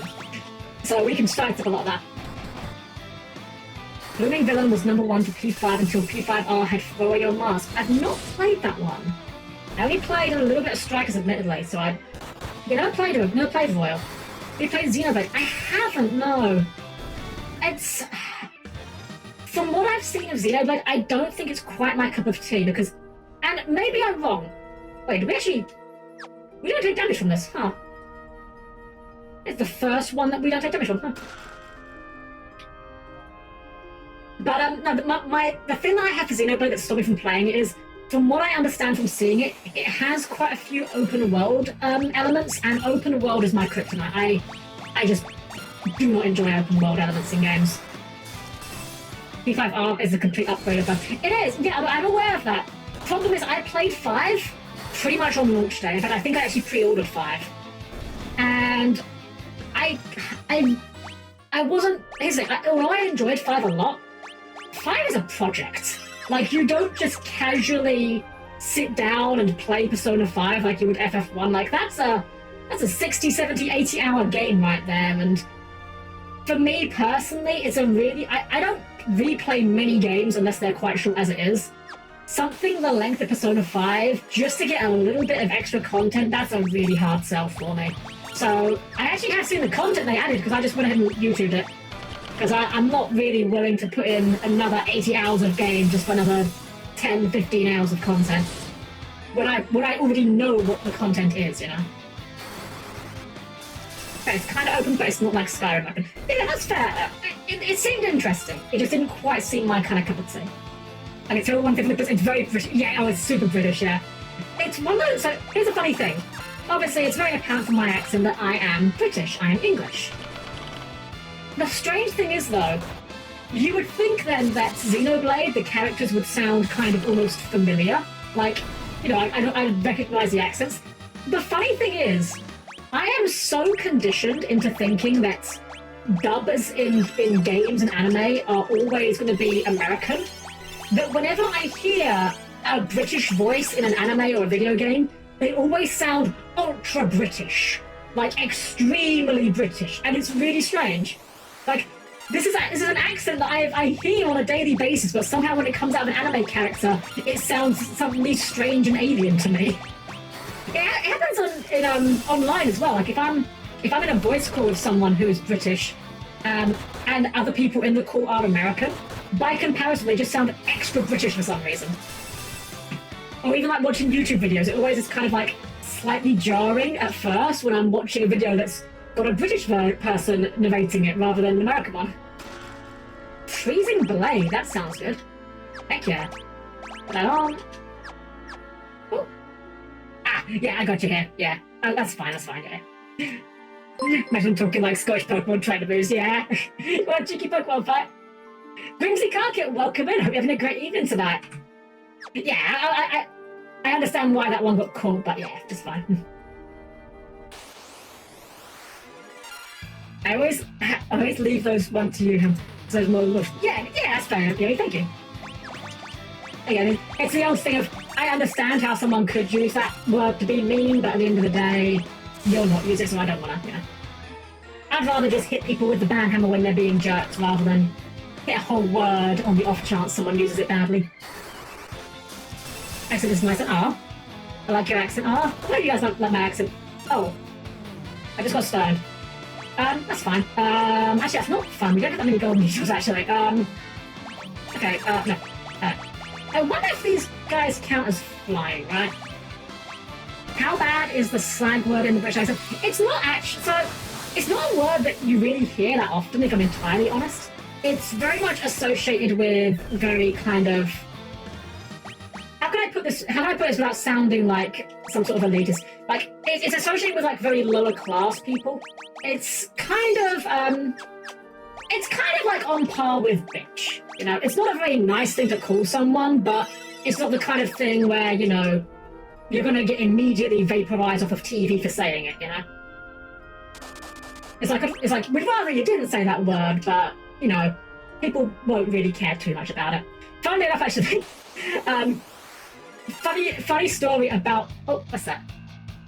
Oh, yeah. Slag with the Borderlands 2 condition. Yeah, exactly. Yeah, there are legitimate uses for it. So the funny thing is, there are legitimate uses for the word slag as well. Case in point, in the Pathfinder bestiary, there are some monsters that are not written, their entries aren't written as you would think they are. So for example, if you're looking for dragons, the whole book is alphabetical, and all the dragons are under D for dragon. So rather than having to go to W for white dragon or R for red dragon, you just go under dragon, and it just says dragon, comma, red. Okay, that's fine. That makes sense. This is a case for most monsters that have a lot of variance for them. So like dragons, and giants are a big one. Like in Pathfinder, you have fire giants, ice giants, cloud giants, a lot of giants. And there are a lot of giants, like ones that are kind of a bit too weirdly specific, I would think. For example, like you have your cloud giants, you have cliff giants, and one of them is a slag giant, because they're a giant that works with molten metal, and they're all blacksmiths. And the first time me and my friends got the book and were just flicking through it, we all burst out laughing when we turned the page and the top of it just said, giant slag. Oh, just so funny. One of those things where it's like, it's one of those moments where it's like, you wonder, did they know what they were doing, or was that just one of those, oh no, we didn't think of this? Here we go. I say, the double black mage party, I think was a great time to roll this, since everything here seems to be very, very allergic to ice, so that's kind of handy. So when am I going to get banned? I'm a huge thing. You're not a jerk, Stash. You're lovely. We love having you here. All of my guests are lovely. And I wouldn't be doing this if it weren't for you guys, and the fact that you guys have such fun here, just... I have fun giving you guys the opportunity to have fun by being. To your side, I can tell exactly. Okay, this looks pretty linear, but, oh, you know what? I bet that rock at the top is going to have a hidden switch in it. Because they use that mechanic about 3 times in this whole game. Japan Digimon World Championship for the DS. I haven't played that one, actually. The DS, when it comes to DS Digimon games, the only one I played was Digimon Dawn, which is fine. It's got a lot of Digimon in it, but I wouldn't call it a good game, let's just say that. It's very grindy, the encounters, it's very, what's the word? It's very grindy, there's an awful lot of boring environment design, so... Yeah, it's okay, Mikey, it's alright. Yeah, so yeah, they would say a slag giant, but in the book it's giant, comma, slag. Watch him the first with actual sleep mode. Ah, I see. Oh, hey, it's this guy. We thought it was about to start the game. Well, we know he's weak to True Blizzard, so this shouldn't take too long. Always enjoyed being here. I've been quite happy with most of my days off Sandra Street. I'm glad. I'm very glad. Listen, I'm just very, I'm flattered that you guys like being here, and, it just makes doing this all worthwhile for me.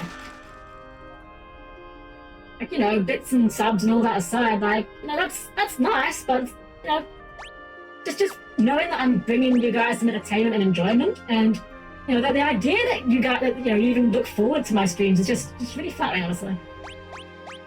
Oh, thank you guys. You guys are great. Like water, yeah, they really are water spaces, yeah. And there's no mini maps or anything. It's I actually went back about a year ago. I was quite ill for a while, so while I was kind of like bundled up in bed, kind of not wanting to do anything else with my free time, I actually decided, you know what? My DS is within arm's reach. I'm just gonna play a game again I haven't played in a while. So I just put up Digimon World Dawn again, and oh my god, that game was worse than I remember. I don't know how I finished it. I'm happy Zordon dragged me here. I should be thanking a Harpy player. Well, unfortunately, Stratos, your thanks has been considered. And I am going to chain Featherstorm to that, so I'm going to negate your thanks. Did you play that Phoenix Wright? I have played Phoenix Wright. I've played, I think, every single one of them, actually. I've definitely finished the first one, definitely finished the second, definitely finished the third. Actually, no, I finished every Phoenix Wright game. The only one I didn't finish was the second one of... I can't remember what it's called again. The one where it's Victorian London. I didn't finish that one. I don't know why. I wasn't really feeling it as much. Alright, here's the guy again. What do we want to bet he's going to turn into something even more stupid looking this time? But we've got a lot of spells, so let's hope he's weak to something. Ha ha ha! With the power of the fire crystal coursing through me, I'm unstoppable! Thing is, I can't tap into the true power of these flames, so these goody goodies stand in my way. Goody goodies! Okay. I'm sorry for what I'm going to do here, guys, but do we have any YouTube poop fans in the audience tonight? Because whenever I read that line there, I read goody goodies. How I hate those goody goodies! How they make my stomach churn! I am mean, never quits! Oh gosh. If you don't know what I am mean is, consider yourself very blessed. Nothing personal, but you meet your maker. Just go attract with the formidable power of the fire crystal. What Bloodborne did remind you of average Tuesday up here, right? Alright, oh wait, it's this. Oh no. I remember this fight. This fight's hard. Oh no, this might be bad. I actually do remember on my actual legitimate playthrough, this fight gave me trouble, so we're gonna just go ham with everything we have. Because if I recall correctly, this guy casts Blaze, which is like an AoE firer, I think? Yeah, Flame, here it is. Oh, that's a lot of damage! That is a ton of damage! Ah! Wow, that Blizzard did like nothing. Why did my Blizzard do so little? Okay. Okay, you know what? I think the fighter might just be better off with his, by throwing out his, yeah. And he's dead. Well, yeah, that's fine. Time for flex tape. Just slap some flex tape on it. Slap some flex tape on the fighter. Pick it up. Easy to make the things flex tape can't fix. Alright, okay, that one's... okay. I think we're just going to be spamming Lazara and Cura here and hoping for the best, because... yeah, that guy can basically two shots if he goes for flame. At least the music's good. Not another flame! No Salamander, don't know Yamate! Yamate could just stop! Oh no, this is really bad. We're out of Blazzaras on you, we've got to have Antarctic Wind. Please be enough to kill. Oh, thank God! Thank God. I legitimately, on my actual playthrough of this where I weren't doing anything gimmicky or dumb, legitimately this fight took me about 5 tries. So I am very relieved that only took 1. We haven't actually no, we had game over to the rat, that's right. I was going to say we had game over, but we did. We game over to the stupid rat. In fact, actually now things are going to get very exciting because we've got another crystal here, guys. And what the crystal means, warriors of light, I bestow upon you the power of the light kindled within my flames. It's time for more job classes. See the new title from the fire crystal. Ranger, Knight, Thief, and Scholar jobs now available. Hey Yummy, look, we've got Scholar! Unfortunately, it's really bad in this game. Really bad. So, here's our new jobs. We've got the Ranger, which is a bow specialist, which would be great, except for the fact that bows aren't very good in this game. We've got the Knight, which honestly is kind of just a flat upgrade to the Warrior, not gonna lie. But if we roll Warrior, we will take the L. We have the Thief, who does thief things. I don't actually know if they have steal in this game or not, I can't remember, but I do know they have the ability to... there are certain doors in this game that are locked, and they will open those doors without using keys. They also reveal hidden passages on the map before you go looking for them. And Scholar, which is... you use Scholar for exactly 1 boss fight, and then never again. Their main gimmick is that they can peek at enemy HPs and find out their elemental weaknesses, which I guess could be useful, but... you know what you don't get from the fire? The job where you turn into a dragon, right? I want that job. Anyway, we've got 9 jobs here, plus the Undead Knight. We're not going to count the Undead Knight. So, we'll roll a d10, and we'll re-roll if we happen to get a 10. Unfortunately, part of this means that we are going to be, with drastically, lowered our chances of actually having a healer now. I think Scholar can do some healing, but not much.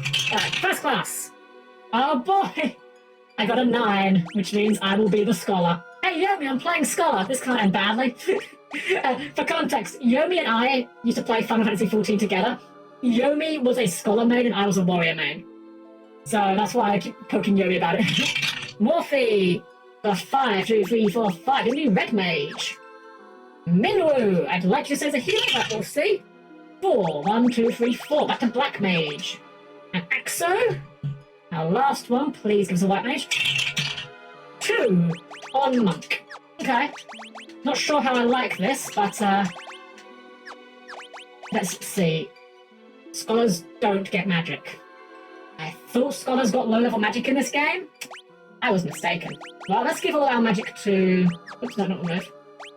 Give our magic to Minwoo. Alright, Helm to Minwoo. Are you voting actual die? Helm-Chan sounds like... I am, yes! I have a 3D printed dice tower and some custom-made... They're very needlessly over the top. I got some custom dice off Etsy purely because one day I made the mistake of going onto Etsy and searching for dice. Which, not the worst mistake you could make, but your wallet will not thank you. Alright, so we want to give... let's see here. We need to put all our good stuff on Morphe, unfortunately, so... exchange with Morphe. Let's see. So Morphe's got that. We can take off our fire, give that to Morphe. Morphe can also probably remove Poisona and learn Blizzard. And Minwoo's got... needs level 2. Move Thunder and learn Thunder. Okay. Alright, good enough. Gonna have to be. That's a dangerous, but yeah. Every now and then I will just go onto Etsy and search for dice and dice tower just to look at them. I have a bit of a problem with dice towers. I just love them. But when I say dice tower, if you don't know what I mean by it, it's literally just a thing that you drop dice into to roll them. There's no need to have a dice tower. It's a complete extravagance. But something about the clickety-clickety-clack through them is just very satisfying. I can't bring it up. I don't think it would actually carry the sound far enough. You know what? I want to try something. I have a giant dice tower. And when I say giant, I mean it's 3 foot tall. I'm not going to bring it over because I don't have anywhere to put it right now. I want to put a dice in it real quick to see if you guys can hear the clickety-clacks from across the room because it is quite loud. You might not, but I'll be right back. 1 second. I'm literally going just to the corner of the room. Tapping's going to go weird, but... Alright. Let's see if this makes any noise.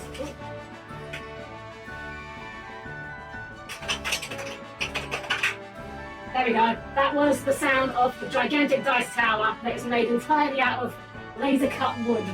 And the scary part is, it's not even as big as it could be. It could go even larger. I don't know if any of that... You heard it? Oh, excellent, excellent.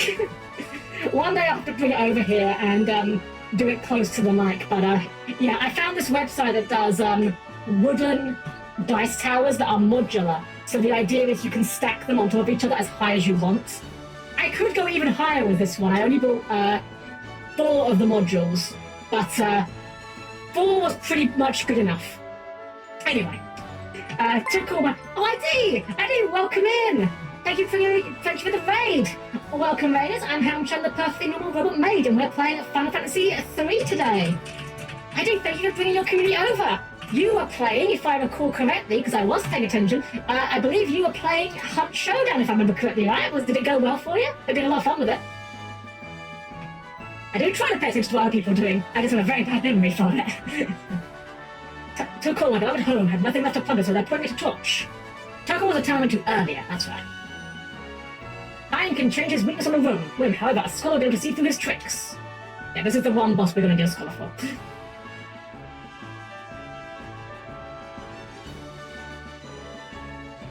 I think we can go down here now, right? Or is this later? Hey, ID! Welcome, welcome. Hope you had a great time. I hope your stream went well for you. Ben, welcome back. Right, we're going to go and heal up. because we need to recharge all our spell uses. And you know what, actually, we should also, especially because we're low on heals right now, we should get some, let's fill up on all the low-level potions we can. I hate spending this much on them, we need some face downs. Gold is looking a little bit dire, I'm not gonna lie, but we'll make it work somehow. Oh, please tell me I've got enough to rest. Okay, but yeah. I should bought us some good bits. Awesome! Oh no, I just googled dice towers, they look so devil. Right? So that's the thing, nobody needs a dice tower. Like, you don't need a dice tower to play any game, it does not make the game better. But it's one of those things that once you find out about it, or once someone at your table gets one, it kind of becomes this kind of keeping up with the Joneses thing. I remember when I told my group about dice towers once, before any of them knew about it, and I just bought one, and within like a couple of weeks, everyone at the table had bought one. It's also just very nice because it's... I didn't res Morphe. Yups. Okay, let's punch his C's up in the face and then go and res Morphe. F's and chat for Morphe. Yeah, so I have... Wait, alchemy? Hold on, what is this? I don't remember Scholar having this ability, hello? What is alchemy?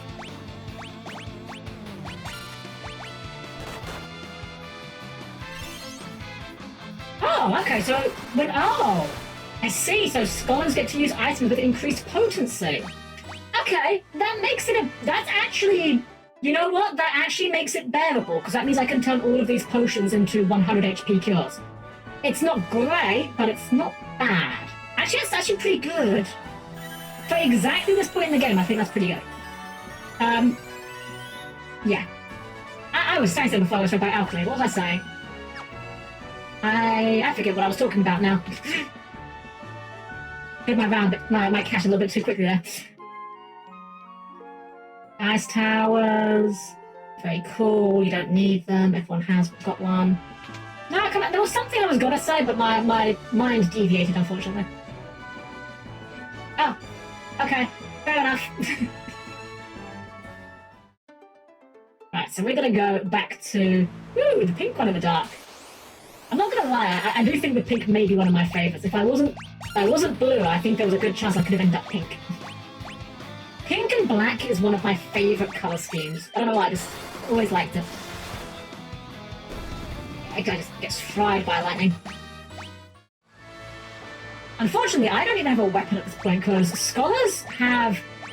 In fact, you guys can see the bottom. They have really bad proficiency, so they can only equip books. And there's only about 3 or 4 books in the entire game. You're going to tell us a secret ingredient in secret ingredient soup? I don't even make soup. What soup are you talking about? I mean, I could do a soup crimp from the Mighty Boosh, I know that one. Well, I probably wouldn't go so well with background music. Have you guys ever heard of that show, by the way, the Mighty Boosh? It's a bit of an old show now, probably about 12 years old or so. But it's a very strange Britcom. Very surreal, very wacky. But a lot of fun, I'm not gonna lie.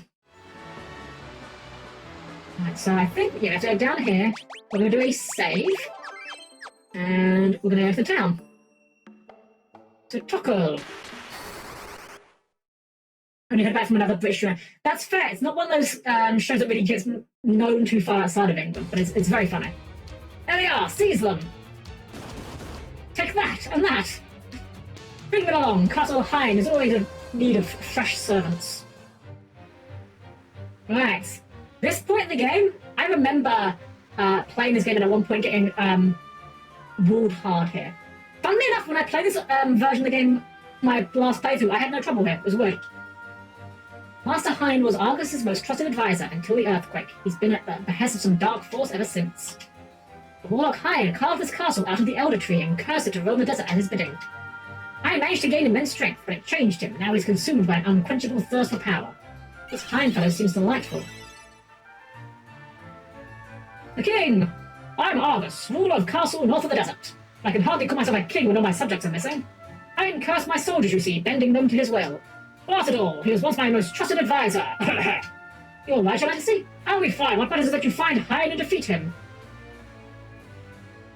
I found a way out, an opening in the corner to my left. I won't live long enough to escape, but you might. Use this to shrink yourselves. You're gonna make us do the mini thing again, aren't you? Again, I think... Okay, so... I think this one is one of the cases where we need mini, but we can de-mini ourselves after. So I'm gonna actually go ahead and... We're gonna heal up so we can go through the gap and then un-mini ourselves. Let's go. Alright, yeah, we can immediately un-mini here, so... I feel like someone was really proud of that gimmick when they put it in this game, and it's one of the more annoying ones. Ah.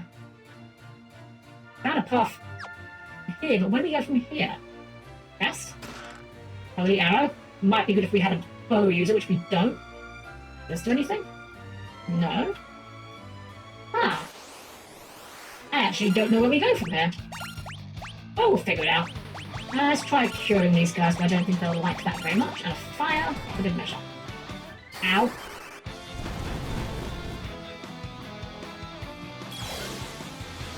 I'd really rather you would stop putting my guys to sleep. That's very impolite of you. Wow, that cured him. Not as much as I was hoping it would. Oh yeah, still alive. Something else I'd rather you didn't. You know what? I wonder if I can potion them. If that will do 100 damage with a potion. Well, I'm willing to burn my potions if it means I can kill these guys in one or basically one hit. Yeah, 100 damage, okay. That's not too bad. They are still alive. Why does the skull split look like Edgeworth and precise? It kind of does, dude. You're not wrong. Objection! That Pharaoh has far too much HP. I actually don't know where we're going right now. I don't remember this dungeon being confusing, but evidently I am stupider than I gave myself credit for. Annoyingly, we can only use alchemy in battle to double our potion efficiency. It's a bit annoying. It doesn't look like there's anywhere to go here, which means maybe there's a hidden path. Hidden path! Hidden path! Obligatory hidden paths for progress. You'll love to see it. Yeah, Phoenix down, okay. I wonder if that gets improved as well. 3 doors. Oh no, I'm getting 2 flashbacks here. Well, at least there's good stuff in this. Well, there's stuff in this at least. I need to be a bit conservative in your MP, but you can go to town. 7 hits, nice. 100 damage.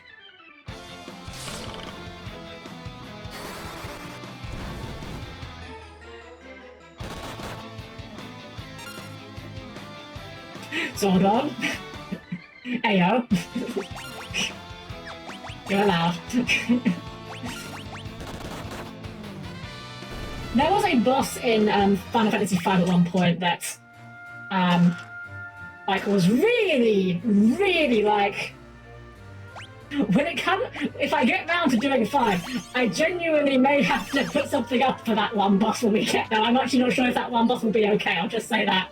I can't remember the name of it now, but I just remember when I was playing it through earlier this year, seeing that boss and just thinking to myself, that's a little much. There you go, 100 gear, okay. I could have sworn that we find books here for the scholar, but I haven't seemed to find any yet, so maybe I'm mistaken on that. And also, I love the Renaissance for the monk here. One of the nice things for this version of the game is because they've got a lot more room to play with the sprites. You know, in the NES versions, obviously the amount of room they've got to put the sprites in is very limited. This one isn't. I mean, I think this game actually kind of runs in like, I don't know if it's Unity, but I could have sworn I heard somewhere it runs in an engine you've heard of before. Have a good night, Hamilton. I'm off to sleep. Thank you, baby. Yes, I'm having a great time while you're here. You have a great night's sleep. See you soon. Take care.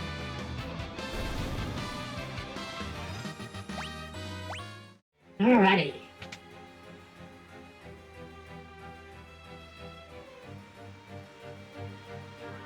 I'm kind of hoping we can find some books for the scholar, just so we can do some sort of damage, but... Right, well, we know we can alchemy these guys to do quite a lot. And then fire, and then punch. 8 hits, nice.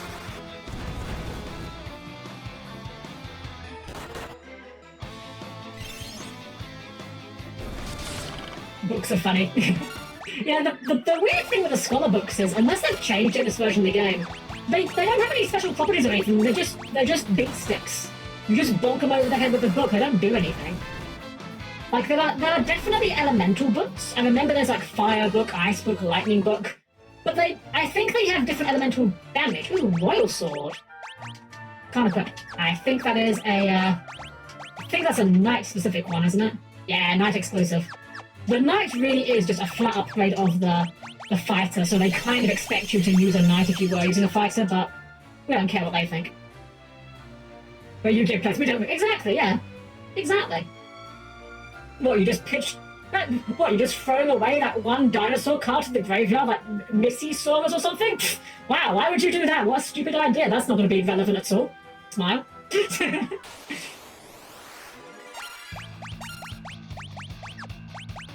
Actually, no, Alchemy. Yeah, Alchemy U.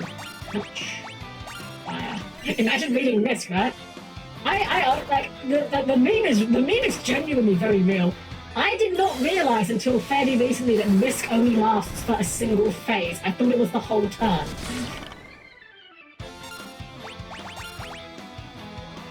Speaking of Misk, actually, I was watching a video recently, one of the Dual Logs videos, about his, he put out a video recently that was like the top 10 monsters that can special summon themselves from their hand, and one of the monsters on it was Ultimate Conductor Tyranno. Because I didn't actually realise how easy Wow, we survived 1 HP again. That's twice that's happened to the Red Mage, what the heck? Yeah, I did not realise that, UCT was that easy to special out, that you just banish any 2 dinosaurs from your graveyard. And it got me thinking. Now, what I'm about to propose is not good. It is objectively super bad, but I want to find a deck that has no dinosaurs in it at all. And then run, I forget the name of the trap card now, it's like Return Rebirth or something. It's a continuous trap where it's like DNA surgery for the graveyard. You just declare one creature type and every monster in the graveyard becomes that type while it's in the graveyard. I just want to do that, declare dinosaur, and just cheat out Misk in a deck that otherwise runs exactly 0 dinosaurs. It's not good, like, 100% it's bad, because the only way you're doing this is if you survive to turn 3 to do it back on them, but it would be just very, very funny. And I'm all about doing very funny things, even if they're bad. Oh my gosh. Okay, wow, I accepted like no damage. That's funny. Reclaim Rebirth, that's the one, yes. Yeah, it's like, this idea is definitely not bad. No, not good, rather. It's extremely bad. But I just think it'd be very funny. Maybe I could find some other cards that have weird graveyard type shenanigans to mess around with it. Say using the anime to make Cyber Dragon a dragon for Cyber Dragon. I forgot that. I haven't seen GX in ages. I do like it. It's been a long while. Right, where are we going here? Chest. Always loot. Elixir. Very good loot, actually. That's, yeah, good find. Oh, we're here already. That's... Huh. I could have sworn that there was, Scholar books in here, but maybe I'm mistaken. Alright. I see Helm's game start out weird and surprising thing. Yeah, exactly. I am more than willing to play something that is bad if it does something funny. Hence why, well, you know. Alright. So, this guy's a jerk, but, we have the class. So this is the one fight in the game where they expect you to use a Scholar. It's Hein, the Mage! This fountain of corruption, dark power truly is spectacular! You could never understand! With this power, I can move forests, control armies, I control the world in the palm of my hand! All who dare oppose me will be annihilated!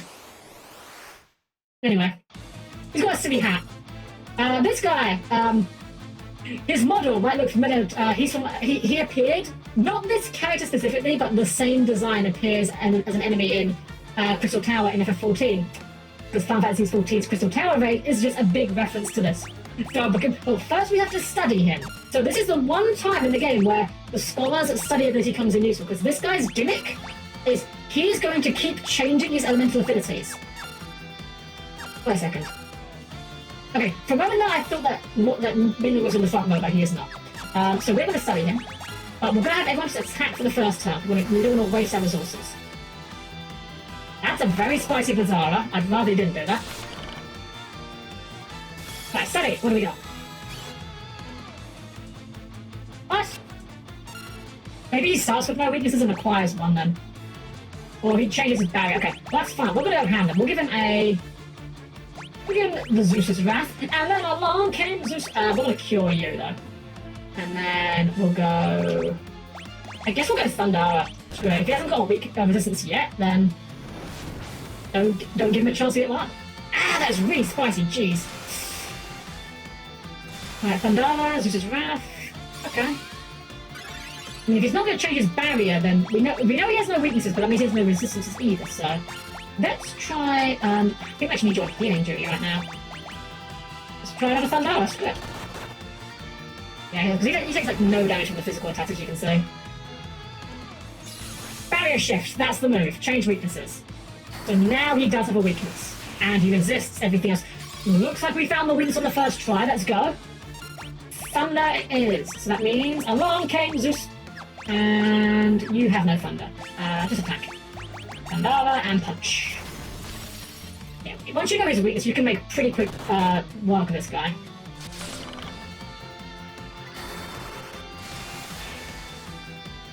Yeah, look at that damage. 600 damage. 700. I think he's going to change his barrier again, so I'm actually going to...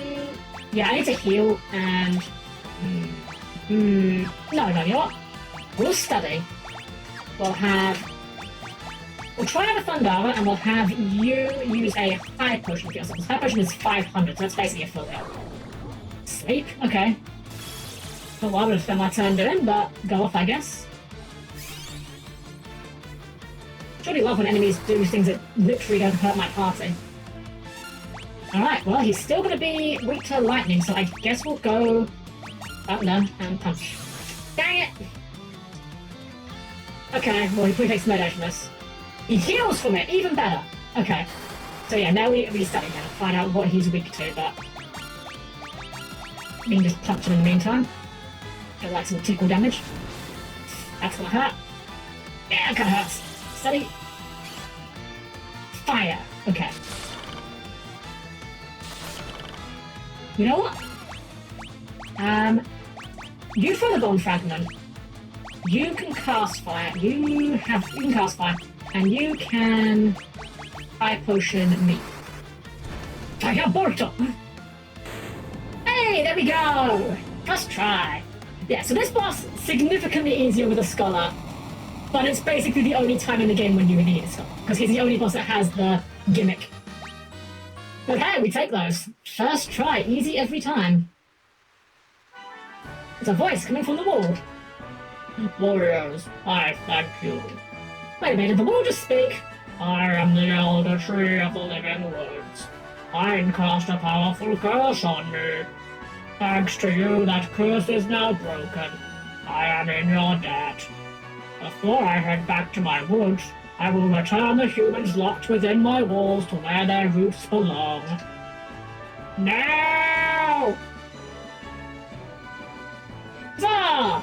Thank you! Let us be off! The journey may not... Oh, sorry. Let us be off. The journey may not be smooth, but journeys seldom are. Everyone's just looking around in panic. That was, yeah, good old Super Kami Guru. Why is the tree guru? Why not? Wouldn't that scare a tree? Right, so the tree returns back to... So we did skip this forest. You could come here earlier, and if you did, there's like some fairies here that will like just say, ah, the tree's gone. We have arrived, saplings. You may alight. Let's get down.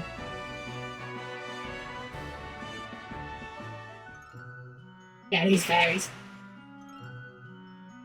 At long last, I am back where I belong. Thank you. You saved our woods! How heroic! Darkness threatens to envelop our world. You have been chosen by the light to ensure balance is not upset. Why do I have so much dialogue? Why am I making Helm regret this voice? Take this with you. Use it to find your way when darkness blocks your path. Obtain the Fang of Wind. I don't actually know what we use that for. Oh god, I'm whatever. Time's atrocities wrought havoc within my roots and trunk. I fear I must refuse visitors to this woods for at least a millennium while I heal. Warriors, you have my thanks. Now go and dispel the darkness of the world. You are our last hope. That was a bit more rough than I thought it would be. That was a bit of a poke of a puffer. I don't know how good my guru is, but that was fun anyway. Alright, so... Right, so we've rescued we rescued our... No! Dispel the darkness! Kami, Guru, there is no darkness. You're standing in a well-lit room. I attack the darkness with magic missile. Guru, we're not even playing Dungeons and Dragons. This is Vampire the Masquerade. It's a completely different game. No! Gather the Dragon Balls and wish for a Dungeons and Dragons campaign. And make sure it's not 5th edition. That version sucks! Okay, I'm not being silly. Hi! Alright, so we rescued the king from the tree. And we were told the king can make us an airship, which is going to be our way out of here. Well, it's that time again. I need to take a brief moment I need to hydrate myself after that. That was a bit rougher than I was expecting to do that. I wasn't expecting Guru to have so much dialogue. So we're going to take a brief break, ad break, you know how it goes by now. And I'll be seeing you guys again in just a few moments, okay? See you guys very, very soon. Don't go anywhere.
Welcome back, everyone.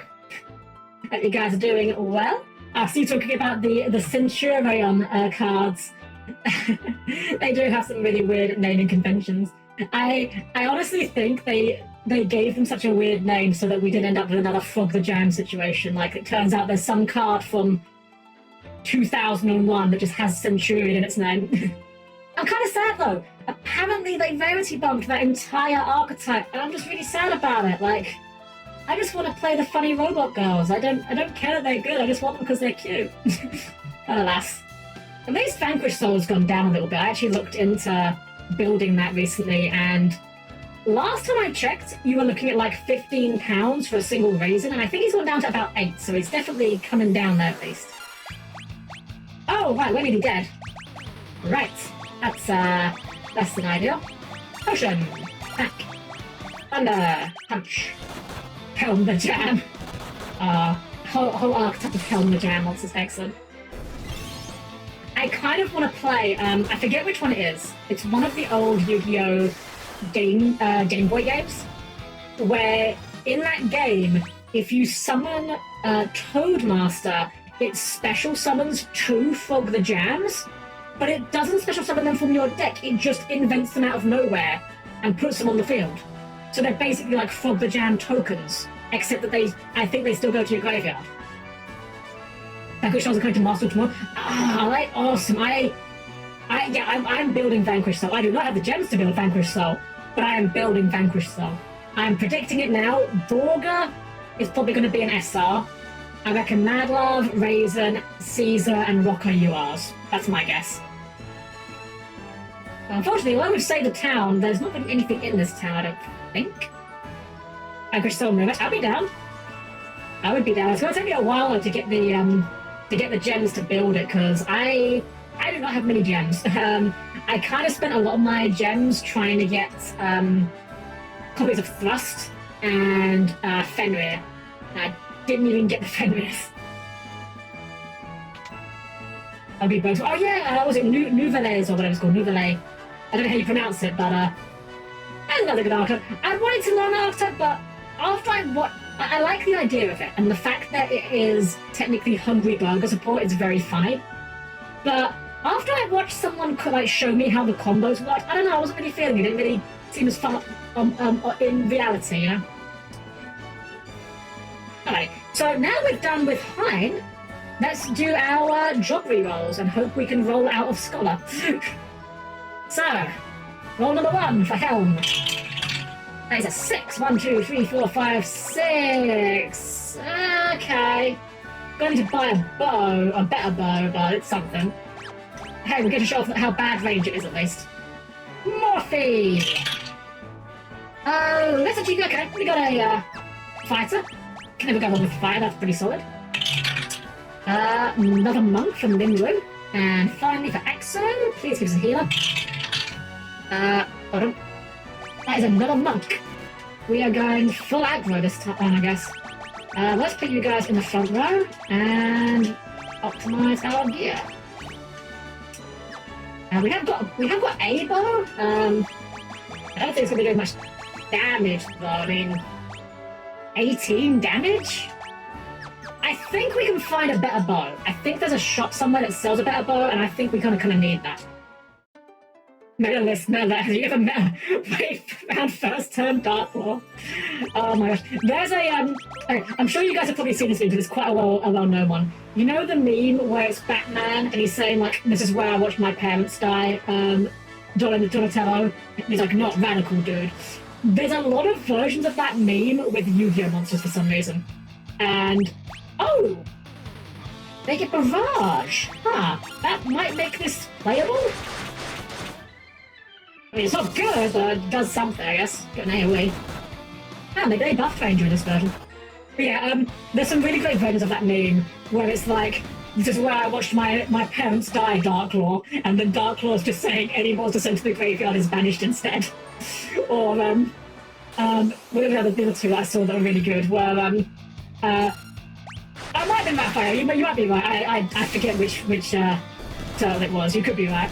And the other ones I saw that I loved were this is where I watched my parents die, Divine Arsenal, AA Zeus, Sky Thunder, and Zeus is just like, Zeus just says, bro, they were sent to the graveyard, it's completely different. And the final one that I saw recently, a friend of mine plays Madolce, and it was, this is where I watched my parents die, Queen Tiara Masu, and she just says, I shuffle those parents into the deck. It's very stupid, but I love stupid memes like that. I have one where it's just DL, just says, go ahead, Cordia, just not going to unpunish your cards.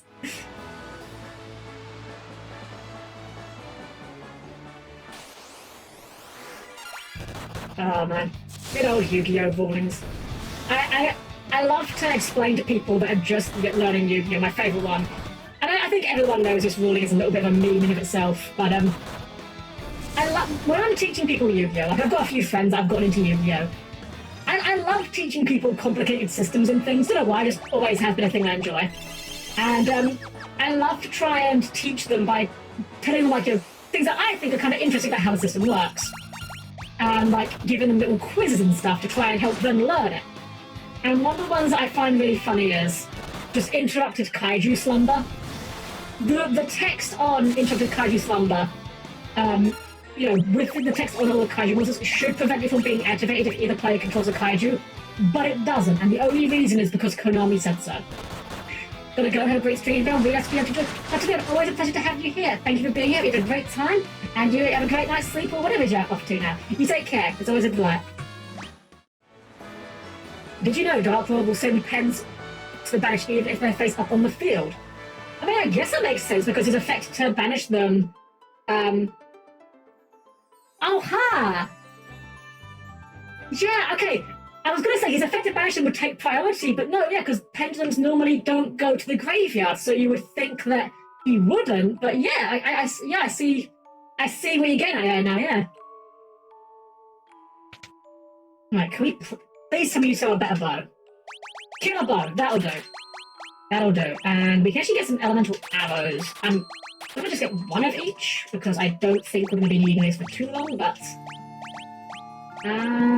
Yeah, fire, ice, or lights. I guess we'll go fire.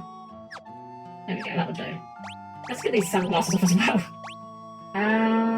Where's my eye drops? Where are my eye drops? Do I not have eye drops? I do have eye drops, there we go. Yep. There we go. We'll get ourselves a little rest up. Oh, so we will probably be stopping, probably putting a stop to things shortly. We've been going for a good 5 hours, actually. I've been having a blast. I hope you guys have been enjoying this as much as I have. But we're getting to what I think is a very good stopping point for the stream, so. MST can negate forbidden droplet. Wait, what? What? How? How does MST negate forbidden droplet? I don't sure meaning. Like, if you mean it, fair enough. We all know that MST negates mean, but is that actually some sort of weird thing I just haven't... It can? How? How? Could you explain it to me? Because I'm genuinely curious, because Droplet's not a continuous spell.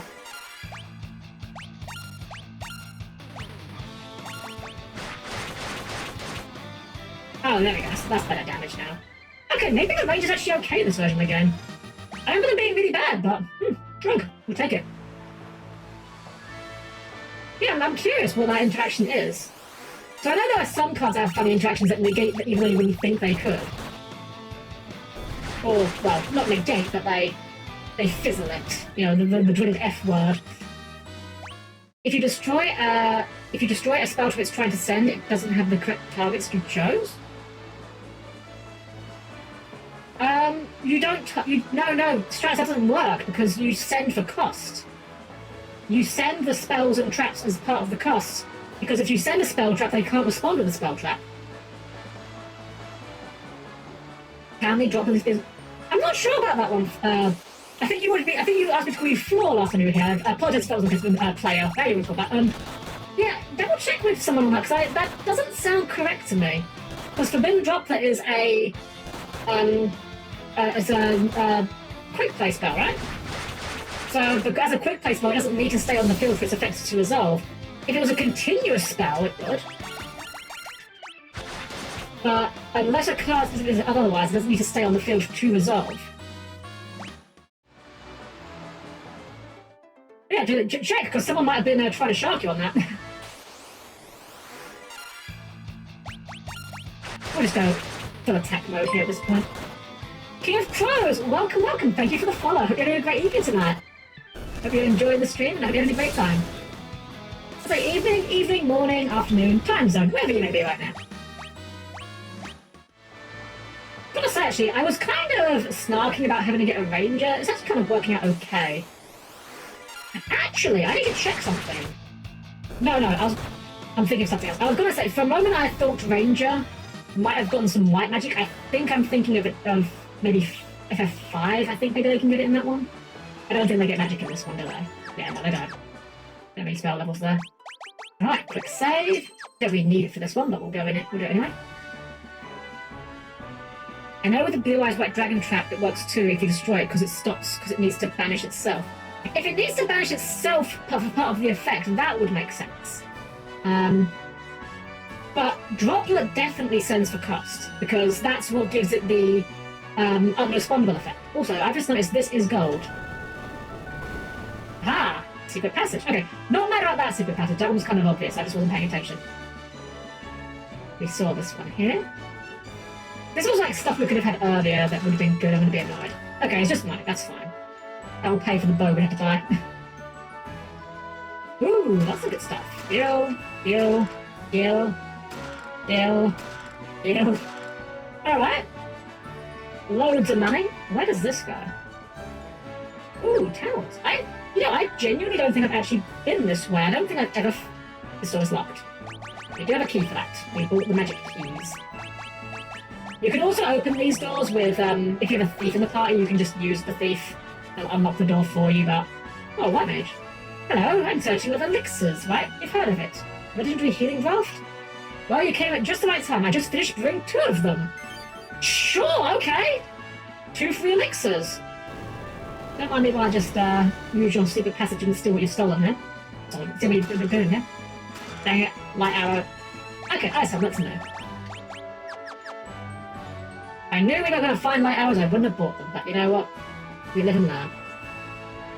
A locked door, another key. Might need to buy some more of these keys, actually. I don't remember how often the locked doors come up, so... Only like 100 gold, so...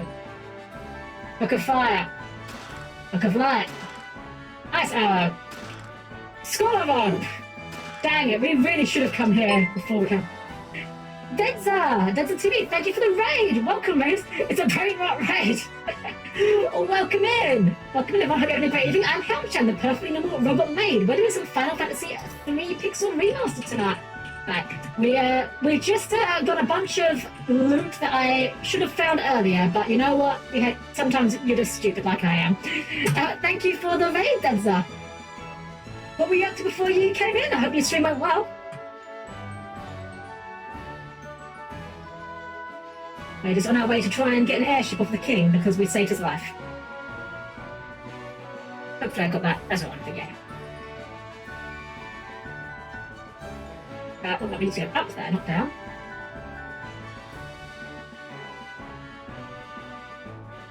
Oh, shush, hope you're not stupid. I am stupid, I'm just very good at disguising it. Greetings, brave warriors. You've restored peace to my kingdom. Take some FF7 Remake, just trying to be before... Oh, I hope you had fun with it. I really liked FF7 Remake. I know some people that were a bit disappointed by it for certain reasons. I won't say further beyond that. I will say I can understand why some people might not like it, but personally I had a blast with FF7 Remake. I wish I knew how to play it well. It wasn't until after I already finished it that I found out how good blocking was when you're playing as Cloud.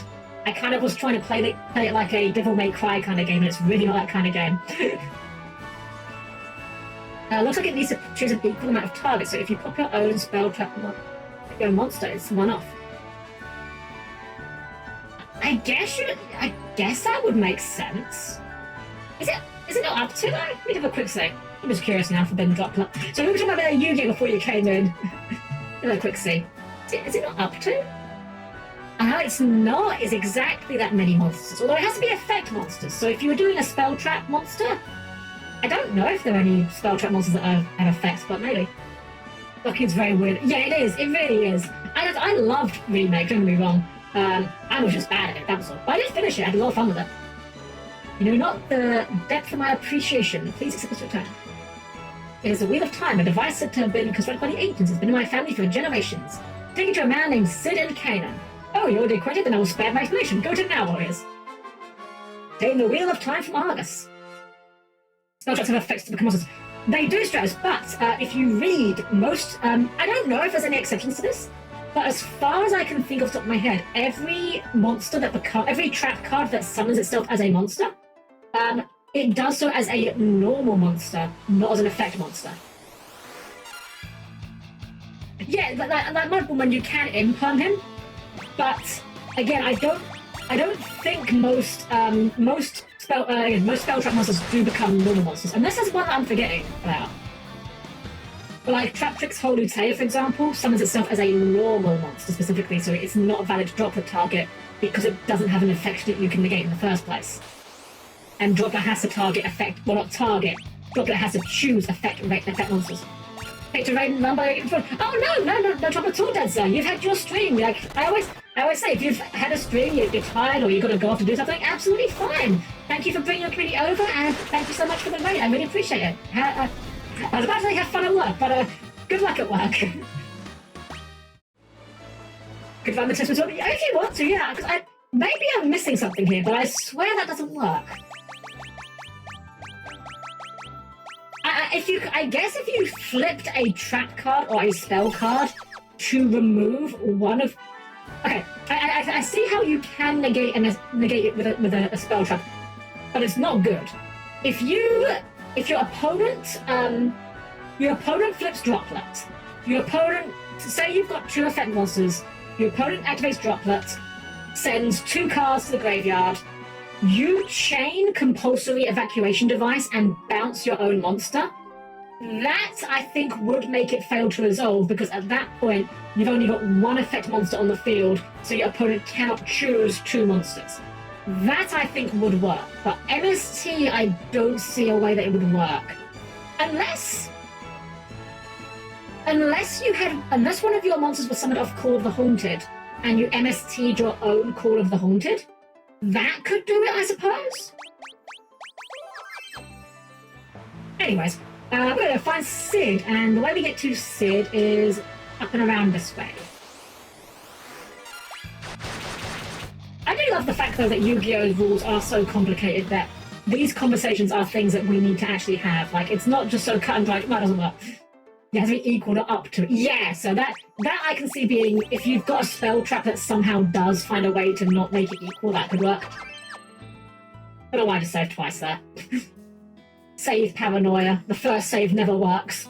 Wait, that's not Sid's house. Sid's house is... I think Sid's house is this one over here, if I recall correctly. No, this is the healing sprint. Oh, he's up in the... I knew he was in the corner. It's further than I thought he was. Sid, how you doing? If only we had the Wheel of Time. What about that? We have the Wheel of Time. Apparently it's a perpetual motion engine. The Wheel of Time! With this I can make you an airship. Just a sec, I'll make the Enterprise into the finest airship of all. Back in a jiffy.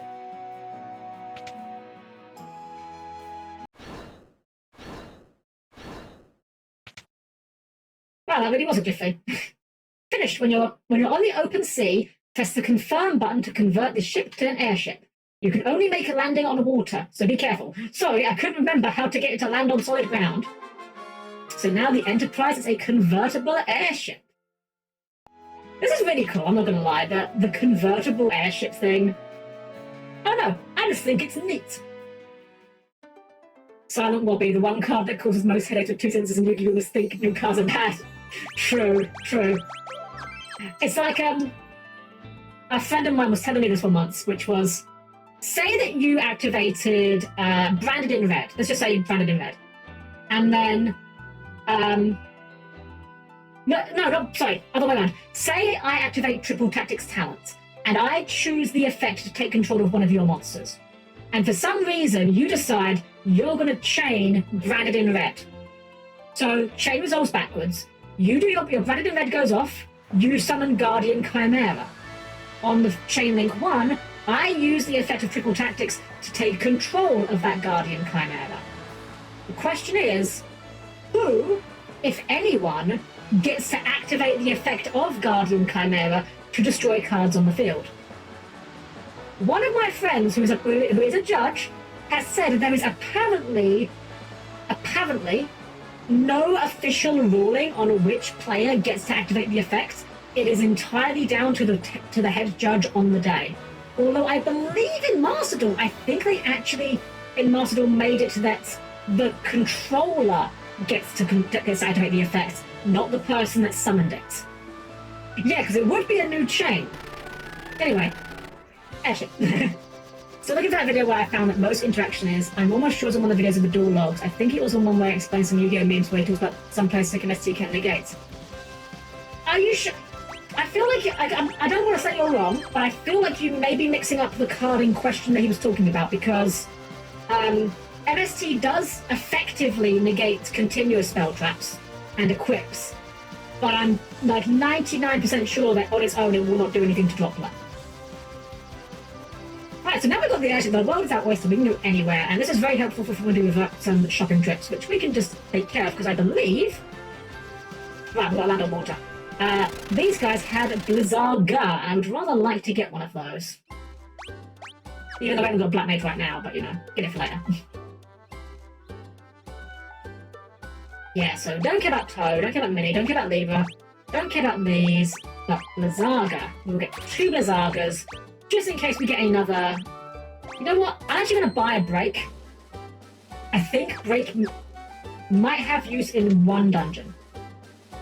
Just a couple of weeks ago, I found out that Solar number 62, Galaxy Eye's Prime Photon Dragon off Big Eye, activates his boost effect in the damage step and didn't have to declare an attack when my opponent special summoned a Galaxy Eyes in defense mode when I attacked directly for game. I'll be honest, Zordon, I'm afraid I don't know most of those cards off the top of my head, so I'm not so I couldn't comment, but yeah, I do love all the bizarre interactions. Like the blue-eyes white dragon. Ah, okay. Right, so now we've got the action. We can go anywhere. I think at this point in the game, I think we have been about everywhere we could go. We'll just make sure there's not anywhere that I've forgotten to check out. But here's the thing though, guys, like, we've been everywhere, right? We can't get over the mountains. And we've been basically everywhere we could go. So, where do we go at this point? We can't go anywhere. Actually, I tell you what, I'm going to check to see if these guys got rid of the boulder. I don't know if they did or not. But I know that there was a boulder in the treasury, and I don't know if maybe now that we've got the wind fang that will get rid of that, maybe? Yeah, I'm not going to lie, the barrage is actually kind of good. Maybe range is actually better in this game than I remembered. Anyway, do you guys... Our treasure is yours. Let me moonwalk you over to the vault. Lally! You know what? I respect the hustle. Yeah, they took the boulder out of the way now. There we go. I hope you'll make good use of our treasure. Oak Shield. Giselle Greens. Phoenix Down. Phoenix Down. Night Armor. Book of Light. Book of Ice. Scholar Hat. Scholar Robe. Book of Fire. Gold Needle. Echo Herbs. Killer Bow. Gauntlets. Elixir. And Otter Shroom? Oh, Otter Shroom. Oh, it's teleport, okay. Gauntlets don't cast Thundara in this game, unfortunately. I think that doesn't actually change our best equips right now, though, right? Yeah, basically the same. Oh, we should get a second Kenpogi for Minwu.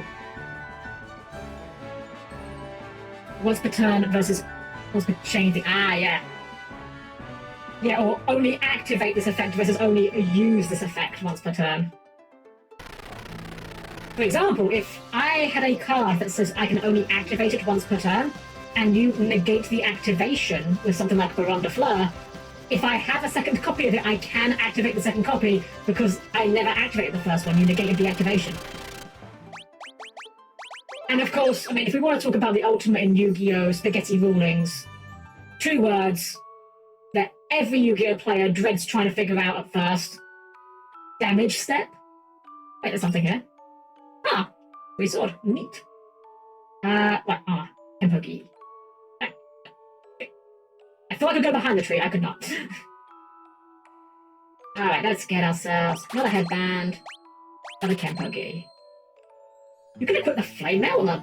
No, screw it, get another flame mail as well, why not? There we go, now we're looking pretty good.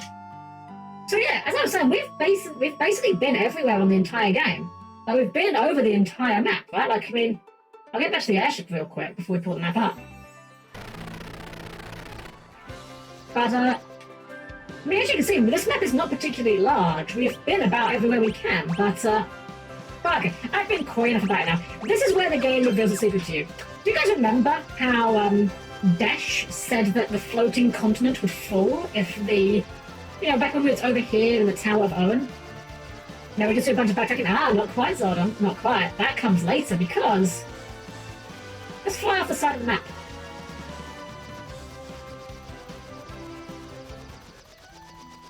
Welcome to the actual world map. So yeah, all that before now, that was just the floating continent here. Now we're on the real world map. Though it's, looking mighty sparse, I have to say. So this is the real Dark Souls starts here. It's Wind Waker. So yeah, this is the world map. This is the world map as opposed to the floating continent map. The area we were on before was officially known as the floating continent. We got a little shrine here and a cave here. And over in the top, what's over in the top? I'll quick peek over there real quick. But yeah, this is the... We are officially out of... Oh, the boat. Interesting. Maybe they'll be friendly. We are officially out of the beginning of the game. And this is the point where I think...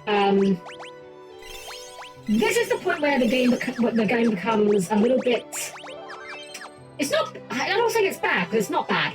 This is probably a bit of a quitting point for a lot of people, I would say. Because the difficulty hikes up a little bit here, and you kind of realise that you've only done less than half of the game. Well, nah, I don't know. Maybe half the game? Less than half the game? Oh, what was my clear time? 12:17, yeah, probably less than half the game. You realise that the entire continent was just less than half of the game, and now you've got a whole new world to explore, and... Spoilers. There's more to this world map than meets the eye. But, as I say it again for the 15th time, I think having escaped the floating continent, I think this is a wonderful time for us to stop. We've got a brand new world map ahead of us. We've got, well, I'd say infinite possibilities, but I mean, we've got a ship, a shrine, and a cave, so it's not really that many opportunities. Oh man, I can see so many things on this flying airship. Beautiful blue skies, cobalt crashing waves at the sea, and a cute little maid that I think is adorable. Aww, Stella, you're gonna make me blush. But no, I think this is I do think this is a great place for us to stop, because, I mean, we have opened up the world. I don't know why I keep saving. Why am I saving again? I've saved like 5 times. Yeah, this seems like a great place for us to stop, I think. And next week, we will be picking up again from this spot. We'll see if anyone on this boat wants to be friends with us. Maybe they will. Maybe. Panic scene. It really is. I blame the PlayStation era. Back in the days when saving used to take a while. Like, accessing memory card. Please do not turn off the system. Then it loads. Saving. Don't turn off the power. Then it saves. There's always the delay. It always made me worry that, like, what if I turn off too early? Or something. And I think in modern games, especially ones like this where it saves in literally seconds, I'm just like, save repeatedly, and then it's definitely saved. Definitely saved. Anyway, guys, I'm going to meet you guys over by our chat screen. I'll see you guys there. And we'll have our little powwow before we wind down for the night. So, see you guys over by the game screen in just a moment. There we go.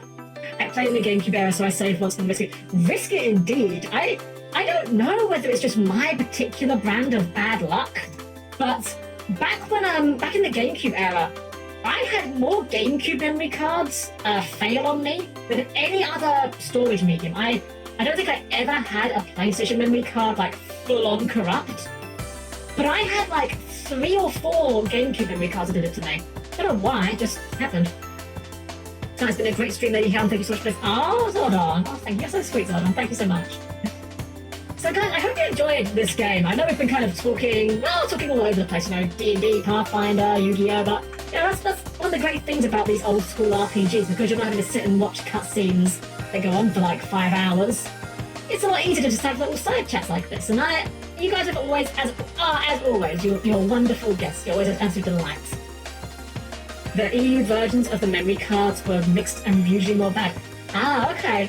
That makes you feel a little bit better to know that it wasn't just me being exceptionally bad luck on it, unfortunately. I know that with the PlayStation 2 that I narrowly avoided, I got lucky on this one. The PlayStation 2 version of, well, I say the PlayStation 2 version, oh, that's fine, yeah, that's fine, that's fine.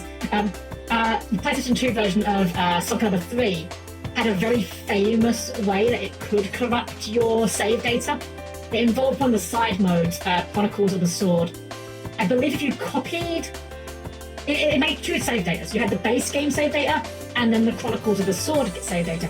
And I forget exactly what it was, but I think it was if you copied just one of those save datas, the whole memory card would get corrupted. Thankfully, I somehow never ran into that issue, but after I found out about it, I was always nervous playing that mode again, which was a shame because I love that mode. And what kind of memory cards Helm-Chan runs off of? I don't run off memory cards. Memory cards are too old. I haven't got them. I mean, I have connections that could hook up to an SD card reader, but it's not like it's essential. But anyway, guys, I had a lot of fun today. I hope you guys did enjoy it as well. Again, FF3 is one of my favourite ones. It's one of my ones that I would say is an easy recommendation if you like these sort of games. But again, it does have its downsides. But I hope that getting a chance to see a game that doesn't get a lot of love, hope you guys enjoyed that. And of course, this isn't our only stream for the evening. And we just crowd it. Yeah, exactly. I said for the evening. So tomorrow we are going back to Master Duel. We'll be doing some viewer duels there. I haven't got anything new cooked up, but that's fine. I just love seeing what kind of brews you guys come up with. And heck, if you guys have been hoarding gems and you want to come up with Vanquish Souls, I would love to see it because I love Vanquish Souls. Love it. I mean, I would play. I'm not gonna lie. Vanquish Souls is one of those decks. I was interested in it entirely because of Vanquish Souls with Dr. Madlove, because she's very cute. But I'm glad that I came for the waifus and I stayed for the fun deck. That's how it worked out. Thank you for today. Oh, Mary, well, no problem at all. I hope you had fun being here. I love fun. Yes, also fair. Very fair. But I think, that's okay.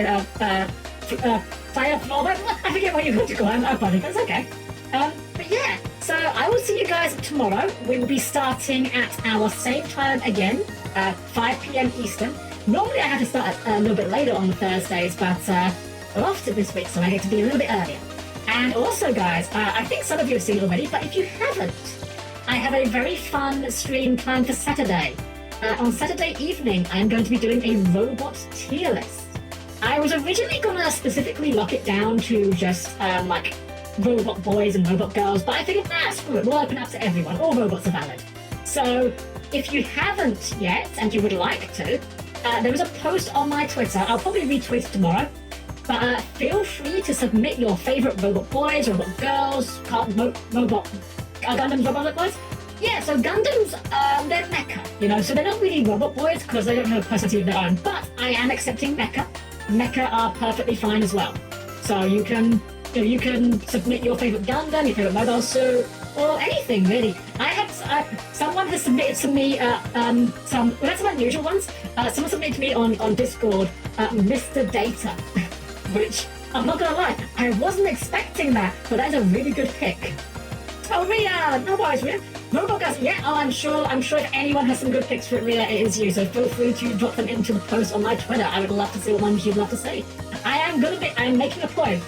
I am telling you guys, everyone that gets submitted, I am going to rate. I can't promise that I will necessarily have. Ria, in that case, I would ask that you don't submit your OC, just because I don't want anyone to have bad feelings if I don't like their designs or anything. Yeah. So, just submit, fandom ones if you like, I don't want anyone to be upset if I don't like their design, or I don't want to feel like they have to give someone a good design, It's just a bit of fun, I don't want to make it awkward. But, yeah, I am committed though, I am going to error, bug, to do my own words there. I am going to rank every single one that's been submitted to me, regardless of how well I know it. If I don't know it, I'll just be going based purely on the appearance. But I will be ranking every single one that's been submitted. So no matter how obscure you think it is, feel free to send it my way anyway. Even if I don't know it, I'll just rank it based purely on how it looks and give you my assessment of it. So I hope to see you guys there for that one. I think it'll be a lot of fun. Gonna kind of be my, oh no, submit as many as you like within reason, Ria. I've had some people submit 4. I don't know, someone submit a few on the side on Discord. So yeah, submit as many as you'd like. You know, again, keep it within reason, but yeah, feel free to submit a few if you would like. I'm looking forward to seeing what you come up with. So that said, guys, that's about all the, well, I say announcements. We already announced the streams with the schedule, but we need to find someone to raid tonight. So let's have a look, see who's online right now and who looks very raidable at the moment. Not that many moots online, but oh, you know what? Since we were just talking about robots, I think we did raid her earlier in the week, but she's playing Gundam Evolution right now, Sylvie Close, and you know, we talk about robots. Let's send you guys over for some Gundam robot fun. So we've got our usual raid message, of course, and we get that in the chat. Perfectly normal maid raid. And of course, if you don't have the emotes, that's absolutely fine. But here is our raid message. There you go. So yeah, I'll send you guys over to Sylvie.